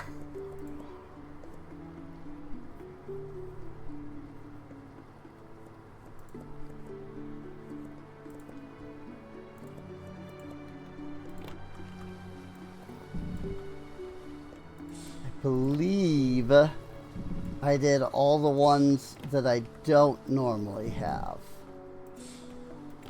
So, now I can do all the ones that I did want normally.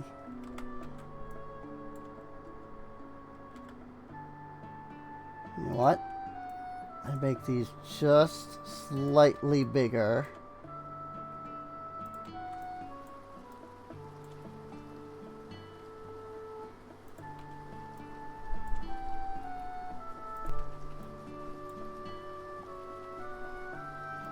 And just put them a little closer together. And they pretty much fill up the entire space. Nice.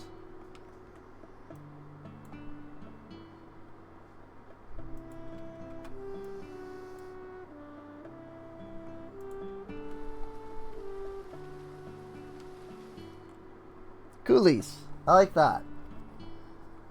So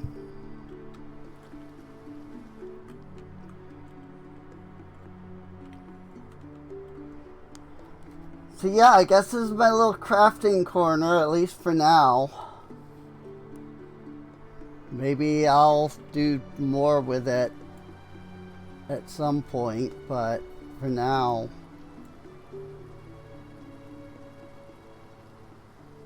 I think it'll just be my little, like, crafting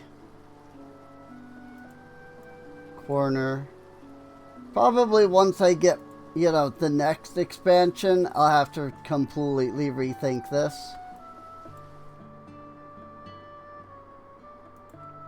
But for now, it's fine. Ah! Why you do this now?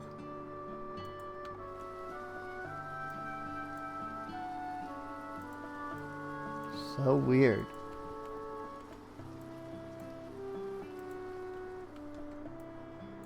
Here you go. Yep, they did. These two did it. Well, these two. Not those two. I don't understand why. What? Huh? Now you do?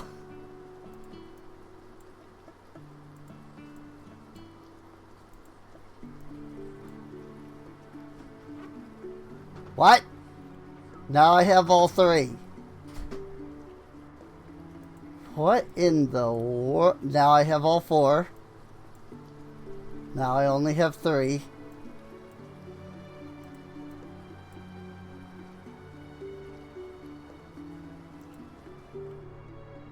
I don't understand what's causing that, but whatever.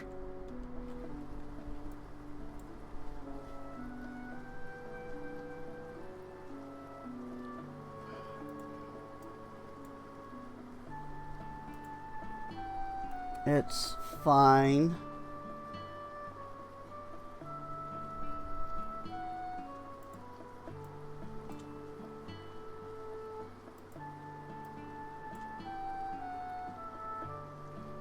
Maybe they're like inside of each other's hitboxes.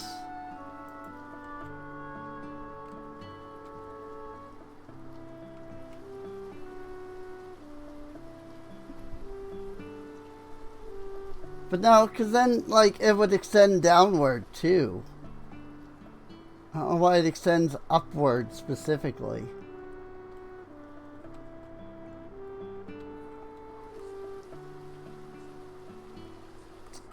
Very strange. Oh yeah, and then I got rid of my freaking jams. So I should do something about that.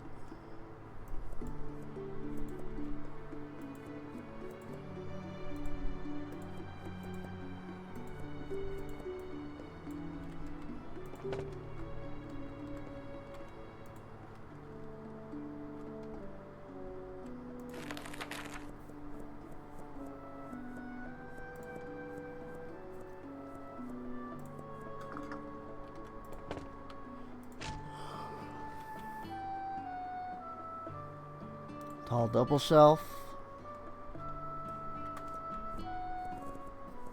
Fruit. Our azurberry, our bloodberry, our ghostberry. And then I don't remember what the other one was that we were actually selling. I think it was just kind of a random one.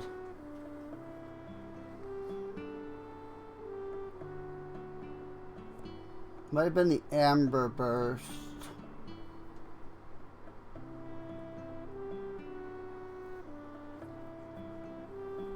I don't even know what I have, like, being crafted right now, if I can be honest.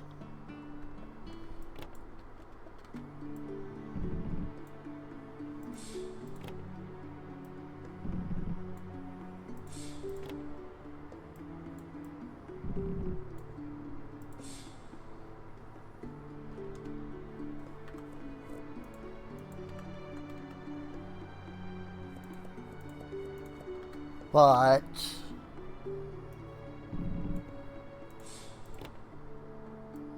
so I equally only have 3 of these. Might keep it that way.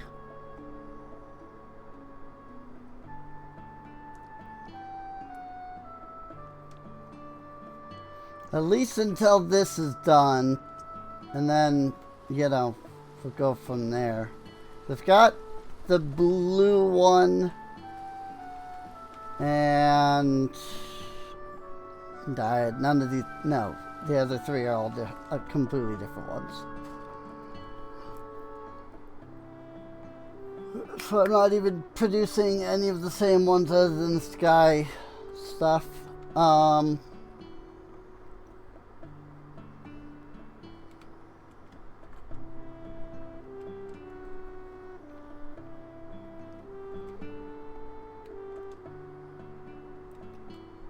I think this is good. I think this is good for now.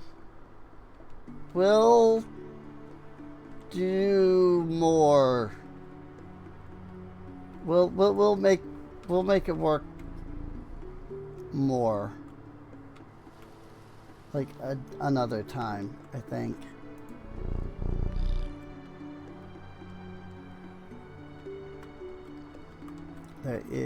My rock is in the way.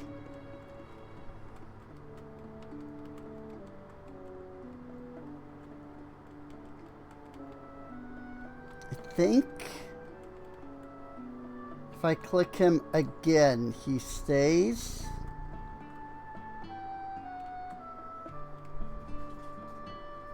Seems like it.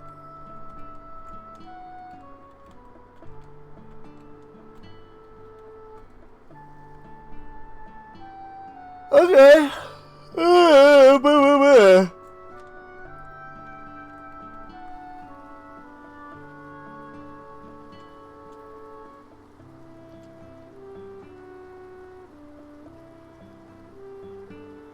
Again, just yawning so much.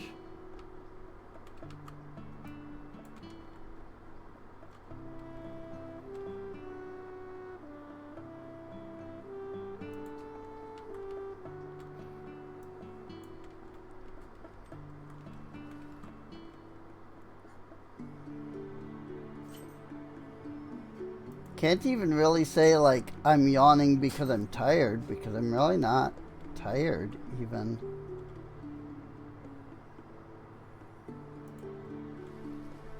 Well, if I am, I'm not aware of it myself.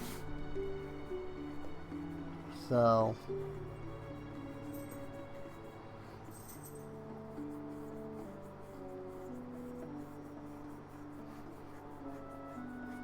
alright, I think that's good for now.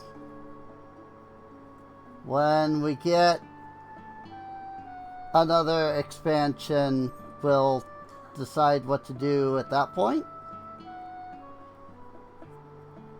But this allows me to have everything right here in the store. Easy peasy. You know. I could do all the crafting right here.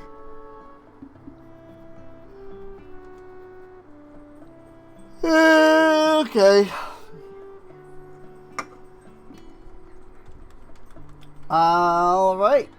Let's Candle of Time it up. That we have gone from having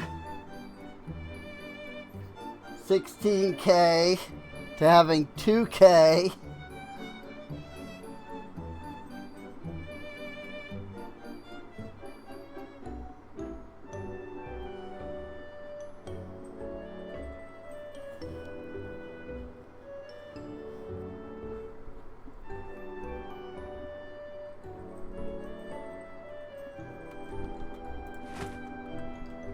Luckily, all of my bills are all paid, so.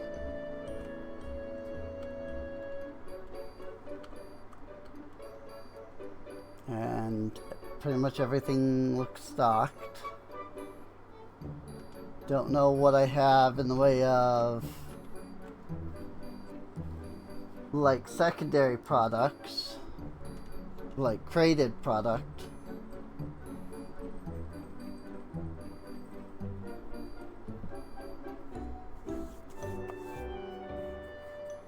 But it's fine. It's fine.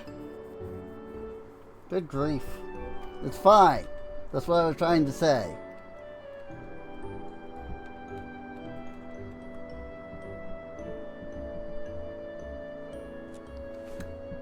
So, wanting some Ghostberry Jam, are you? You pulled 4 off the shelves, man.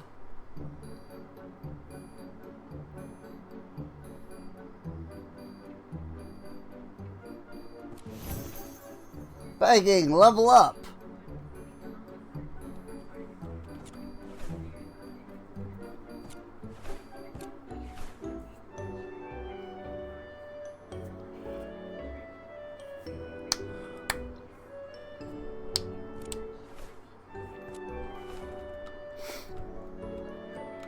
Everybody's hitting these, which is fine.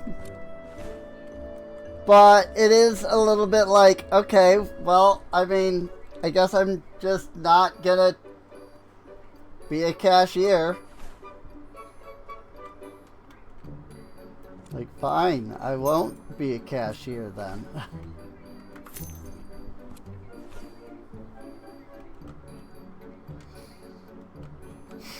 I mean, this is also how it goes in Supermarket Simulator. Where after a while, like, you just don't have to be the cashier anymore.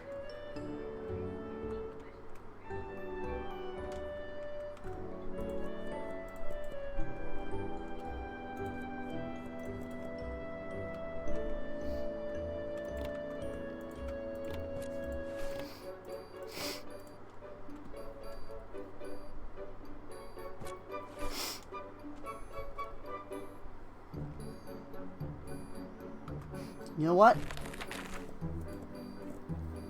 I think we could buy the Wand of Boxing.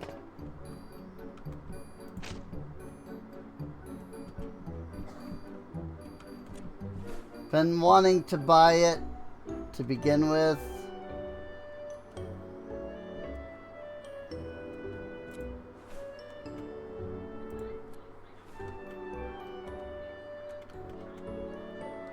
I think it would be good to purchase it.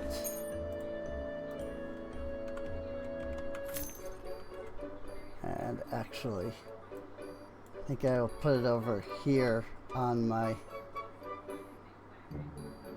shelf.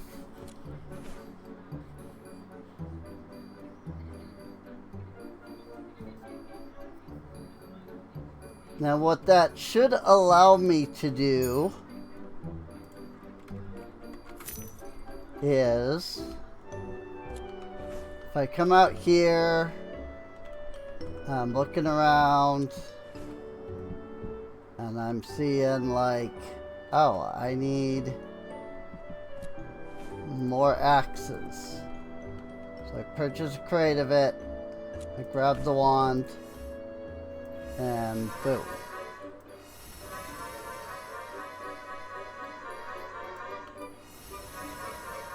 No, not at all.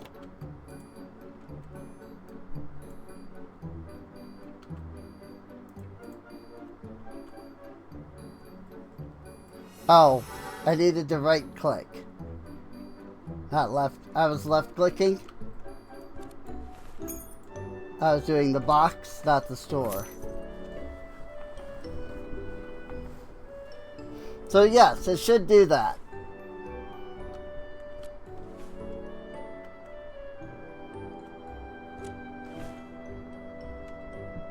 Should do exactly the thing that I was trying to do.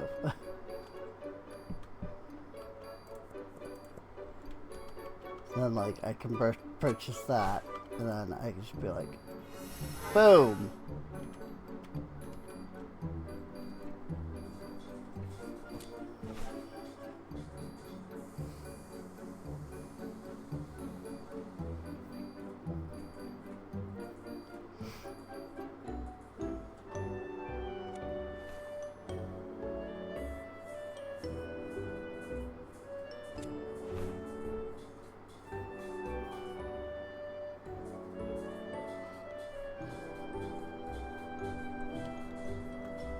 Goodness, I've had 2 customers hit my freaking register. Maybe 3 at most. And the day is almost over.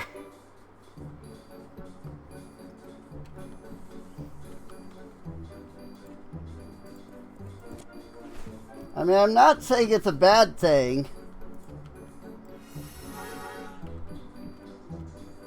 It's just kind of funny that, like, they're all just hitting the other guys.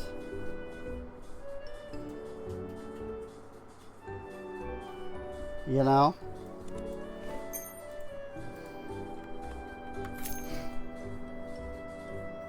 Please don't sue me if you get poisoned by the red cheese.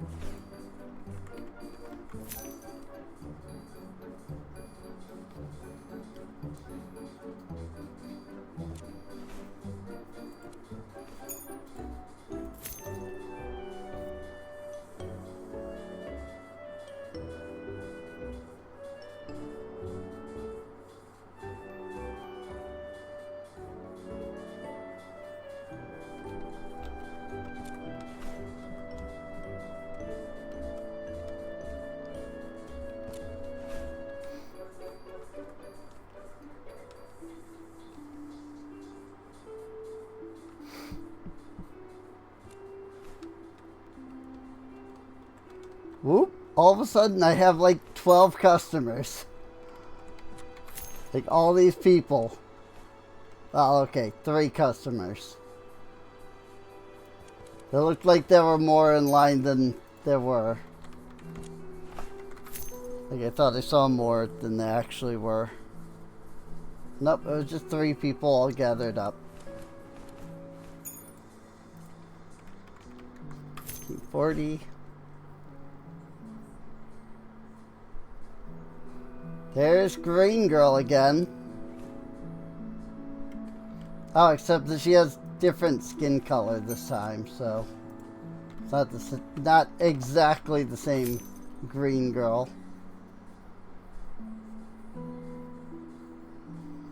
Boy, Aaron would love this version of the game, though. With the freaking witchy girls.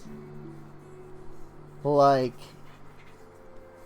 yeah. He would be mad in love with all of them.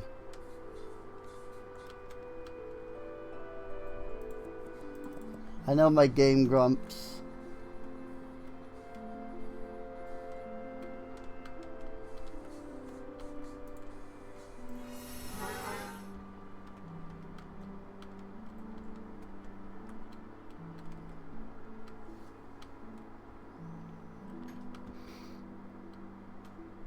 Well, we earned like 5,000 gold. Cause we were at 2,000. We reached 5,000. So 4,000. Because remember, I bought the wand during the day. During the day. So we'd have another 1,000 if I hadn't bought the wand. So we started at basically 2,000. We ended the day at basically 5,000.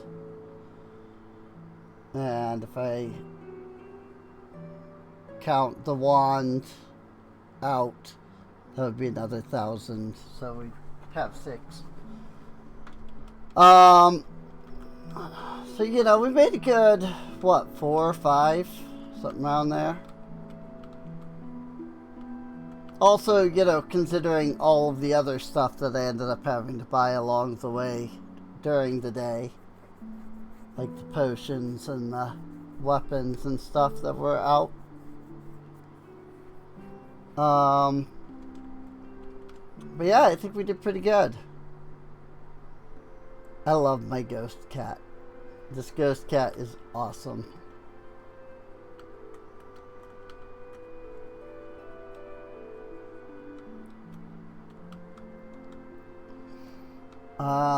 Doesn't look like there's any nighttime events going on. Also, I forgot about this Memoria Extractor. This one extra that I have for pretty much no reason at this point. But I'll put it on the wall either way.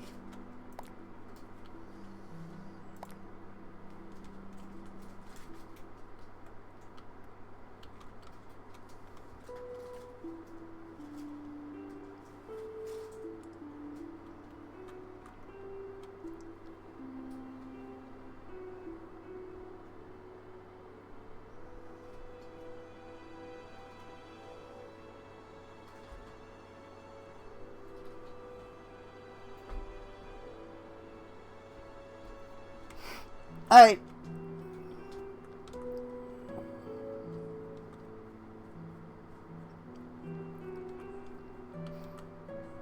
Alright. Hang on. I gotta move these still. I forgot about these.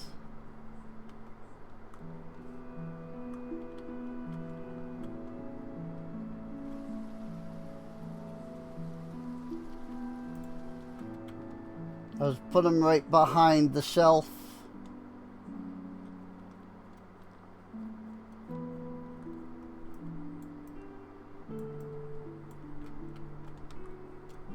And that'll do.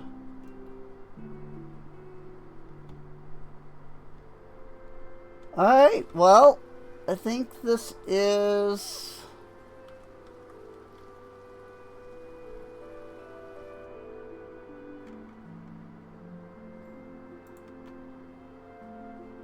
where I am going to end things off at for now.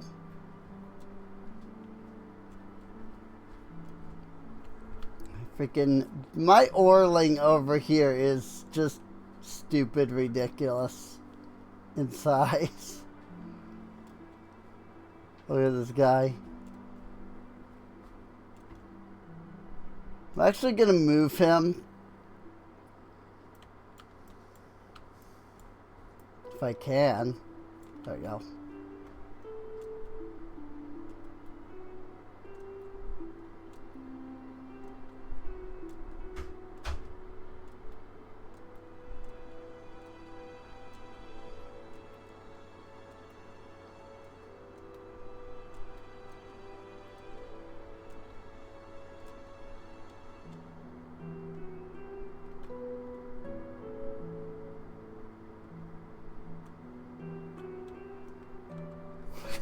He's so big.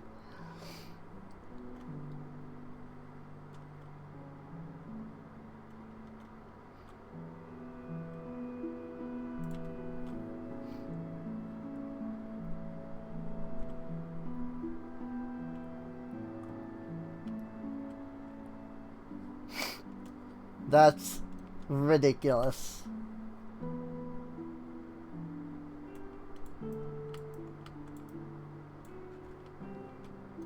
I kind of love everything about how big he is. I'm not gonna lie.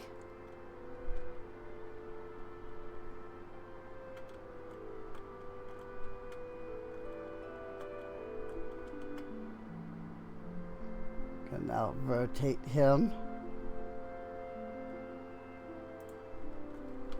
so that he's standing right behind the shop.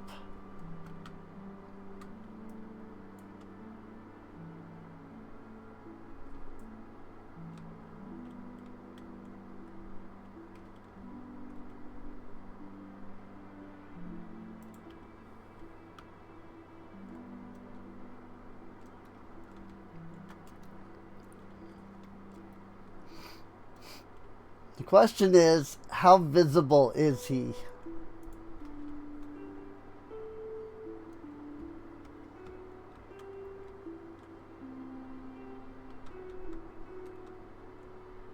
Alright. Alright. Yeah, if I were a customer and I came out this portal here and saw that, I'd be utterly terrified. And I would turn right back around and go back to the portal. Good thing I'm not the customer.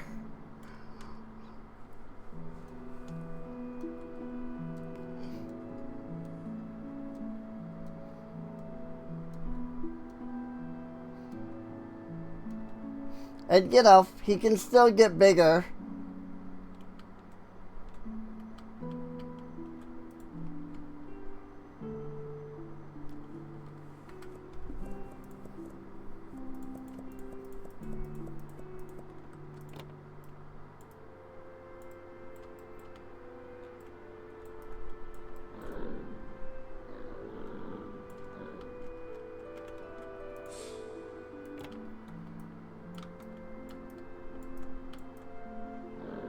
Okay, I need to stand this close to him. So I need to bring this closer.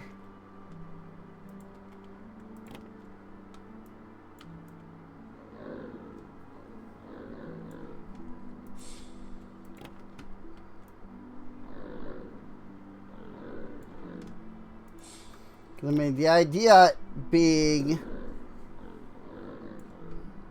I would spawn the stone wherever.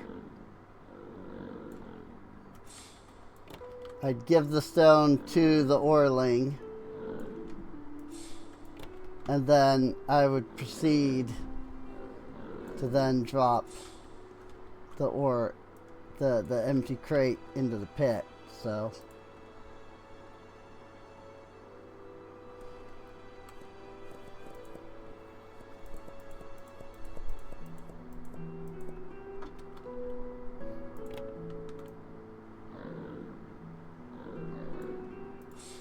the issue here, the issue here is simply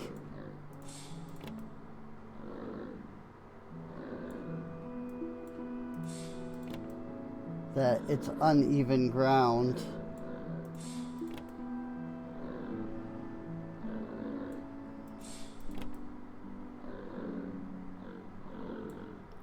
So my usual 8 that I spawn doesn't like stack up proper.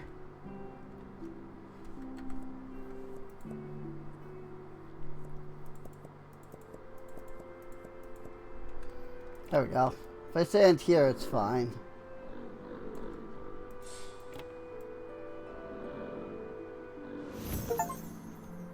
Hey, Lightning Stalker, blink of the sun, you're faster than the Flash. We have reached level 35 restocking thanks to this.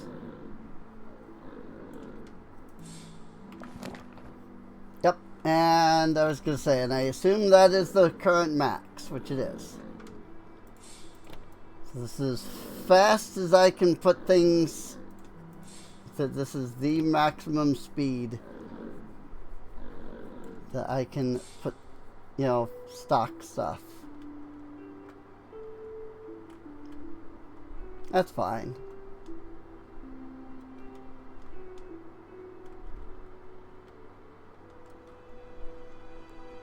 And yeah, I mean, if he gets bigger, you know,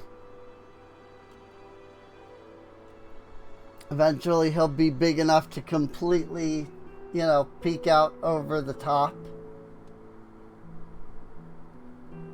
And so, you know, customer comes through the portal and the first thing they see is this thing freaking standing like this tall.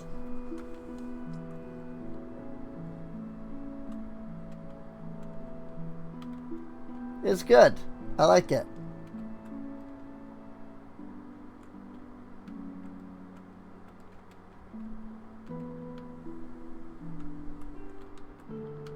So, it's probably going to give me these 2 sections next. And then I'm wondering if it's going to start here and go that way.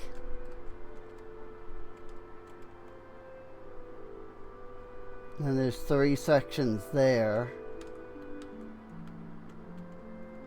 I mean, maybe it'll go this way and then it'll like start from that corner and go like zoop, zoop, zoop. But I don't know.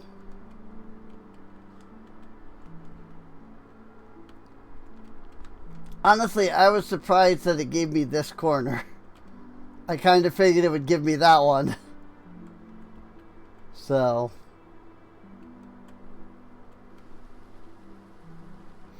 Alright, Well, with that, I think I'm gonna call it a day. I hope you've all enjoyed. If you're watching the VOD over on YouTube, oh my god, really? I'm 40 experience away from leveling up. Rude.